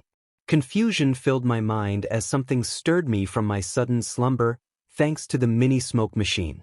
I blinked my eyes open, and the first thing I saw was Bakugou kissing me softly. My eyes widened, and my heart raced like a flag being raised in a game. "Don't wake up, come on," I heard him whisper as he continued kissing me. Little did he know, I was already awake and kissed him back. "One," I chuckled, wrapping my arms around his neck, enjoying the moment. After a few minutes of exchanging kisses, Bakugou pulled back to look at me. "Wyan, that finally you're awake. I thought you wouldn't wake up, and that's why I kissed you," he admitted, a hint of blush on his cheeks. "Like that story what's it called? Oh yeah, Sleeping Beauty or Snow White. I can't believe I'm saying this, but it's true, humph." I blinked a few times at his unexpectedly cute response, smiling like a dork. "You're so cute, Kachin. I never thought that idea would cross your mind," I said with a playful laugh. Shut up. I'm not cute. You're the cute one here. Your sleeping face was the cutest of all. I mean, what? Forget you heard that. Grr. So embarrassing," he exclaimed, his face turning completely red. I giggled at his flustered reaction and kissed him again, finding him adorable. "Thank you, Kachin. I'm glad you woke me up. Who knows how long I would have slept. I was about to text you to see if we could go on a date." Really?" Bakugou replied, a smile creeping onto his face. "Then, our minds are in sync, babe. I like that. This is why I love you so much." He gently brushed my hair aside and kissed me back before pulling me close. "Oh, by the way, who was that mailman who sent you that ridiculous package?" "Oh right, the package. I need to." Both of us stopped talking when there was a knock at the front door. I quickly got out of Bakugou's arms to see who it was. When I opened the door, I found the same mailman who had delivered the package. "Hello again, miss. About the package. So, it was you. Get over here. Kachin. What the heck? Wait, what?" The little blonde boy felt a mix of shock and annoyance as he realized his situation. He looked down, bewildered by his small stature. His clothes, which had fit him before, now hung loosely on his tiny frame. "What the? Damn it. Don't tell me this is that idiot's doing," he thought, stomping his little foot in frustration. "Where is he? I'm going to..." He scanned the playground where he found himself, searching for the person he was looking for. "That idiot is gone. Teach, now what do I do? I can't be like this," he thought to himself, clenching his little fist. "I'm supposed to meet Wyan for our jog and yet. Damn it." He stomped softly on the playground pavement, and just as he was about to grab his phone from his pocket, he stopped and blushed when he recognized who had found him. Back to your POV. Where could he be? I stood in front of the park's fountain, the designated meeting spot for my morning jog with Bakugou. He had told me to meet here, but for some reason he was still absent. I had already been waiting for almost 10 minutes, and when I checked my watch, it read 9:10 a.m. I should probably take a look around. He might be nearby, I thought before I started walking. And I better message him in 5 or 6 minutes. I don't want to upset him or make him think I ditched him. With a sigh, I began my search for my explosive boyfriend. As I passed the playground area, I noticed a little boy all alone, dressed in clothes that were too big for him. Where did he come from? I frowned. Is he lost? I couldn't just leave a child wandering in the park. I had to help him. I approached the little boy, and as soon as he turned around, I was taken aback. He looks just like Bakugou. Wait a second. I crouched down to his level for a better look. As soon as our eyes met, he blushed and covered his face, crossing his arms. Kachin? Is that you? And no, sweetheart, wait, why did I say that? I covered my mouth, hearing his cute voice that sounded just like Bakugou's from when he was a child. It was strange talking to Bakugou as a kid again, but how was this even happening? Don't tell me. Did he get pranked again by someone like last time? Kachin, you just admitted it out of the blue, hee, I said, giggling. Come on, that nickname you gave me is a dead giveaway. Teach. Bakugou pouted, his soft lips forming a cute expression. Fine. Damn it, There's no point in hiding it now, huh? Gore. With a long sigh, he gently pulled his workout shirt away from his face, revealing his adorable childlike features. Why yeah, it's me. You idiot, Bakugou said in that cute voice I hadn't heard in years. This is ridiculous. I can't believe I turned back into a kid. You're so cute. Unable to resist my weakness for cute things, I hugged my boyfriend, who was now a child. Don't worry, he was still covered in his regular clothes. No, I'm not cute. Hmph. Bakugou said, looking away, but he still returned the hug. You are to me, Kachin. Your voice is really cute too, I said, giggling as I touched his chubby cheeks. Gosh, I miss seeing your chubby cheeks. So cute. Oh, stop. You're making me shy all of a sudden, babe. Bakugou retorted softly, his cheeks flushed as he watched me fangirl over his child form. Deku. Well, at least it makes you happy. Yes. But still, I need to find that dumbass who got me into this stupid mess and kick his butt. You mean, you got into a mess because of another prankster? I asked, fixing his blonde hair. He growled and nodded, looking straight into my eyes. Yeah, I guess that DM Extra has nothing better to do than prank people in a public place like this, Bakugou explained, sighing deeply. Where are these pranksters coming from anyway? What happened to that one idiot who turned me into a half-animal last time? It wouldn't be a surprise if they were prank buddies for all we know, T. I sighed and gently kissed the top of his head before checking my watch again. So what now? I mean, you turned into a kid again, I responded. Want to jog some other time? We can always find a way to spend time together if you're like this. We can hang out at my place so your parents won't get worried. And no. I was caught off guard by his sudden refusal, and he looked like he might cry for a moment. As much as I want to hang out at your place, I still want to continue our morning jog. Bakugou insisted in his cute voice. Besides, remember we were supposed to go on a date after? Well, we can't call it a date since I'm like this. But I don't want to cancel that, dummy. I want to spend time with you outside. Oh my gosh. So cute. I had been thinking that if he were in this situation, he would have responded like, I don't want people to know that the Lord Explosion Murder is a kid again, But I was clearly mistaken. I wasn't sure if it was the childlike quirk affecting his sudden change in behavior or if it was just me. Hello? Earth to YN? I snapped back to reality, realizing I was still in the park, hugging my boyfriend in his child form, dressed in oversized clothes. Oh, sorry about that, I said, laughing. Anyways, we can continue our jog and spend quality time together after. Yay! I mean, finally you dummy, Bakugou said, cursing himself. Damn it, where did that jolly reaction come from? Gore. Even his tsundra moments made him more adorable.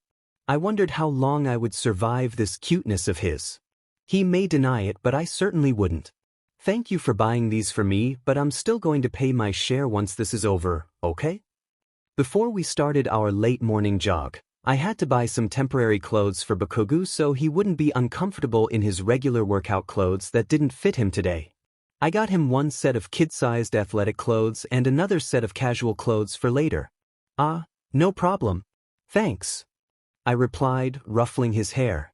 He blushed and pouted slightly at the gesture, but he didn't seem to mind, which was a relief. I guess his half-Inu nature made him secretly enjoy this sort of thing. Okay, let's jog. Come on, Bakugou said, a cheerful smile forming on his lips. I giggled at his excitement, and we started jogging along the park paths.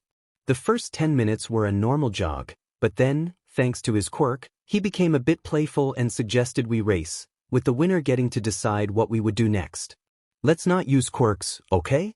Just like old times. We'll make this a fair game, but I'm going to win. I suspected he would say that. He had always been competitive. I decided to go along with it since it had been a while since I'd seen his playful side. You can't catch me, Buttercup. Bakugou teased, sticking his tongue out as he sprinted ahead of me. Ha! Yes, I can, Kachin. I'll win again like when we first met, I exclaimed, grinning. We'll see about that. Bakugou called back, continuing to run. I smiled, enjoying our little competition while people we passed watched us, some even commenting on how cute we looked together. Ah, that's so cute. I should definitely bring my little brother for a jog too. Or my younger cousin. He loves to exercise and run. I felt a bit embarrassed hearing those comments about us being siblings, and when I glanced at Bakugou, I noticed he was frowning, his teeth gritted slightly. Damn it, these people are saying we're siblings. As expected, Bakugou grumbled, sounding adorably frustrated. Now I'm starting to get impatient about turning back to normal. You'll be back to normal, Kachin, I reassured him with a smile. Maybe the effects will wear off by tomorrow, just like last time. Yet you're right, he replied with a deep sigh, still running. I mean, we can't find that prankster, so what choice do we have? Besides, I think I overheard some of the other victims saying this effect will wear off in a day anyway. I nodded in agreement and continued our playful race. More people began to pay attention to us, but we didn't care, especially Bakugou. Haha, I bet you can't catch me since I'm a kid. That doesn't matter, Kachin. You know me well enough. Seeing him so giddy and happy made my heart swell. I hadn't seen this side of him since we entered middle school. He had always been tough and rough around the edges, rarely showing happiness. Our running seemed to have no end, but after putting in a lot of effort, we finally finished, and it turned out to be a tie. Don't worry, we didn't use our quirks for this. We both panted heavily and stopped in the middle of a large patch of grass where people were having picnics.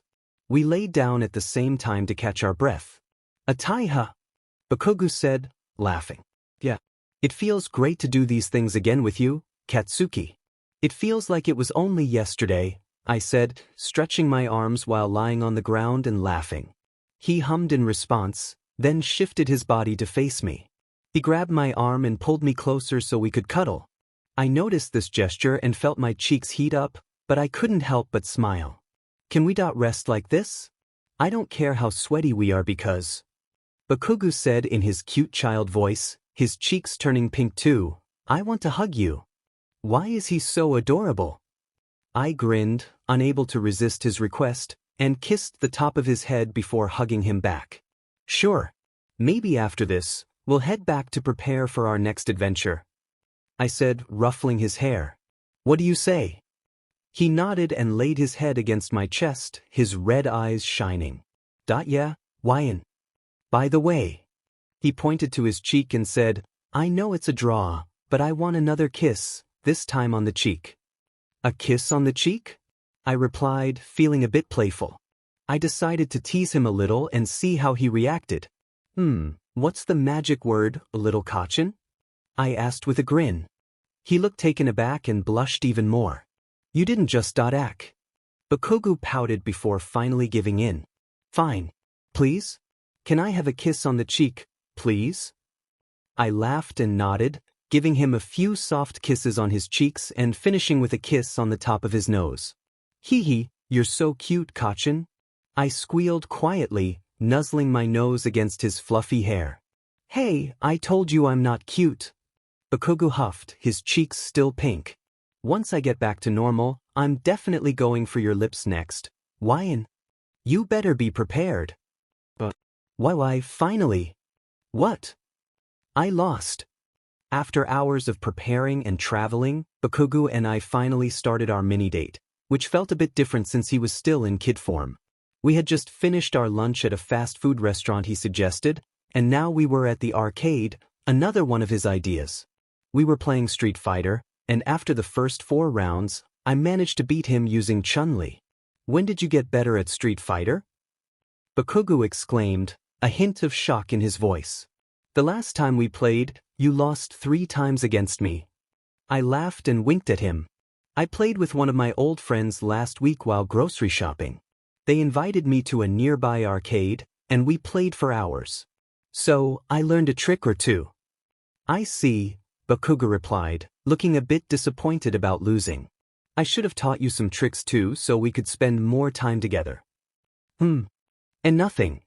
Bakugou exclaimed, blushing and cursing himself. Anyway, I want a rematch. If I win, I want you to treat me to ice cream and give me a kiss on the cheek. I couldn't help but laugh at his flustered expression and the way his lips pouted. No deal. Round 2 will commence, I said, inserting another token into the machine. His game face was on as he inserted another token and grabbed the control buttons. Yay, wait, I mean let's go. Darn these child instincts, Bakugou exclaimed, grinning fiercely. Abuse, I'm going to beat you this time, YN.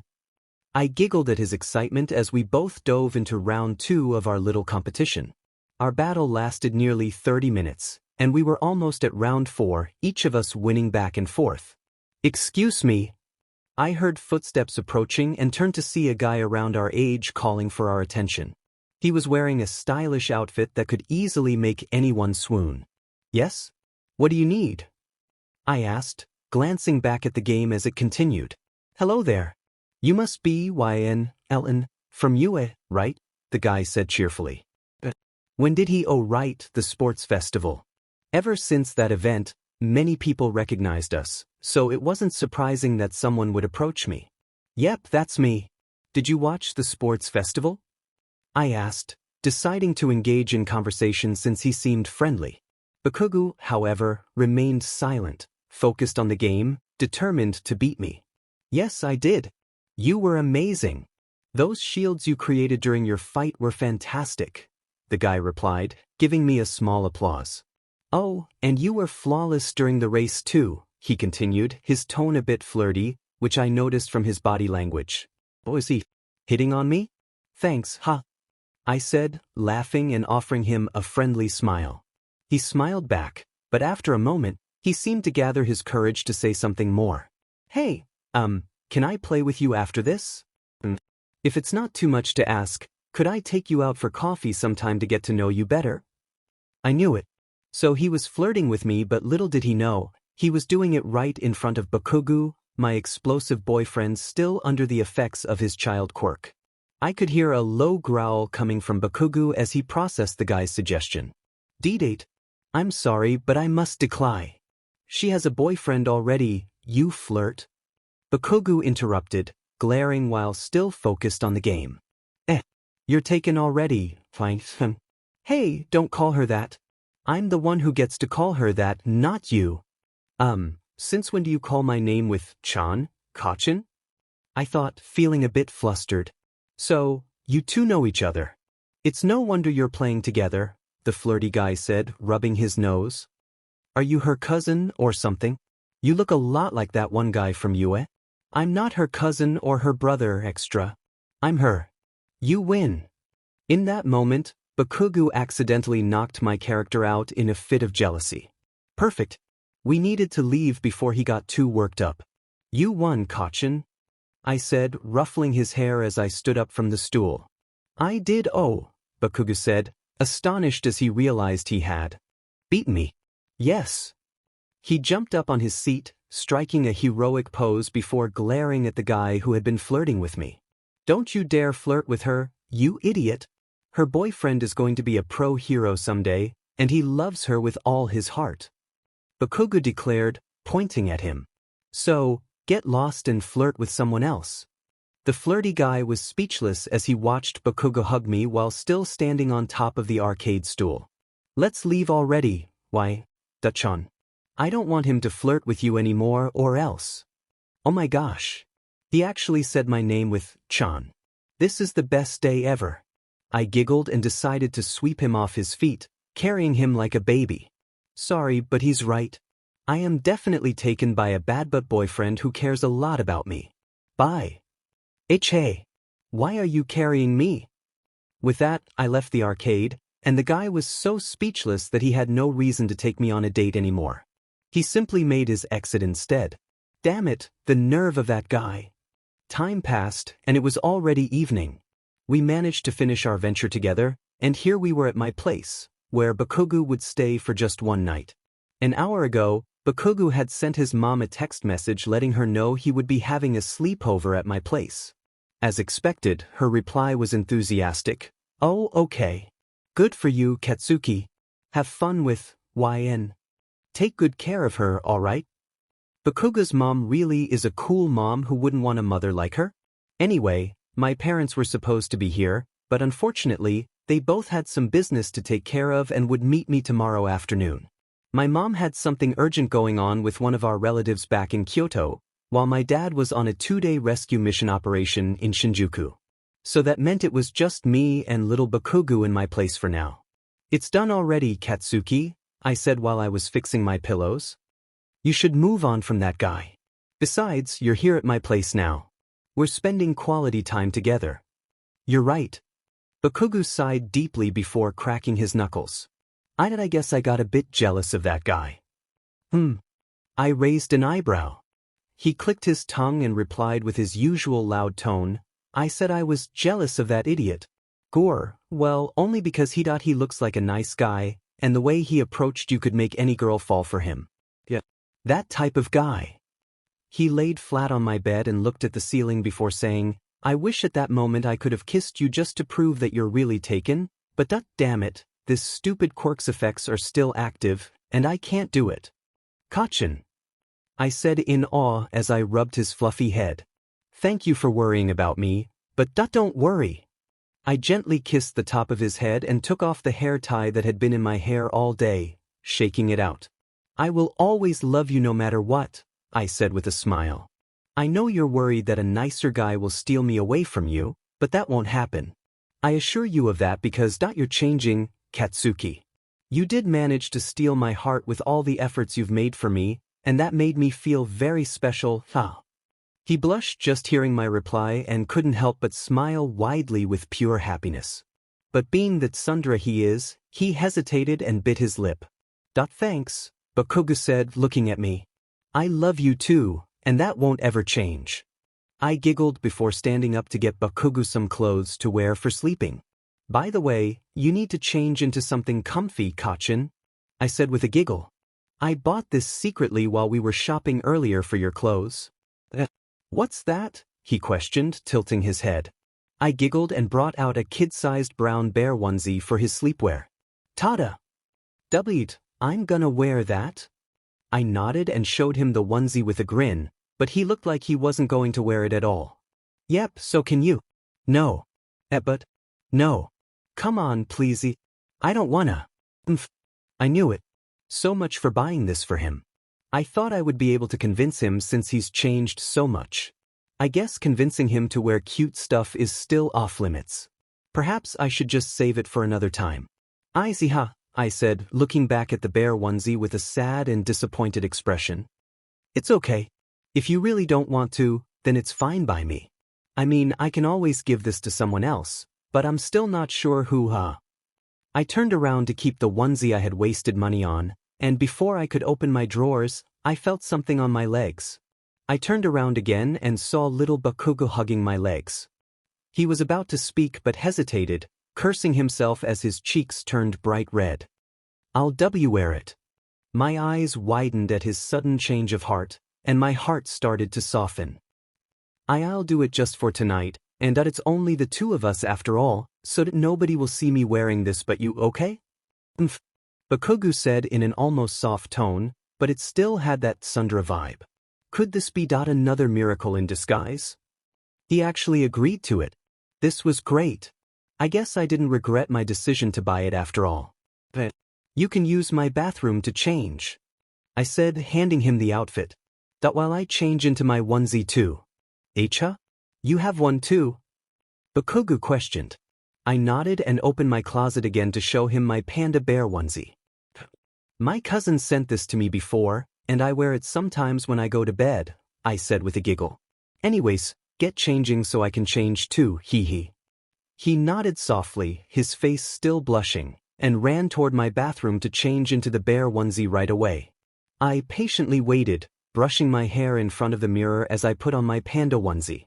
After a minute or two, the explosion boy finally came out, and he looked way too cute in the bear onesie. "I'm here, Buttercupo."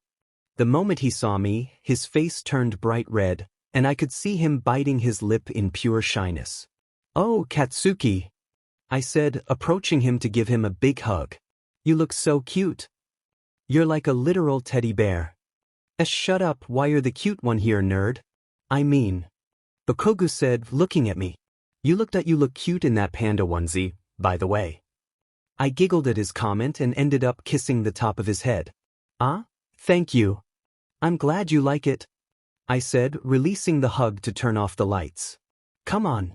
It's getting late and tomorrow you'll be back to normal.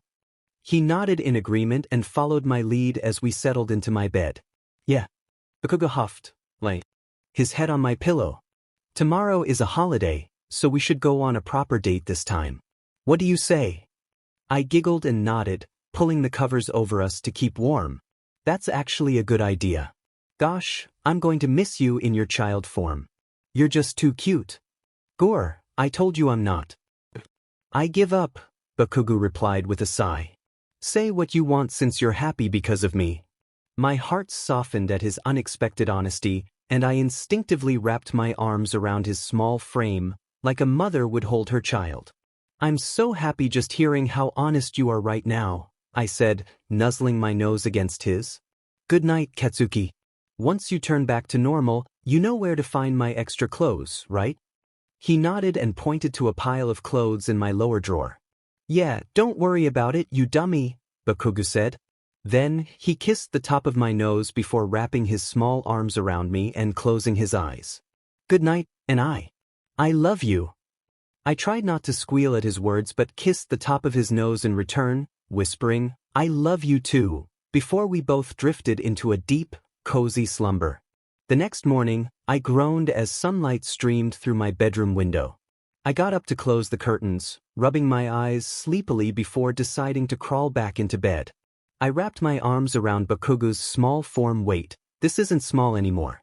My eyes widened as I realized too late that Bakugou had transformed back to normal. He was no longer in his bear onesie but wearing the simple black shirt and sweatpants I had prepared for him. Maybe it got ripped when he transformed back. I grinned and gently kissed his lips, snuggling into his warmth. So sneaky, babe. Oops. Did he hear my soft response to the wake-up call from the sun? I laughed nervously as Bakugou slowly stirred from his peaceful slumber. When he saw me, a small grin formed on his lips, and he pulled me close for a kiss. My eyes widened at the sudden gesture, but I giggled and kissed him back, letting my legs wrap around his. Our sweet exchange lasted only a moment before he grew more passionate, his kisses becoming more intense as one of his hands gently caressed my face and hair. Good morning, Bakugou said after pulling away, hugging me tightly. Hey, Katsuki. Ha, good morning. I greeted him, blushing. Looks like you're finally back to normal. You bet I am, Bakugou replied, looking me over. I can get used to seeing you in that outfit. I really like it. You do? I asked, grinning. He blushed and clicked his tongue before gently tickling my sides, prompting me to squirm away. Of course I do, you dummy. In fact, you're just way too cute, so let me continue hugging you, okay? Bakugou exclaimed, growling softly. I laughed and nodded, snuggling against his broad chest with a huge grin. By the way, Bakugou said, surprisingly soft, I want to keep the clothes you bought for me. Oh, that, I said, pondering. I mean, okay, since I'm not sure who else to give them to. Why though? He gasped slightly, his cheeks turning red as he averted his gaze. It's F for something, Bakugou said, stroking my head gently. You know, for the photo I mean, never mind. Pretend you didn't hear that and let's just continue cuddling, dummy. I raised an eyebrow as he snuggled against me, a hint of embarrassment on his face. I wondered what he wanted to say earlier, but for now, I was content just to cuddle with him. The time of the month had come again, and unfortunately, it started acting up once my classes were over for the day. I fought against the pain, feeling my stomach twist as I hugged myself tightly. No one seemed to notice my discomfort, so I kept a neutral expression to avoid worrying anyone, especially Bakugou. One by one, my friends and classmates from Class 1A started leaving the classroom, chatting excitedly while I searched for my medicine pouch to ease the pain. When I finally found it at the bottom of my bag, I smiled weakly, but my relief quickly faded when I realized I had no extra painkillers. Damn it, I forgot to restock. No, I thought, sighing as I gently massaged my stomach. I have to get home quick. Oi, YN. My heart raced as I turned to see my explosion boyfriend beside me, already ready to go home. Let's go. I wanted to treat you to takoyaki before we head back home together, Bakugou said, taking my hand. You're going to love it, I'm sure. Oh no, anything but the takoyaki. As much as I wanted to enjoy a meal with my explosive boyfriend, my loss of appetite was making it hard to even think about food. That's a really great offer coming from you, Katsuki, I replied, laughing nervously. But I must decline. Maybe tomorrow would be better, yeah? Huh. What? That's odd. You never say no when I take you out for food, Bakugou said, raising an eyebrow. Not hungry, babe? Well, not exactly. I just don't feel like it. That's all. I replied, forcing a laugh as sweat trickled down my forehead. He gave me a suspicious look and stepped closer, pushing me gently against the wall. Really? Cabanosing me at a time like this? I thought, swallowing hard. You've been acting really strange since our last class, Bakugou said, his voice low. What's going on with you? Weird. I'm not acting weird. Don't even try to hide it, dumbass. I've known you long enough to know when something's bothering you. Bakugou huffed. I want to know what's wrong. I can't just ignore this. My heart raced at his concern, easing my stomach pains just a bit. Now that's what I call a sweet boyfriend. Shut up. I'm just worried about you, okay? He shouted, flustered. Sure, Bakugou. Ha. See you tomorrow, guys. I heard Siro's comment, which made me laugh softly as he left with Kaminari and Mineta, who were briefly envious of Bakugou. The idiot. Anyway, where was I? Bakugou said, his face turning bright red.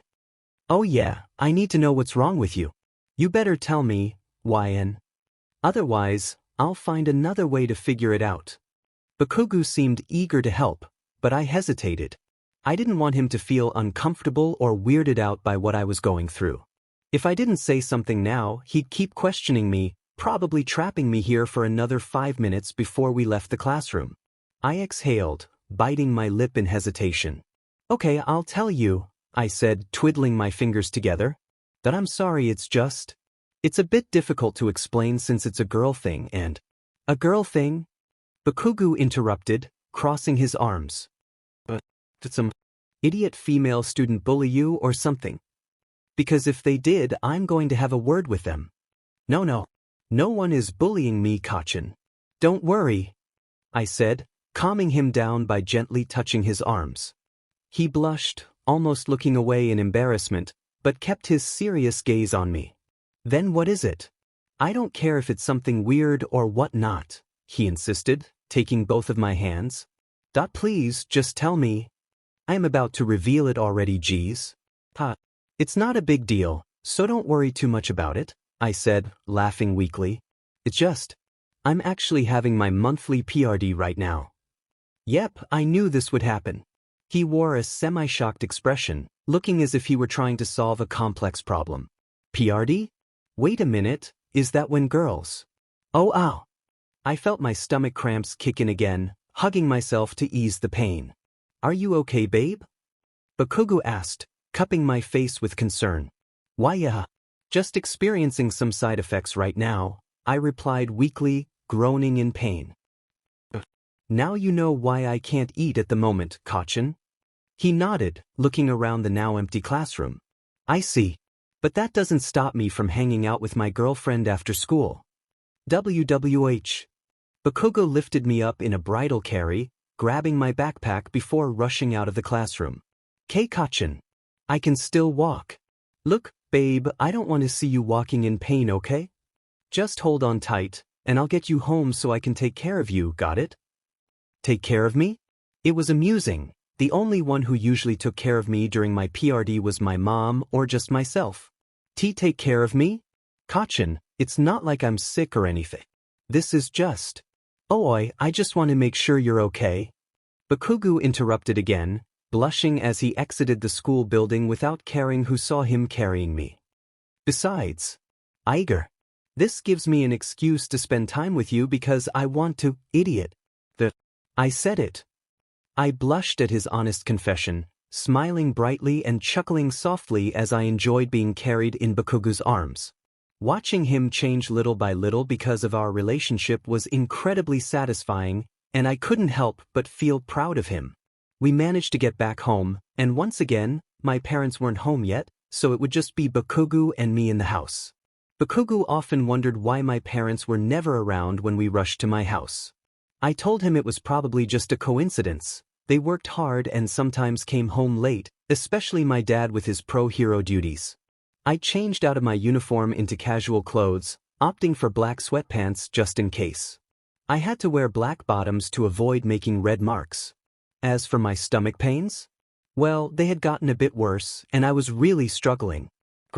Really? I sighed, the pain still nagging at me. Before I could head to the kitchen, I heard a voice. "Hold your horses, babe." W.O. Once again, I found myself being carried, this time with one arm, and gently placed down on the couch. "But I need food." I frowned and attempted to get up from the couch. "Huh. But you said your stomach hurts." "But I'm hungry." "Please, Kachin. I'm sorry, it's just... I have unexpected mood swings when I'm on my PRD, which happens rarely." Bakugou sighed and massaged his temples but nodded, making me sit down on the couch again while brushing the strands of hair from my face, which felt comforting. All right. I understand what you're going through, you dummy. Just rest there and I'll be back, okay?" Bakugou said, kissing the top of my head before he dashed toward the front door. Where are you going?" I groaned in pain, almost feeling the urge to follow him. "I'm going to visit the old lady's takoyaki shop in our neighborhood, so don't worry, I'll be back quickly, okay? If there are any troublemakers at your house, just call me." With that, he hurried out in his school uniform, and I decided to wait for him, hugging myself on the couch. Isn't this too much? When Bakugou returned with food just for me, he came back not only with takoyaki but also a medium-sized tub of ice cream for us to share. "It's perfect, you goofball. It's on me, and besides, remember we couldn't have our takoyaki date earlier? Well, here's a better version of it." Bakugou said as he placed both the takoyaki and the ice cream on the coffee table with a loud thud. "I just want to make sure your cravings are satisfied before you take your painkillers, and this is to return the favor for helping me when I got sick last time, so... There. What's this?" Bakugou's softer side was showing more and more since he found out I was going through my difficult PRD. His voice was quieter than usual, except when he yelled at Siro earlier back in school. I loved seeing this side of him, even with his tsundere moments mixed in, which made it 10 times cuter. I grinned, and when he noticed how happy I was, he blushed and looked away slightly. "You dummy? Why are you looking at me like that?" Bakugou said, crossing his arms. "Because I'm really happy that you did all this for me, silly." "Hee," I replied, giggling before wrapping my arms around his neck. "Thank you so much, Kachin. I love you." He blushed bright red at my words but returned the warm hug and gently kissed my lips. "And no problem. And I love you too, YN," Bakugou replied, finally looking into my eyes, though the blush on his cheeks remained. "Anyways, let's eat the takoyaki before it gets cold and the ice cream before it melts, babe. I want those cramps of yours to buzz off." I giggled again at his words, and we both started eating the takoyaki first. As expected, it was delicious, warming my tummy, and the smell was addictive. So good," I commented, leaning against his shoulder. "Right? It's really good indeed, babe," Bakugou said, eating his share of the takoyaki. "I'm glad that old lady is still selling these. Is it making you feel better?" I nodded rapidly, finishing the rest of my share of takoyaki with a bright smile. Little did I know, Bakugou was smiling at me as he watched me eat, even sneaking a photo of me with my bright grin. "That's so cute." I tease nothing. Idiot." He blushed brighter than before while opening the tub of ice cream without a problem and went to the kitchen to get 2 spoons for us. Once he returned, he handed me 1 spoon, and without hesitation, I started eating the ice cream with excitement. After 1 bite, I was giggling, and Bakugou joined in as he started eating the ice cream with. "By the way, are you sure you want to eat this with me? I thought you were following your diet this week," I asked, tilting my head with curiosity. "Of course, I'm sure, dummy." Bakugou said, sighing before ruffling my hair. This is only for today anyway, and besides, I want to eat with you. I smiled and continued enjoying my sweet dessert, but before I could say anything else, I felt his arm wrap around my waist, and his hand started to gently massage my stomach. I blushed, and when I looked over at my explosive boyfriend, he was still blushing but appeared calm as he massaged my stomach with his fingertips. I hope you'll feel better and stronger soon, babe, Bakugou said softly before looking back at me. I hope this massage helps at least. You're not uncomfortable with what I'm doing, are you? I shook my head and grinned widely before gently kissing his lips. Heh, I'll take that as a yes then. Fight that PRD bit. I'll be here to support you. I paused the Netflix movie I was watching on our flat-screen TV when I heard a knock at the front door. I stood up from the couch and quickly walked over to check the peephole. To my surprise, it was Bakugou, and he was holding a can of candies. That's odd. I thought he wasn't a fan of sweets. Maybe he came here to give them to me as a gift? Whatever the reason, I wanted to hear it from him, so I opened the door and greeted my blonde explosion boy. Hey Katsuki. What's up? I asked, glancing at the clock. I thought you had errands to run after I asked if we could jog together. What changed your mind? He didn't answer right away, and for some reason, he looked a bit sluggish, as if he had just come from a fight. But, why did you? I came here to see you, you precious dummy. Precious dummy? He had never called me precious before, only dummy. I raised an eyebrow as he entered my house, waddling slightly. The way he walked seemed off, and he looked like he might fall any second. Why do I get the feeling he really fought someone before getting here? Although, I thought as I watched him aimlessly wander around the living room, he never walks like that after fights. Suddenly, he approached me and wrapped his arms around my waist tightly, snuggling against me. I miss you. I miss you. You're my world, you know? Bakugou said, his tone shaky. Some extra will get in our relationship. I'll give them a good explosion they'll never forget. My world?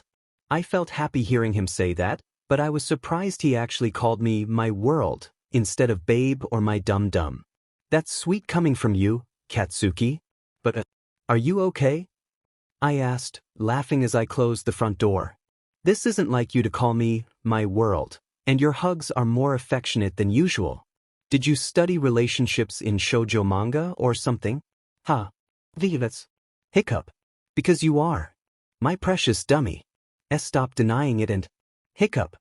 Bakugou said, starting to giggle. Listen to me because I am the Muffin Man. Muffin Man? I almost laughed at my tough boyfriend saying something so unlike him. A Muffin Man? Wait, but you claimed to be the Lord Explosion Murder. And no, I'm T the Muffin Man. And as the Muffin Man, I claim myself. He struck a cool pose, well, a clumsy version of it, and looked at me. The K-King of all muffins and gingerbread men. I felt laughter bubbling up just hearing him say that, and soon I was laughing uncontrollably. Oh, why you laughing at? The Great Muffin Man, huh? Bakugou said in a clumsy way, his annoyed expression only making me laugh harder. That's because. You never claimed to be. I can't breathe. I said, still laughing, which only confused my boyfriend, who was acting so strangely since he arrived. Whatever, laugh all you want. Because I love you anyway and I claim you as. He lifted my chin and said in an almost flirtatious tone, Queen. I blushed at the new nickname and my laughter slowly faded. Queen? What exactly am I queen of? Muffins and gingerbread men too? We're going to be rulers. Bakugou said, looking like he might stumble any second. We're going to show the world that we're not just going to be pro-heroes but also the rulers of all muffins and gingerbread men. We just need Kirishima as our royal knight and that Deku as our court jester. Bakugou rambled on about our muffin royalty, and I was both confused and amused by his antics. Why was he stumbling over his words and actions? Why did he have hiccups? This was making me laugh, but it wasn't his usual behavior. Hold on, Not his usual way of acting. Wheezy. Thud thud thud. I gasped when someone started banging on my front door, making me worry a bit. What if it was a robbery? I gulped, and before I could tell Bakugou. San. Are you there? Please, I need to talk to you. It's very important. Please. I sighed in relief upon hearing a familiar voice, so I gently let go of my blonde boyfriend, but, where are you going? I want to hold you, my queen. Bakugou said, starting to kiss my cheeks repeatedly. I blushed brightly from his actions and replied, BNHA. I need to open the door. I'll make you something and we'll cuddle on my couch. Hi, that's my queen. I love you. Bakugou interrupted, kissing me clumsily before giggling to himself. Then let's cuddle now, idiot. Come on. That's not what I meant, Kachin. Ha. I replied, still blushing as I looked back at the front door. I need to answer the door first before we get to the cuddling. This back and forth continued for a few minutes, and since I was getting nowhere trying to convince my boyfriend to let me go, I had no choice but to answer the door while he was still hugging me. Once I arrived, I opened the door to find Ken Mori, a student from UA and a friend of mine, standing there. Ken-kun? What brings you here? Oh my gosh. HHE's here. Ken started to panic as soon as he saw Bakugou hugging me, looking for a place to hide, but unfortunately, our family garage doors were closed. You mean Katsuki? I said, pointing at my blonde boyfriend, who was now humming the Barbie girl song while hugging me close. Is something the matter? I hope he didn't do anything rash. No. It's not that. Don't worry, the one who's at fault here is my twin brother, but since I am here on his behalf. Ken said, bowing deeply. I'm so sorry, too. I wore a confused look and replied, apologize for what? Funny, my day has become a bit strange ever since my boyfriend here started acting like this, so tell me exactly what's happening so I can understand. That's the reason why I'm apologizing, San. I raised an eyebrow and noticed him pointing at Bakugou, who was still hugging me and now starting to sing the song instead of just humming it. Wait, are you saying? I began but stopped short. He nodded rapidly and bowed again, his head nearly touching the ground. Yes, my brother hypnotized him with his quirk and made him act like a silly person, Ken explained, raising his head. Bakugou wasn't the target, I assure you. He was meant to prank a bully who made fun of a friend of ours, but I guess his aim went awry when he got pushed by one of the bully's friends. I nodded, a bit surprised that Bakugou didn't even bother looking or speaking to Ken in his current state.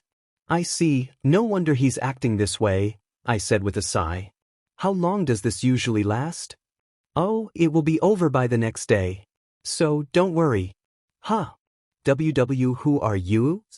It seemed he finished singing Barbie Girl and finally realized someone was in front of him. I'm Ken. I'm actually a friend of your girlfriend, and please, don't use your explosions or anything. I came to apologize. Shut up, extra, and bow down to your king. Of all muffins and gingerbread men, Bakugou replied, his words slurring together. I hoppy wired at not flirting with my queen Hiri. I couldn't help but laugh at his self-proclaimed title of Muffin King, which left Ken looking confused but on the verge of laughter, though he held it back, fearing Bakugou's reaction. I'm not. Besides, she loves you so much, Bakugou. Ken replied honestly, shaking his head. I only came here to apologize so you won't kick my butt the next day during lunch rush. Anyways, I'll go now. He straightened up and bowed once more before quickly taking his leave, leaving Bakugou and me alone. Not a bad guy. Had a good tea thing, he knows why you're me, Bakugou said, hiccuping before deciding to carry me in a bridal style. I blushed at his sudden actions, feeling a bit shaky as Bakugou's grip started to weaken. Katsuki, you're still in that condition? I think you shouldn't. I can do it, to my queen. Just trust me. Bakugou said, laughing cluelessly. Why ye muffin kingy will? Hiccup. Well, damn it, I forgot what to say. Instead of feeling worried about falling, I ended up laughing at his silly but affectionate words. It was going to be a long afternoon, or perhaps evening, for both of us, and I had to make sure he didn't break anything in my house since my parents were out for work. An hour had passed since I discovered my boyfriend acting silly, thanks to Ken's twin brother's hypnotic quirk. So far, Bakugou couldn't stop claiming to be the Muffin Man, even going into the kitchen to search for his gingerbread men, which was quite amusing. He even got into a playful argument with the microwave while I was cooking dinner. Once I finished cooking, I noticed Bakugou wasn't in the kitchen, so I decided to look for him in the living room. Cloudus. Clouds? Hearing my boyfriend's silly voice made me think he might have gone to the restroom, so I changed course and headed there. Queen. I found some Cloudus. I was right when I saw Bakugou coming out of the restroom, oddly holding a few cotton ball in his hands. Oh, so that's why he's saying clouds, I said, massaging my temples before laughing at his silliness. Bakugou is definitely going to be super embarrassed when I tell him about this. Those are cotton ball, Katsuki. I don't think they're clouds, I said, trying to hold back my laughter. I use those mostly for tending wounds and facial care. Tityat knew it's cloudus. Touch them, it's fluffy, Bakugou interrupted, presenting the cotton ball to me. Once again, I found myself laughing at Bakugou's antics but decided to touch them anyway. Yeah, it's really fluffy, Kachin, I said, smiling at him. Right? It's fluffy, just like you, Bakugou said, giggling in a way that was so unlike him. Kamihuri. He didn't hesitate to give me a big warm hug and snuggle against me once more. I found myself enjoying Bakugou's silly behavior more and more, feeling a warmth in my heart. Hee, you're so cute, Kachin, I said without hesitation, hugging him back. Yes, I'm cutie. I'm cuter than that damn Deku. Bakugou declared, squeezing me tightly. Did he just call himself cute? I never thought I would see the day Bakugou would call himself cute, but it was too bad he was saying it because of the hypnosis. Really? Are you considering yourself cute? I asked, tilting my head while a smile formed on my lips. He nodded and replied, yes, so that you don't look at other cute guys, okay? You're the only one for me and that I'm the CQT guy if for that for you, my queen. You got that? I giggled and nodded simply at his response, deciding to reward him with a gentle pat on the head and a kiss on the lips. Of course Anyway, I cooked dinner early, so if you want. I stopped talking when he kissed me back, making my heart race, but I managed to kiss him again. We exchanged a few kisses and I thought it would last for just a minute, but I was wrong. We kept kissing for almost 2 minutes without stopping, and his kisses became a bit more passionate. Keika, Sichan. The food. We haven't had dinner yet, I said between kisses. Let's just continue this later, okay? But it's your fault. Your kiss was too powerful. No wonder you're my queen, YN, Bakugou replied, giggling. Please. I need more kisses. Even though he's acting under the influence of a quirk, he's surprisingly smooth with his words. If he ever does this kind of thing to me, I think I'll be on cloud 9. We finally finished eating the dinner I made, and I saved the leftovers for my parents so my mom wouldn't have to cook when they got back. I was a bit worried while eating with Bakugou because I thought he might get sick, but then I remembered that it was just the quirk's effect, not the real thing. He even named the meal I prepared and talked to it as if it were alive, which was funny and cute. Once we were done, I promised Bakugou we would cuddle on the couch, so here we are, snuggled up on my living room couch, continuing the Netflix film I had started earlier. That guy has a funny hairstyle, huh? Bakugou commented as he cuddled next to me. In between watching the film, I found myself losing focus, distracted by Bakugou's amusing comments and actions. It was quite entertaining, and I might just stop watching if this keeps up. That girl should be with that funny-haired guy. She needs to open her eyes, Bakugou said, hiccuping. That's because she had a fight with that guy due to a misunderstanding, Kachin, I replied, laughing. She thought he was the one because she sent some signs, but he couldn't express his feelings properly, so he sort of rejected her. Seriously? Man, this idiot. Why wasn't he making up his mind then? Bakugou said, looking at me. They wouldn't have fought in the first place if he just told her that he actually likes her, damn it. I laughed again at his response and said, don't worry, They'll make up for sure. Oh wait, better not spoil it, huh? Bakugou and I continued watching the movie, which turned out to be a romance film, and he wouldn't stop making comments about every scene. When the movie reached its climax, I noticed Bakugou had stopped talking. When I looked over, I saw he had fallen asleep in my arms. His sleeping face looked peaceful, and I smiled at him, pausing the movie. I cuddled closer to him, kissing the top of his head and snuggling against him. Morning, Kachin. Arg. Morning. Ouch, my head. The next day arrived, and as expected, the effects of the quirk faded away, revealing Bakugou back to his usual self. Are you feeling okay? I asked, tilting my head. My head is pounding, that's all. Damn it. Bakugou said as he closed the door behind him. Let's go. We don't want to miss the train, do we? I nodded, and we started walking to school, holding hands. Yesterday was really weird.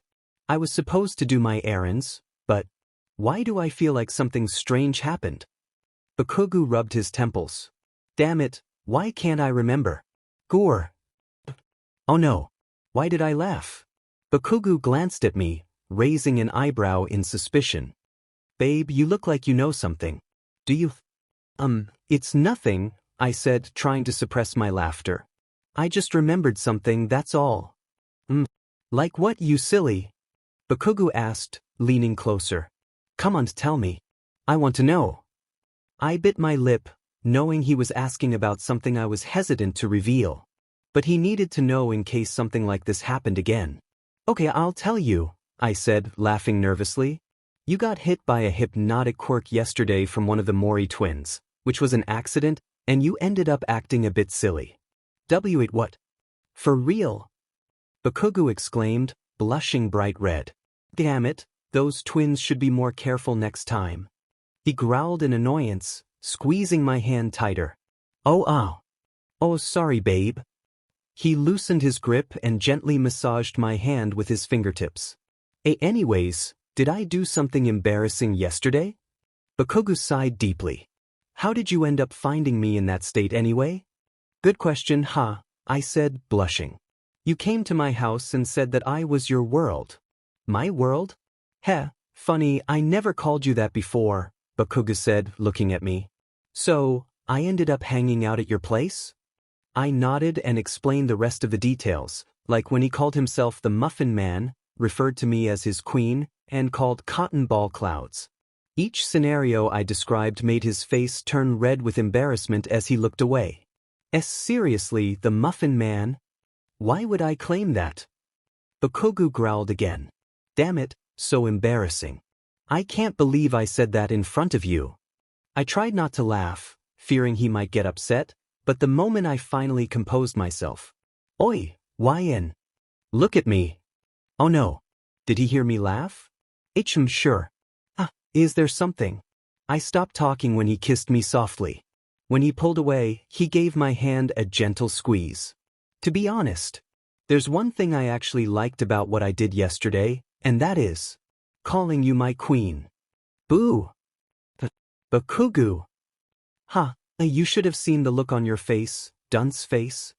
Yes, the Halloween season has finally arrived, and it seems this is Bakugou's favorite holiday. He loves to scare our neighbors, our former classmates, and me as long as I can remember. Mini flashback, elementary days. Kachin. I waited patiently in front of Bakugou's house, dressed in my little mage outfit and holding my pumpkin basket, ready for trick-or-treating with him. I told him I would come over, and Midoriya would follow soon since his mom was still helping him dress up, probably as All Might. I smiled as I waited, and suddenly, the door swung open. Boo! I jumped back, startled by a scream mask worn by my blonde explosion friend, who was dressed as a werewolf. Kachin. I pouted. This was actually meant for that Diamond Deku, but seeing your reaction is good too, haha. Bakugou laughed. Geez, I muttered, pouting again before glancing at his costume. I like your costume, by the way, Kachin. Bakugou's face turned slightly red, and he looked away, mumbling, Oh, thanks. You looked pretty. Pretty? Why, you heard nothing, dummy. Mini flashback END. Those days of trick-or-treating with Bakugou were so much fun. My original idea was to do it again this year, but Bakugou insisted we were too old for that. So, we decided to have a Halloween date instead, still wearing costumes for the occasion since UA was hosting a Halloween party in the gymnasium. It was a blast, and our friends in Class 1A were definitely enjoying themselves. Kaminari was holding his chest after getting startled by my blonde explosion boy. Geez, these horns nearly flew off when you jumped out of nowhere, man. Huh, Kaminari said, adjusting his devil horns. Nice scare, Bakugou. Huh, you should try scaring my Netta next, Kirishima suggested, laughing as he took a sip of his orange juice. I like the sound of that, Kiri. He was checking out YN's outfit earlier, now that you mention it, Bakugou said with a mischievous smile, cracking his knuckles. Wait a sec, speaking of YN, where is she? Katsuki. Bakugou's words were interrupted as he heard my voice from afar. I had just returned from the restroom and made my way back to where Bakugou and the others were, near the buffet area of the gymnasium. I was wearing my mage outfit again, while Bakugou was in the cool werewolf costume similar to what he wore years ago during our trick-or-treating. I had suggested we dress up in the same costumes as before, but I was worried my Tsundere boyfriend wouldn't agree. In the end, he surprised me by agreeing, though he had blushed the entire time afterward. I noticed Bakugou's cheeks reddening again as Kirishima waved at me from beside him, dressed as a mummy. Welcome back, YN. Kirishima greeted, grinning. Hey. Sorry, I had to fix my hair, I replied, laughing. Someone with a wind quirk accidentally messed it up. No wonder it took you so long, Bakugou said, crossing his arms. I just wanted to make sure I looked my best tonight, Kachin. I pouted, brushing a strand of hair from my face. Bakugou clicked his tongue and cupped my face, looking straight into my eyes. But you already look your best, babe. I mean, that diamond grape was checking you out since earlier, so that even though your hair is messy, you're still pretty to me, you dummy, he said, his cheeks turning a deeper shade of red. Kachin, I said in awe, a sweet smile spreading across my lips. Kirishima was smiling at our moment, quietly. But for some reason, Kirishima's expression was mixed, as if he felt something beyond happiness. I couldn't quite put my finger on it, and it made me question or worry about him. Hey guys. Yo, check this out. My thoughts were interrupted when Ciro called our attention, holding a snack from the buffet. Oh, hey, Ciro. What do you have there? Kirishima asked, laughing awkwardly as he pointed at Ciro's food. Oh, this? Just some cookies with spider sprinkles on them, Ciro said, popping one into his mouth. Gee, gross, man. Kaminari chimed in, joining the conversation and looking disgusted. But they're good. These aren't real spiders, either. Try it. Ciro insisted, laughing as he offered the treat to Kaminari. They're just nicely carved chocolate chips. And no thanks, man. I'm all good. Haha. Kaminari exclaimed, eager to get to the point. Anyway, you wanted to share something just now, right?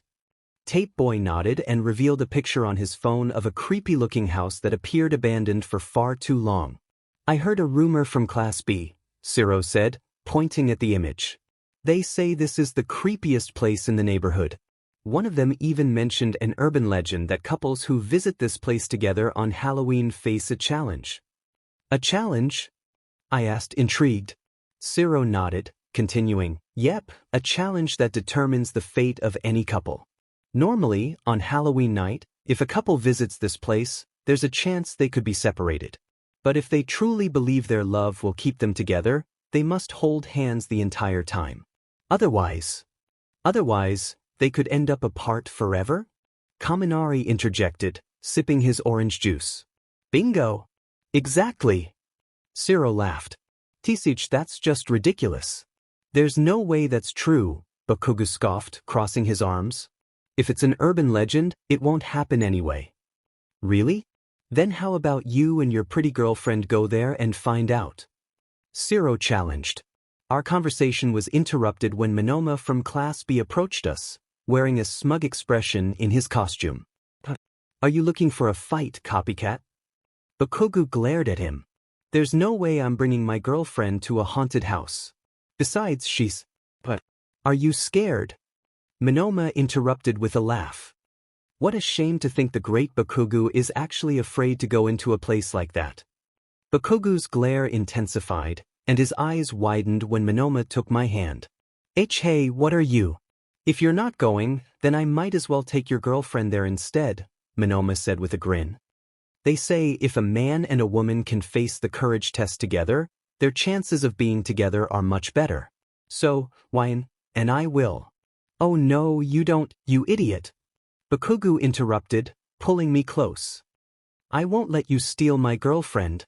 But we'll go to that haunted house, and I'll prove we're meant for each other, Gore. My heart raced at his boldness, and I couldn't help but smile at his determination. Still, I wasn't fond of haunted houses. I used to love them, but after that one experience in middle school, I vowed never to go back. However, being with Bakugou made me feel like this time would be different. I had known him for a long time, and I was sure we could handle this together. Time skip. So this is the place, huh? Bakugou said, looking at the haunted house. Why yeah, pretty spooky, I replied. We finally arrived at the haunted house Zero had mentioned, and it certainly looked like a perfect setting for a horror movie. It was a typical two-story wooden house with an overgrown front yard and neglected plants. Cobwebs hung from the roof and window panes, and dust coated the fences. The cracked windows made it even creepier, and I could have sworn I saw a black cat lurking nearby. I exhaled, trying to push away memories of my last visit to a haunted house, but that thought faded when Bakugou squeezed my hand. YN. If you really don't want to do this, just tell me, he said, still staring at the house. I didn't want to come here at first, but if it weren't for that annoying copycat, we would have gone somewhere else. Kachin, I said, touched by his concern.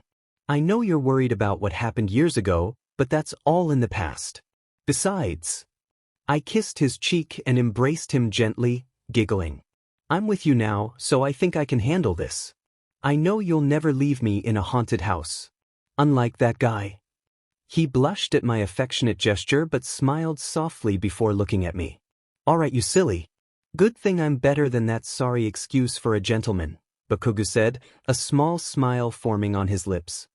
He leaned in and pressed his lips against mine. Still, if you start feeling scared or anything, just tell me so we can leave, got it? We finally stepped inside the haunted house, and the first thing that hit me was a terrible smell. I thought I might be sick right then and there, but thankfully, I popped a mint candy into my mouth and covered my nose as we moved past that area. Our goal was to explore the haunted house fully, making sure not to let go of each other.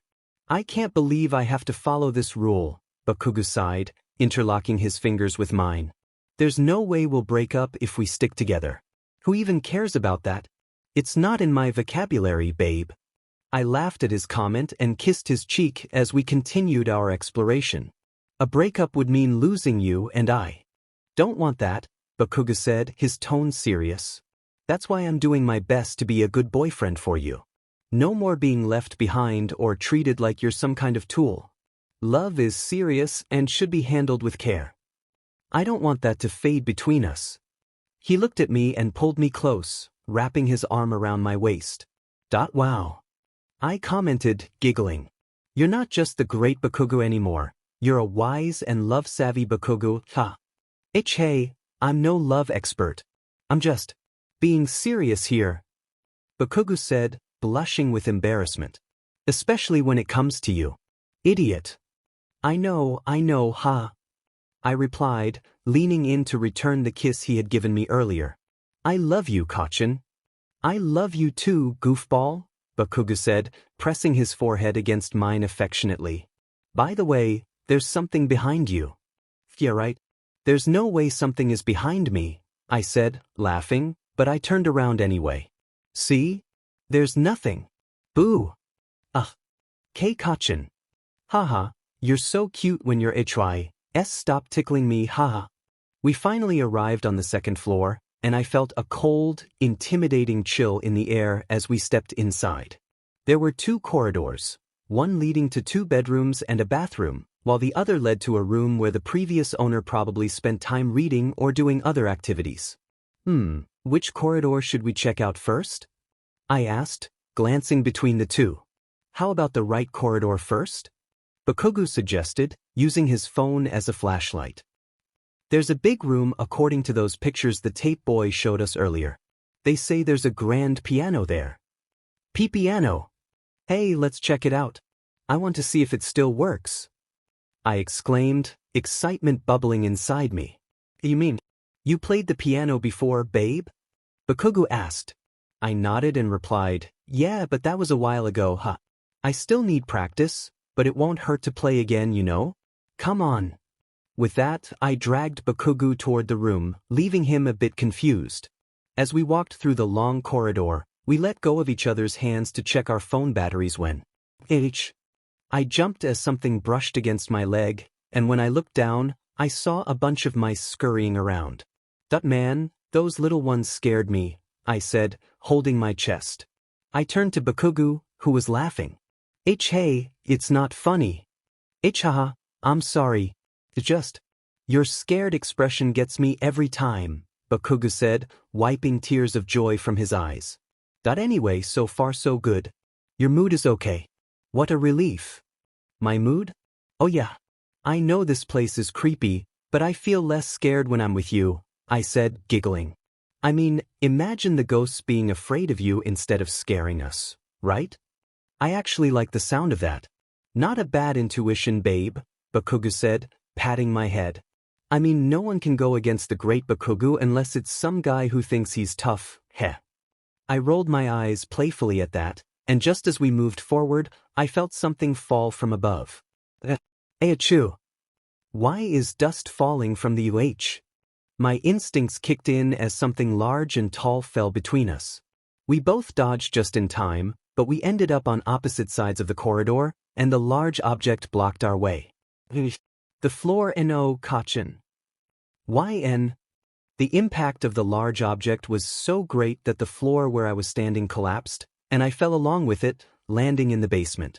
Oh ow, I said after landing on something soft, a mattress, thankfully. This house has a basement. Hey, let me out of here. You can't just lock me in this basement. What if there are really ghosts here, huh? Jokes are over. It's been an hour. Come on, open up already. Seriously, just let me out of here. Finally, after kicking the basement door, I found it wasn't so bad, huh? He's not here? Wait, hey, where are you? Where are you, BN? I started to feel weak with fear as memories of my last haunted house experience flooded back, and my breaths quickened. No. It's all in the past, YN. It's all in the past, I thought, exhaling to calm myself. Be positive, YN. Just look for the basement door like you did before and kick it with your legs, just like that time when that no good. I shouldn't mention him anymore. Anyway, I hope my phone doesn't. I stopped when my phone's battery finally drained, plunging me into darkness. See crap, my phone is dead, I thought, feeling panic rise. Tears formed in my eyes as memories haunted me, and I hugged myself, feeling afraid in the dark, alone in a cold, secluded place. Kachin, where are you? I thought, starting to sob. Please. Don't leave me. I don't want to be here. My thoughts were interrupted when the basement door burst open, and a light flashed toward me. YN. My heart leaped as I saw my blonde explosion boyfriend, his phone still charged, rushing toward me. Kachin. I cried out, standing up. As I ran toward him, I tripped over a faulty wooden plank. He noticed and quickly helped me up before I threw my arms around him in a quick hug. Well, you're here. Oh my gosh. You're here. I said, sobbing softly in his arms and wiping away my tears. Bakugou was taken aback by my reaction and cupped my face to kiss my lips. I instinctively returned the kiss, wrapping my arms around his neck as we exchanged tender moments. Yes, I'm here, babe, Bakugou said between kisses. Like I said, I won't abandon you in the dark.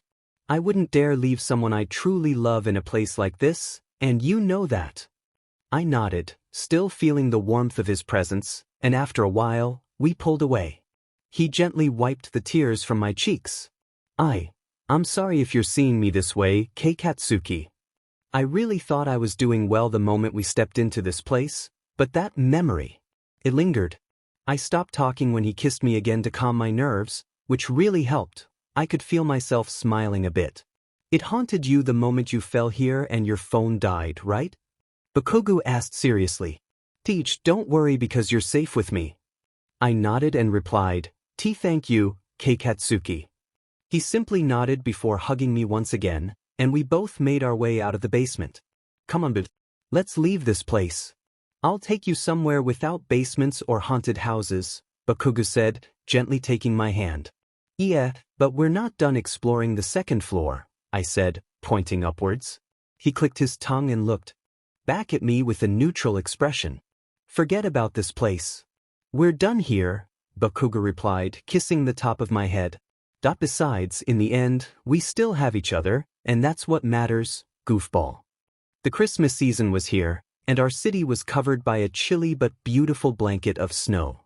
Every year, I looked forward to seeing the snow, even though there were times I disliked it due to storms or the biting cold if I wasn't dressed warmly. Still, I adored this winter season. It was the only time I got to make snowmen, snow angels, and even find time to make igloos and practice ice skating at local parks. This Christmas was going to be special because I wanted to spend it with my explosive boyfriend, Bakugou. I really hoped we could have at least one date on Christmas, but part of me worried he might turn me down. There was that one time I asked him if we could hang out on Christmas last year before we became a couple, and our conversation went like this. Tisich not interested. Yeah? But it's Christmas, Kachin. You don't want to hang out with me and go out in the snow. I said I'm not interested, you nerd. I'm not in the Christmas spirit anyway. I'd rather just stay at home and sleep.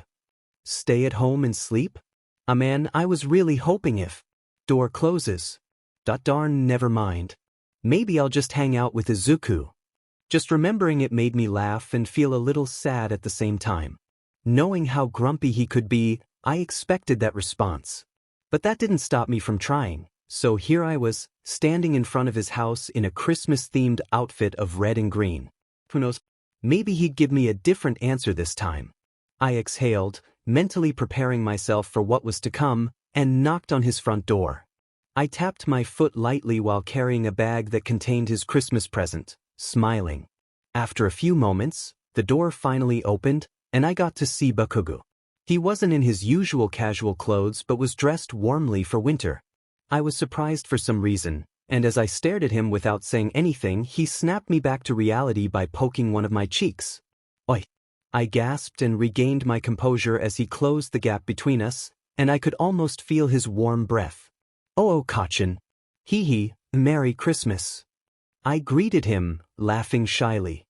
He raised a brow and sighed before giving me a small pat on the head. Merry Christmas, you dummy, Bakugou said, blushing and looking away. Did he just? He actually wished me a Merry Christmas after so long. I had to say this. During our middle school days, he rarely greeted anyone during the Christmas season. The last time he said it was when we were kids, when his heart and personality were still soft, albeit grumpy. I was astonished and felt myself grinning, not hesitating to kiss his cheek. Oh, warn me next time if you're gonna kiss me and… Hold on, you missed. Bakugou said, growling a bit. I laughed at his reaction but gave him what he wanted by pressing my lips to his before giving him a warm hug. How's this? I asked, giggling. He clicked his tongue, embarrassed, and the blush on his cheeks deepened. Why, much better. Bakugou said with a sigh. Anyways, you came right on time, and you're even dressed up too, which saves me the trouble. I raised a brow and asked, why? Bakugou was quiet for a moment, but before I could say anything, he grabbed both of my hands and gave them a gentle squeeze. I was going to your house to ask you if we could go on a Christmas date, Bakugou said, looking away with a flushed face. I thought you might not plan to ask me to hang out because of what happened during our middle school days, so I had to get here in time. Before it was too late and stuff. My heart raced just hearing his honest feelings, and I ended up giving him another hug. Kachin? I replied, giggling. I never thought you would do this for me. It's because I love you too much, idiot. Bakugou responded, clicking his tongue. And now let's go. You know what they say, youth is fleeting, and we shouldn't waste any time. With that, he closed his front door and grabbed my hand, leading us toward the city. Seeing this side of Bakugou making an effort just for me made me grin from ear to ear. I hope I still look cool in this hat, umph. Moments had passed since Bakugou and I finally went on our very first Christmas date, and I have to say, I was thoroughly enjoying it. The first thing we did was explore Christmas Town, the first sight that caught our eyes while traveling. We browsed through various stalls, picking up small gifts that I might give to my friends if I saw them, while Bakugou checked out some fireworks he might use for New Year's. After that, he suggested we warm up with a nice cup of hot cocoa at my favorite cafe, which was surprising since he usually wasn't interested in cafe dates, even though we had done it once before. But this time, he seemed more than willing to enjoy a cafe date, and I had to admit, it felt like a Christmas miracle. He even looked adorable while sipping his cocoa, prompting me to sneak a photo. Once we finished our drinks, we decided to take a stroll in the park since he wanted to extend our date a bit, and I happily agreed. As we walked, I noticed the park was bustling with people. There were stalls set up in various spots, kids running around, and families enjoying their time together. I even spotted an elderly woman selling Christmas pumpkin pie. The date felt perfect, and I completely agreed with Bakugou. I didn't want it to end. I glanced up at the sky, filled with twinkling stars, and intertwined my fingers with Bakugou's. He noticed, and from the corner of my eye, I saw a small smile form on his lips. So, are you enjoying the date? Bakugou asked, not looking at me but giving my hand a gentle squeeze. I chuckled and nodded. You bet. I'm so happy to spend time with you on a special day like this, I replied. He sighed in relief and looked back at me. But, I still have a lot to learn about this dating thing, but mark my words. My Christmas wish is to be the #1 hero and the best boyfriend. He blushed when he realized what he had just said, turning bright red. See crap. Why did I say that? He mumbled, looking away. I blinked a few times at his sudden change in demeanor but couldn't help but smile. Ah, you already decided what to wish for Christmas. I teased. Shut up.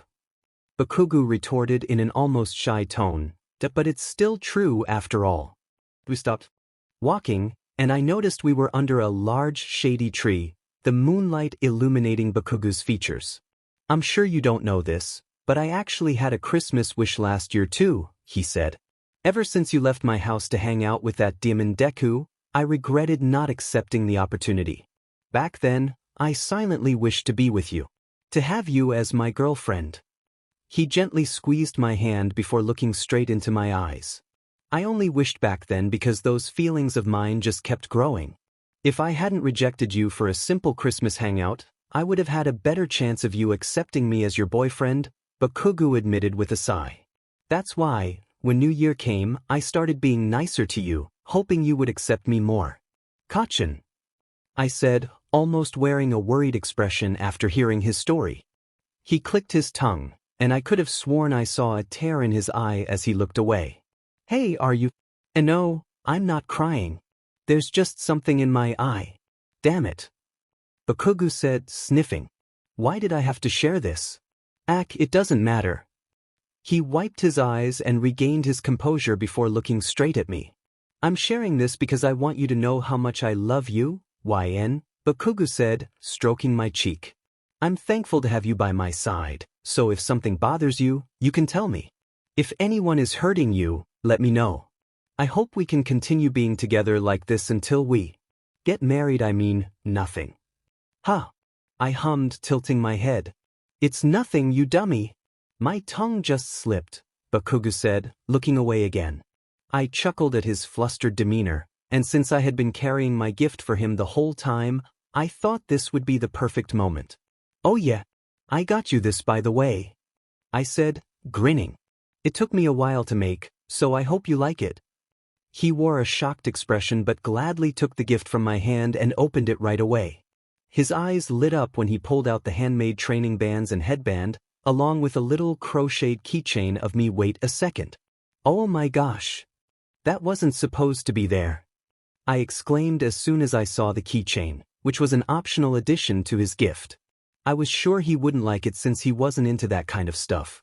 I had a feeling I accidentally knocked it over before sealing the gift while trying to get rid of a spider in my room. I felt secondhand embarrassment building up inside me, and before I could grab it from him, he started looking at the keychain. Too late, because I'll accept this too. Am I hearing this correctly? I decided to pinch my cheek and even tried to shake my head. Bakugou noticed this and gave me a confused expression before catching my attention. Babe, you're hearing it right, Bakugou said with a sigh. You're not dreaming, you're not in fantasy land, and you're not even hypnotized like last time. What you're hearing is the truth. Are you sure? Surely, you don't want to accept a cute keychain like that. Well, it doesn't matter because I like it already, you dummy. Bakugou said, blushing. Why are you worried anyway? Yuma. Because you don't like cute stuff? Echa, I said, laughing nervously. I don't know why I decided to make that, but I guess I just wanted to add a little something to have a memento of our relationship. He was speechless, looking at the keychain again. I see. I had a feeling you would give me something like this soon, Bakugou said, although I wasn't expecting this, but then again. He leaned closer and pressed his lips against mine. My eyes widened for a moment, but I instinctively kissed him back. The warmth of our kiss enveloped us, and I wished it could last forever. Eventually, we pulled away, both of us breathless. I'll cherish this, and it shows that you love me, so thank you, Bakugou said, panting slightly. That being said, I have something for you as well, babe. He revealed a bag that I hadn't noticed before, thinking it might be a gift for his parents or something. That's for me? I never thought I would receive a Christmas gift from you, I replied, laughing. He clicked his tongue and said, why yeah, it's rare for me to do this since I stopped giving you gifts back in middle school. You can open it now if you want.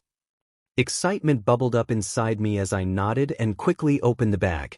Inside was a stuffed bear dressed in a Santa outfit, complete with a tag that read, to Ryan, from Katsuki, your #1 boyfriend. I smiled widely at the adorable stuffed animal and immediately enveloped him in a warm embrace. This is so cute.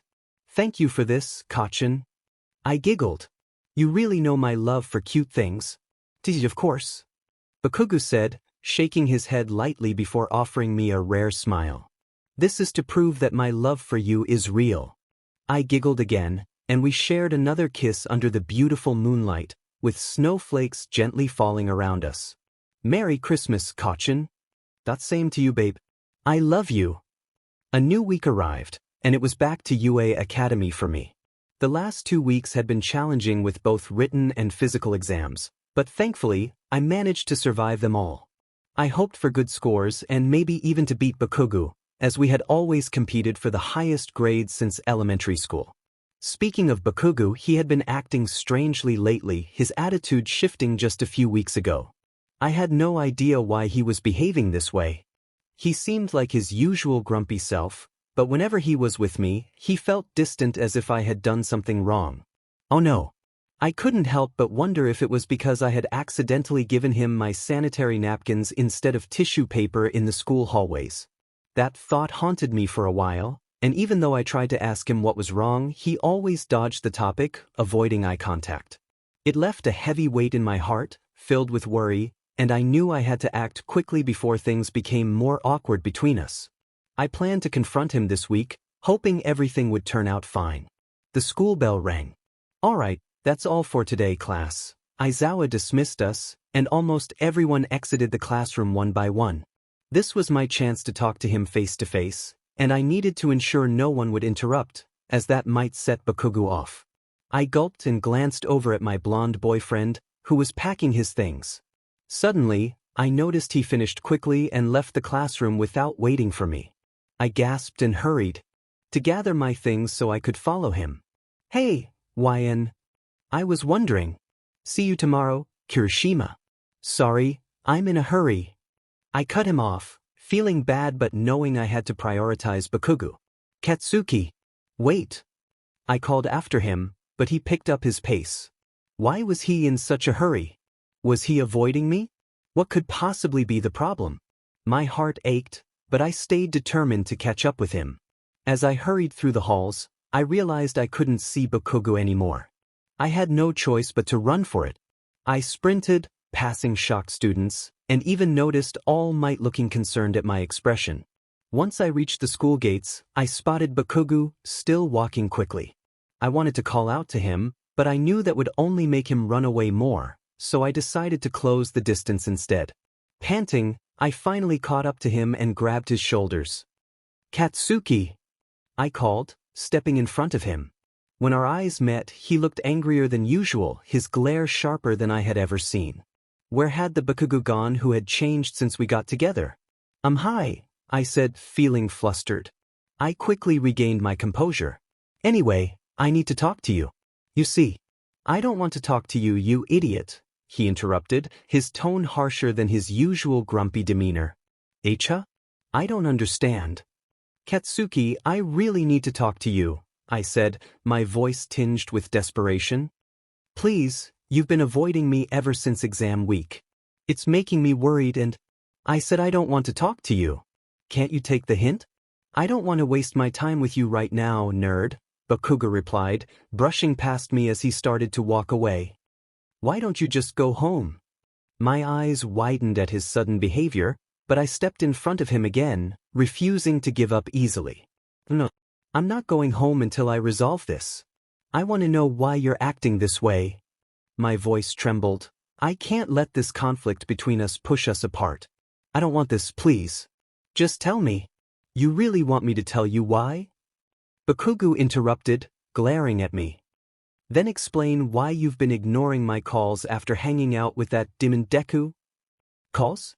Midoriya?" I thought, tilting my head in confusion. Suddenly, a memory flashed before my eyes. "Oh, my phone. The villain must have destroyed it, YN. We better get it fixed." "You're right, let's head to the nearest technician's shop or someone with a repair quirk." I remembered that day vividly. It was when Midoriya and I were saving a little boy from a villain while I was helping him shop for his mom's birthday. I was supposed to capture a photo of the villain to report to the pro heroes, but unfortunately, the villain had broken my phone with his quirk, preventing any evidence from being shown. "Katsuki, I can explain.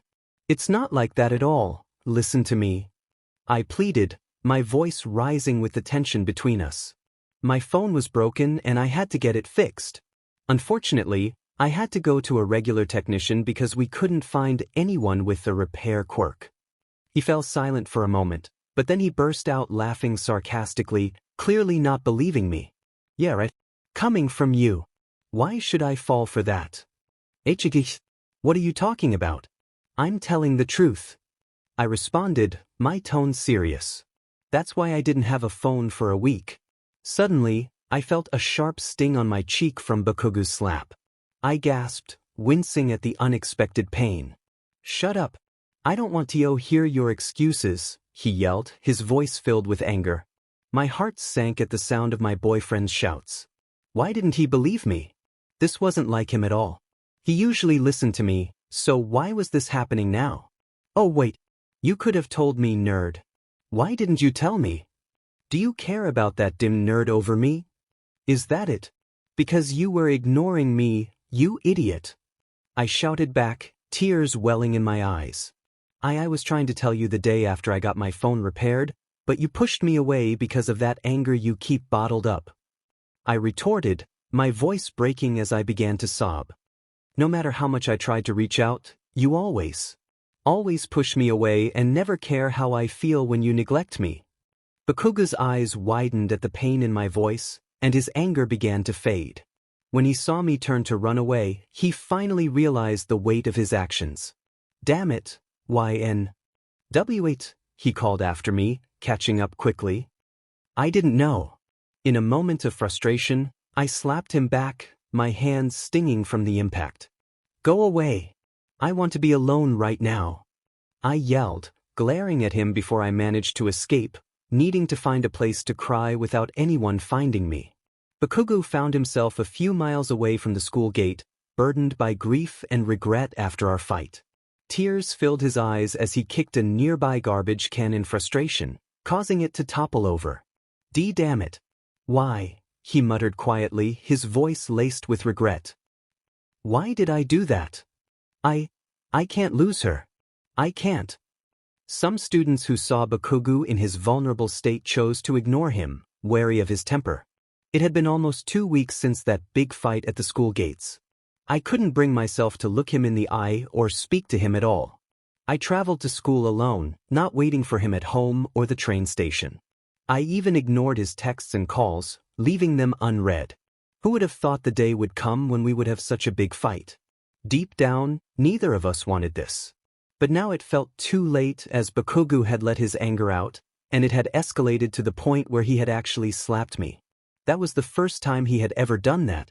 I remembered him saying, I would never hurt you physically, even when we argue. I care about you, you know that? So, don't be afraid whenever you're with me. But look what happened. He didn't believe me when I tried to clear up the misunderstanding between us, and in a moment of anger, he struck me. I wasn't sure how long it would take to recover from that, but thankfully, after a week, I managed to move past it. I felt the urge to talk to him again, but my instincts told me to keep my distance since I was still hurt from our big fight. Yet, when our eyes met the other day, I could have sworn I saw forgiveness in his gaze. He even tried to approach me, but I ignored him, the memories of our argument still haunting me. It made me realize that he likely didn't mean to hurt me or say those things. I've known him for a long time, and he cared for me deeply, always trying to keep me safe in his own way. Get home safely, okay? Oh wait, on second thought, let me walk you home. Dummy. I'm not blushing. You're just imagining things. Hey, be careful. You might fall. Here, grab my arm and don't let go. I knew he wasn't thinking straight, but deep down, I believed he was a good person, even if his personality could be a bit explosive. Ouch! I accidentally bumped into a wall while walking down the hall, causing the papers I was supposed to deliver for All Might to scatter. I sighed and shook off those thoughts before standing up. YN-chan. I stopped to see Midoriya calling my name and rushing toward me, concern etched on his face as he helped me gather the papers. Oh, thanks, Izuku, I said, smiling, but I couldn't shake a sense of unease. As he picked up the papers, he noticed my demeanor. Are you okay? YN-chan, you have a bruise on your forehead. My eyes widened at his words, and when I touched my forehead, I winced. Oops. Wow, this is my second bruise already, I said, laughing awkwardly before sighing. Midoriya continued to look at me with concern and offered to take the papers. Let me deliver these to All Might for you. You should go to the clinic for an ice pack. But Aizawa-sensei. It's okay. Just leave it to me. Midoriya insisted, grinning brightly this time. If sensei sees me taking over your duty, I'll explain what happened. Okay. Izuku.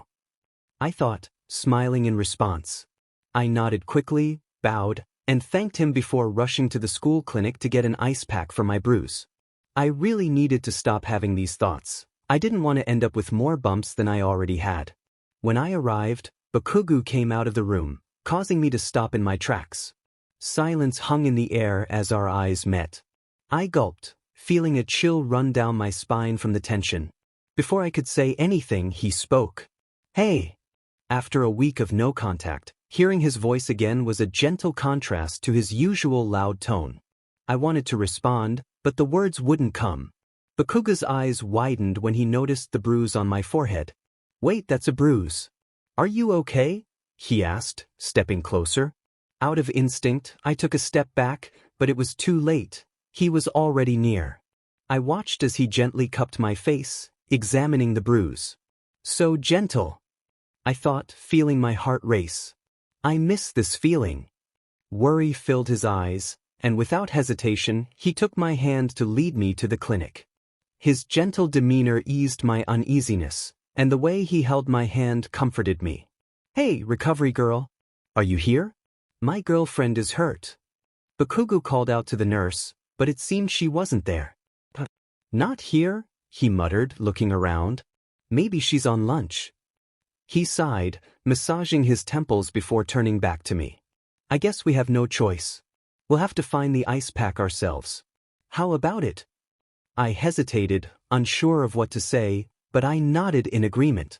His concern reminded him of the guilt he felt after our fight, but he brushed it aside and began searching for the ice pack while still holding my hand. It didn't take long for him to find it. The ice packs were located on the east side of the room in a small cooler. I reached for it, but Bakugou grabbed it first and led me over to the couch. "Allow me," he said, sitting down. "Here." He patted the seat next to him, and I accepted, sitting beside him. Rejecting his kindness would have been rude, and I sensed he wanted to say something just by looking into his eyes. He gently placed the ice pack on my forehead and glanced at the clock. "Let's stay here for a bit until that bruise isn't swelling so much. Anyway, how did you get that bump in the first place? I hope no one is bothering you." I shook my head immediately, looking straight into his eyes to convey my seriousness without words. "I see," Bakugou replied, relief washing over him. "That's good. I would have confronted them if they dared to do something like that. Once again, silence enveloped us, making the atmosphere more awkward as none of us broke it. I gulped, realizing I needed to speak since I didn't dare to approach him again until I felt ready. But here I was, and at this moment, I thought I was ready. "Katsuki, babe." I stopped mid-sentence when he called me by my favorite nickname, noticing him biting his lip. "About that fight we had a few days ago, I wasn't myself and took out all my anger on you," Bakugou said, sighing deeply. "It was only because I grew jealous of your friendship with Deku and how close the two of you are, knowing he's my rival and all that. I was jealous since we were kids, which feels like ages ago. But it only got worse when I heard gossip from some students at school saying you two have great chemistry," he continued, clicking his tongue. "It broke me inside knowing I'm so different from him, and it felt like those extras were implying he might be a better match for you than I am." "Katsuki," I thought to myself, my brows furrowing. "I can't believe I was such an idiot and had the audacity to hurt the one I love most in my life because of these bottled-up emotions," Bakugou said, his voice quivering for a moment. I'm sorry. I'm sorry for doubting you and for hurting you." He removed the ice pack from my forehead just to hold my hands, giving them a gentle but affectionate squeeze. "That Demon Deku already told his side of the story when he found out we fought and made it clear that you would never break my heart and that I shouldn't pay attention to the gossip. In the end, I believed him," Bakugou said, his breaths becoming shaky. "Damn it, you of all people don't deserve a guy like me, but you stayed. You stayed by my side and wanted to be with me. I'm happy you chose me to be your boyfriend, you know?" Since he had been looking down the whole time, he finally looked up, and I could see tears forming in the corners of his eyes. "Still up, babe, I'm really sorry," Bakugou said, gently caressing my left cheek, the very cheek he had struck before. This time, his gesture was filled with love. "I hope you can find it in your heart to forgive me, but if you're still struggling with what happened." He lifted one of my hands, trying to make it form a fist. "I want you to hit me." "Huh. Hit him. It." I stammered in shock, my mouth slightly agape. "You heard me. If you still can't forgive me, then give me a punch or maybe two would do," Bakugou said, tears streaming down his face. "I'm a man and I can take it. I just don't want to hurt you like that anymore, and this is my punishment for it." My heart sank at the sight before me. I had no desire to hurt my own boyfriend, so I can't. He flinched at my response, his eyes widening as he saw tears forming in my eyes as well. "Why would I?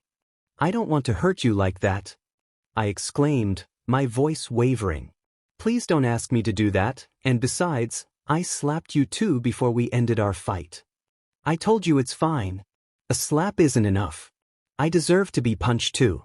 I regret that stupid fight with you." "No. Besides."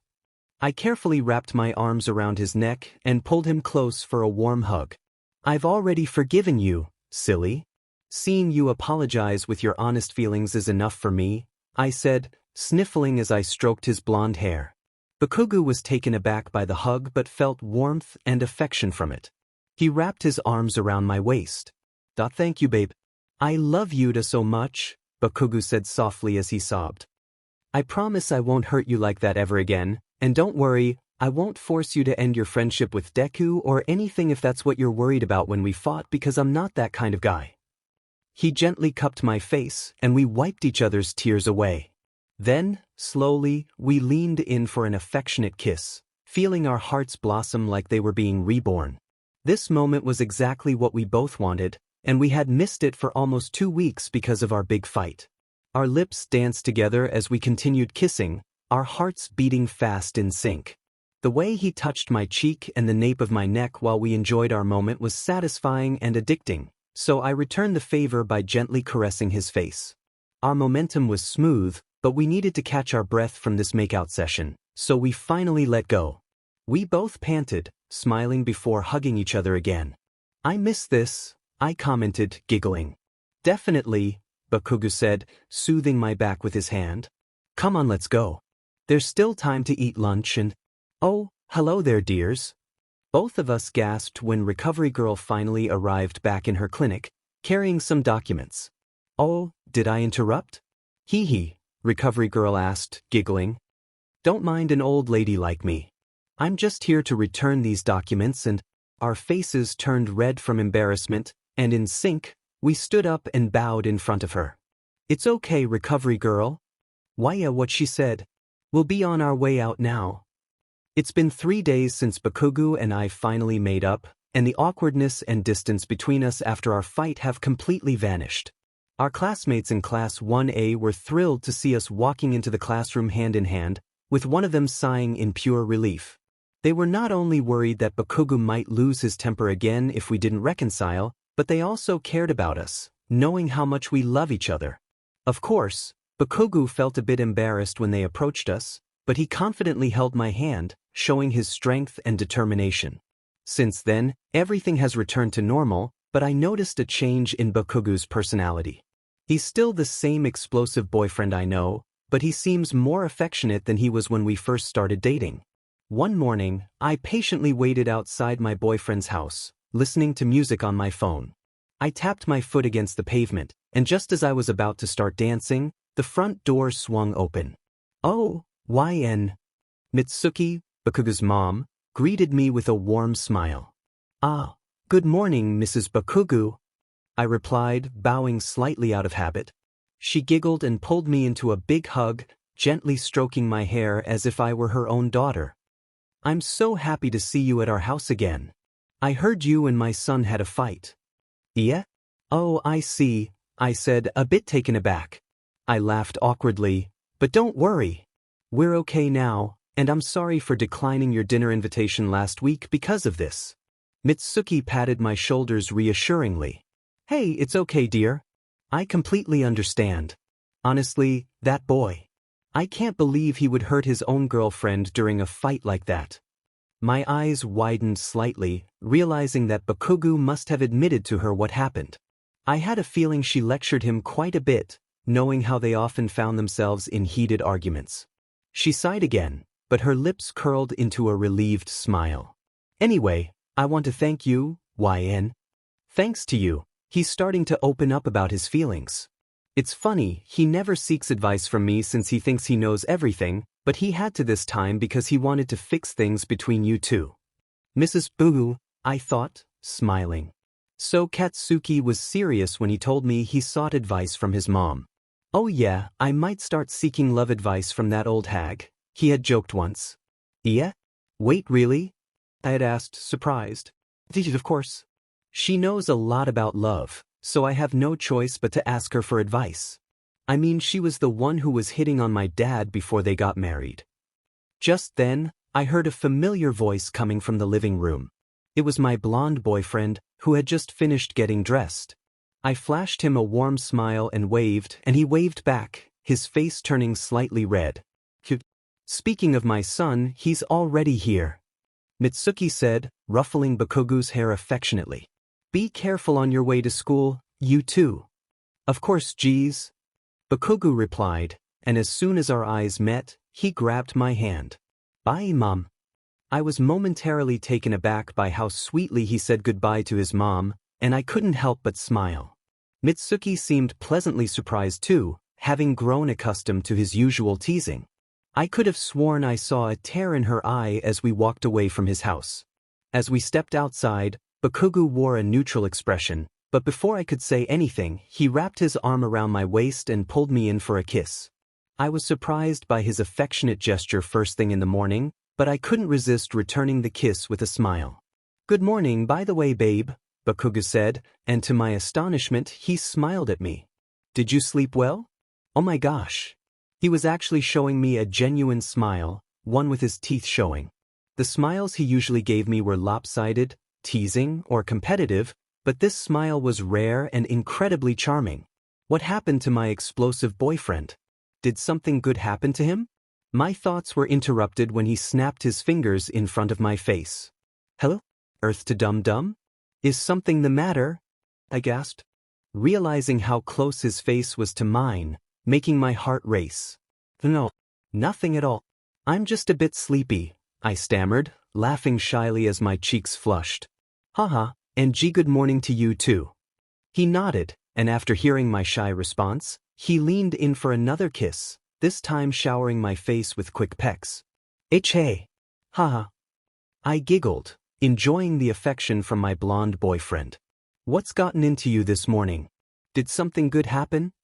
"Good? Of course," Bakugou said seriously, pausing to lift my chin. "I get to see you, that's why." Damn it, why do I get shy every time I say things like this? I should really get used to it since I love you. I could feel the blush on my face getting hotter, but a grin spread across my lips. "Anyway, let's head to the station," Bakugou said, leaning in to give me a quick kiss. "I heard they changed the arrival schedule, so we need to get there as early as possible." I nodded, and before we continued walking, Bakugou decided to hug my arm instead of holding my hand. This was new. He usually avoided such displays of affection in public due to embarrassment, but today felt different. When I looked at his face, he didn't seem embarrassed at all, and honestly, I found this gesture really cute. Before lunch. "Finally! I'm starving. Race you to lunch rush," Kaminari called out. "Hey, wait up, Kaminari," I shouted back. "Don't forget to save a seat for me." Hours passed, and it was already lunch break at school. Our first few classes went smoothly, but we did receive challenging homework from Ectoplasm's math class. Great. More equations to tackle later when I got home. I heard Bakugou call out. I turned to see him with one hand in his pocket and the other holding a bento box. Wait, a bento? He never brought a bento box for lunch before. He usually ate cafeteria food. My eyes were glued to his bento box until he snapped his fingers in front of me. "You're spacing out again, babe." I held my chest from his sudden gesture and sighed, regaining my composure. "Sorry about that, hee.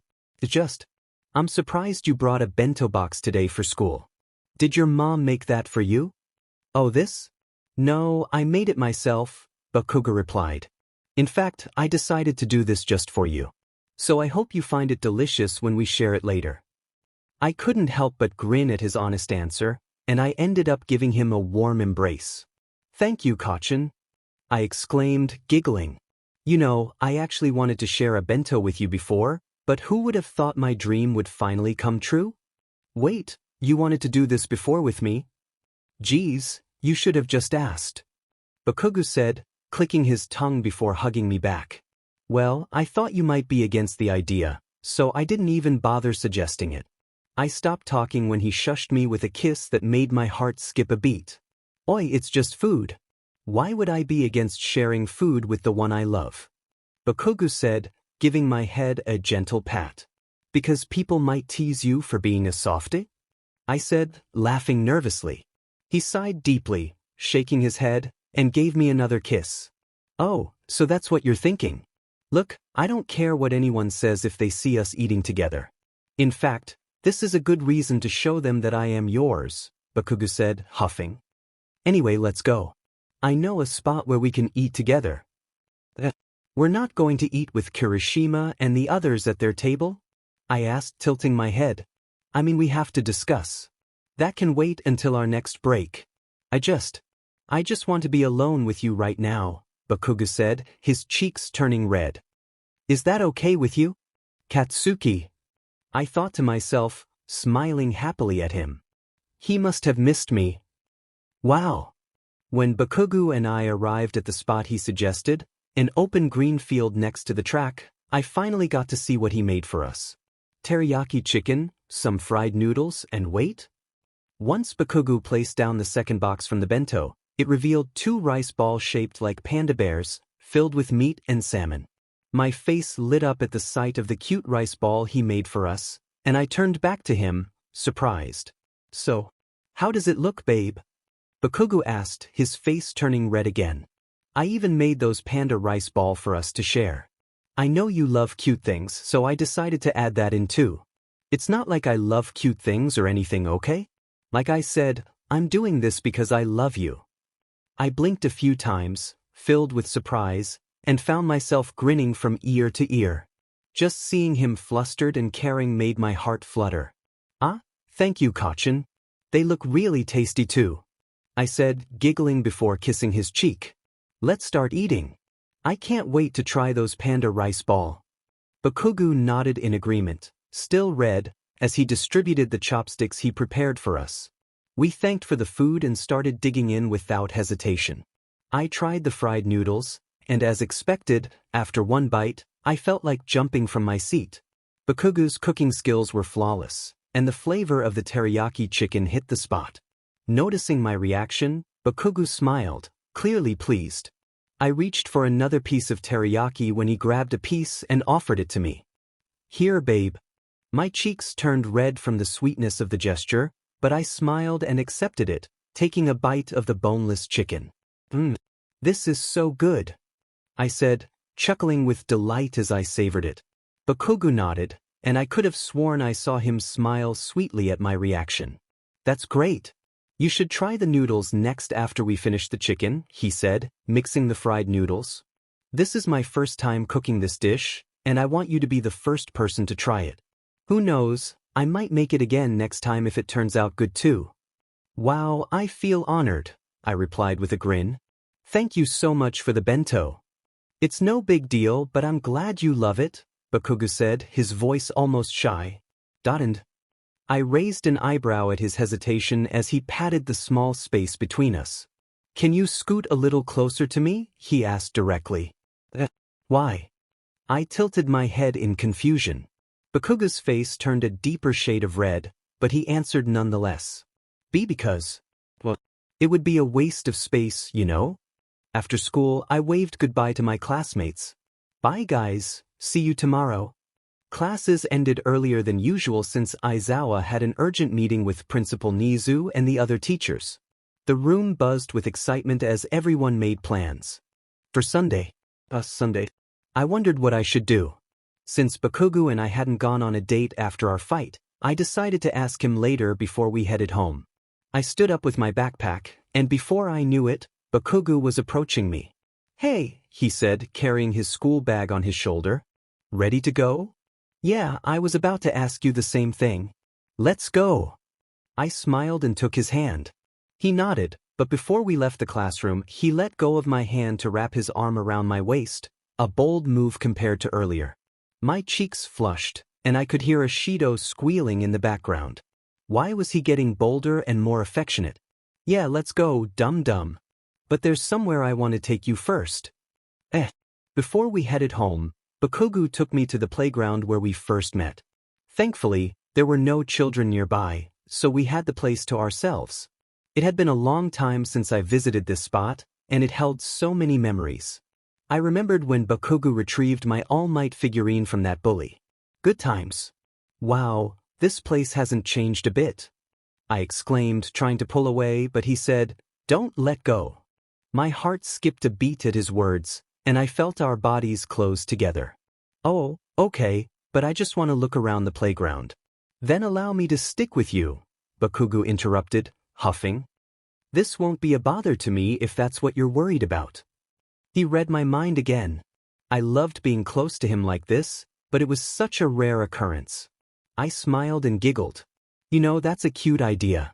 You really don't mind. Of course, and I'm serious about it, idiot. Gur. Why do you have to be this cute? Bakugou said, looking away. I grinned and began to stroll around the playground, reminiscing about the area where we first met. Just being here made me laugh with nostalgia, and I could almost see our first interaction like a hologram. I see you wanted to see this area, Bakugou commented, looking around. Yep, this is the exact spot where we first met. I'm forever grateful to you for saving my figurine, you know? It was the last one in stock back then, I said with a laugh.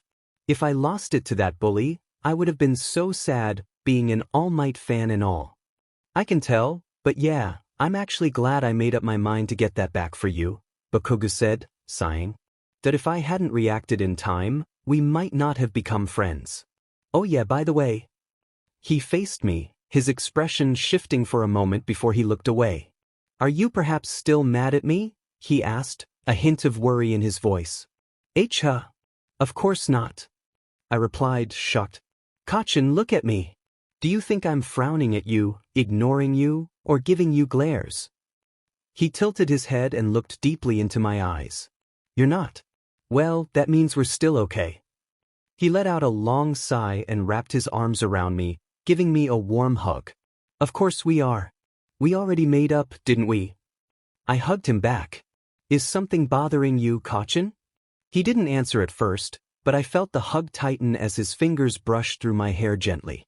Damn it, look, I'm still feeling guilty about what I did to you, and you don't deserve it, Bakugou said. I wanted to make up for it, which is why I've been so clingy. I just hope I didn't make you uncomfortable or anything. Kachin.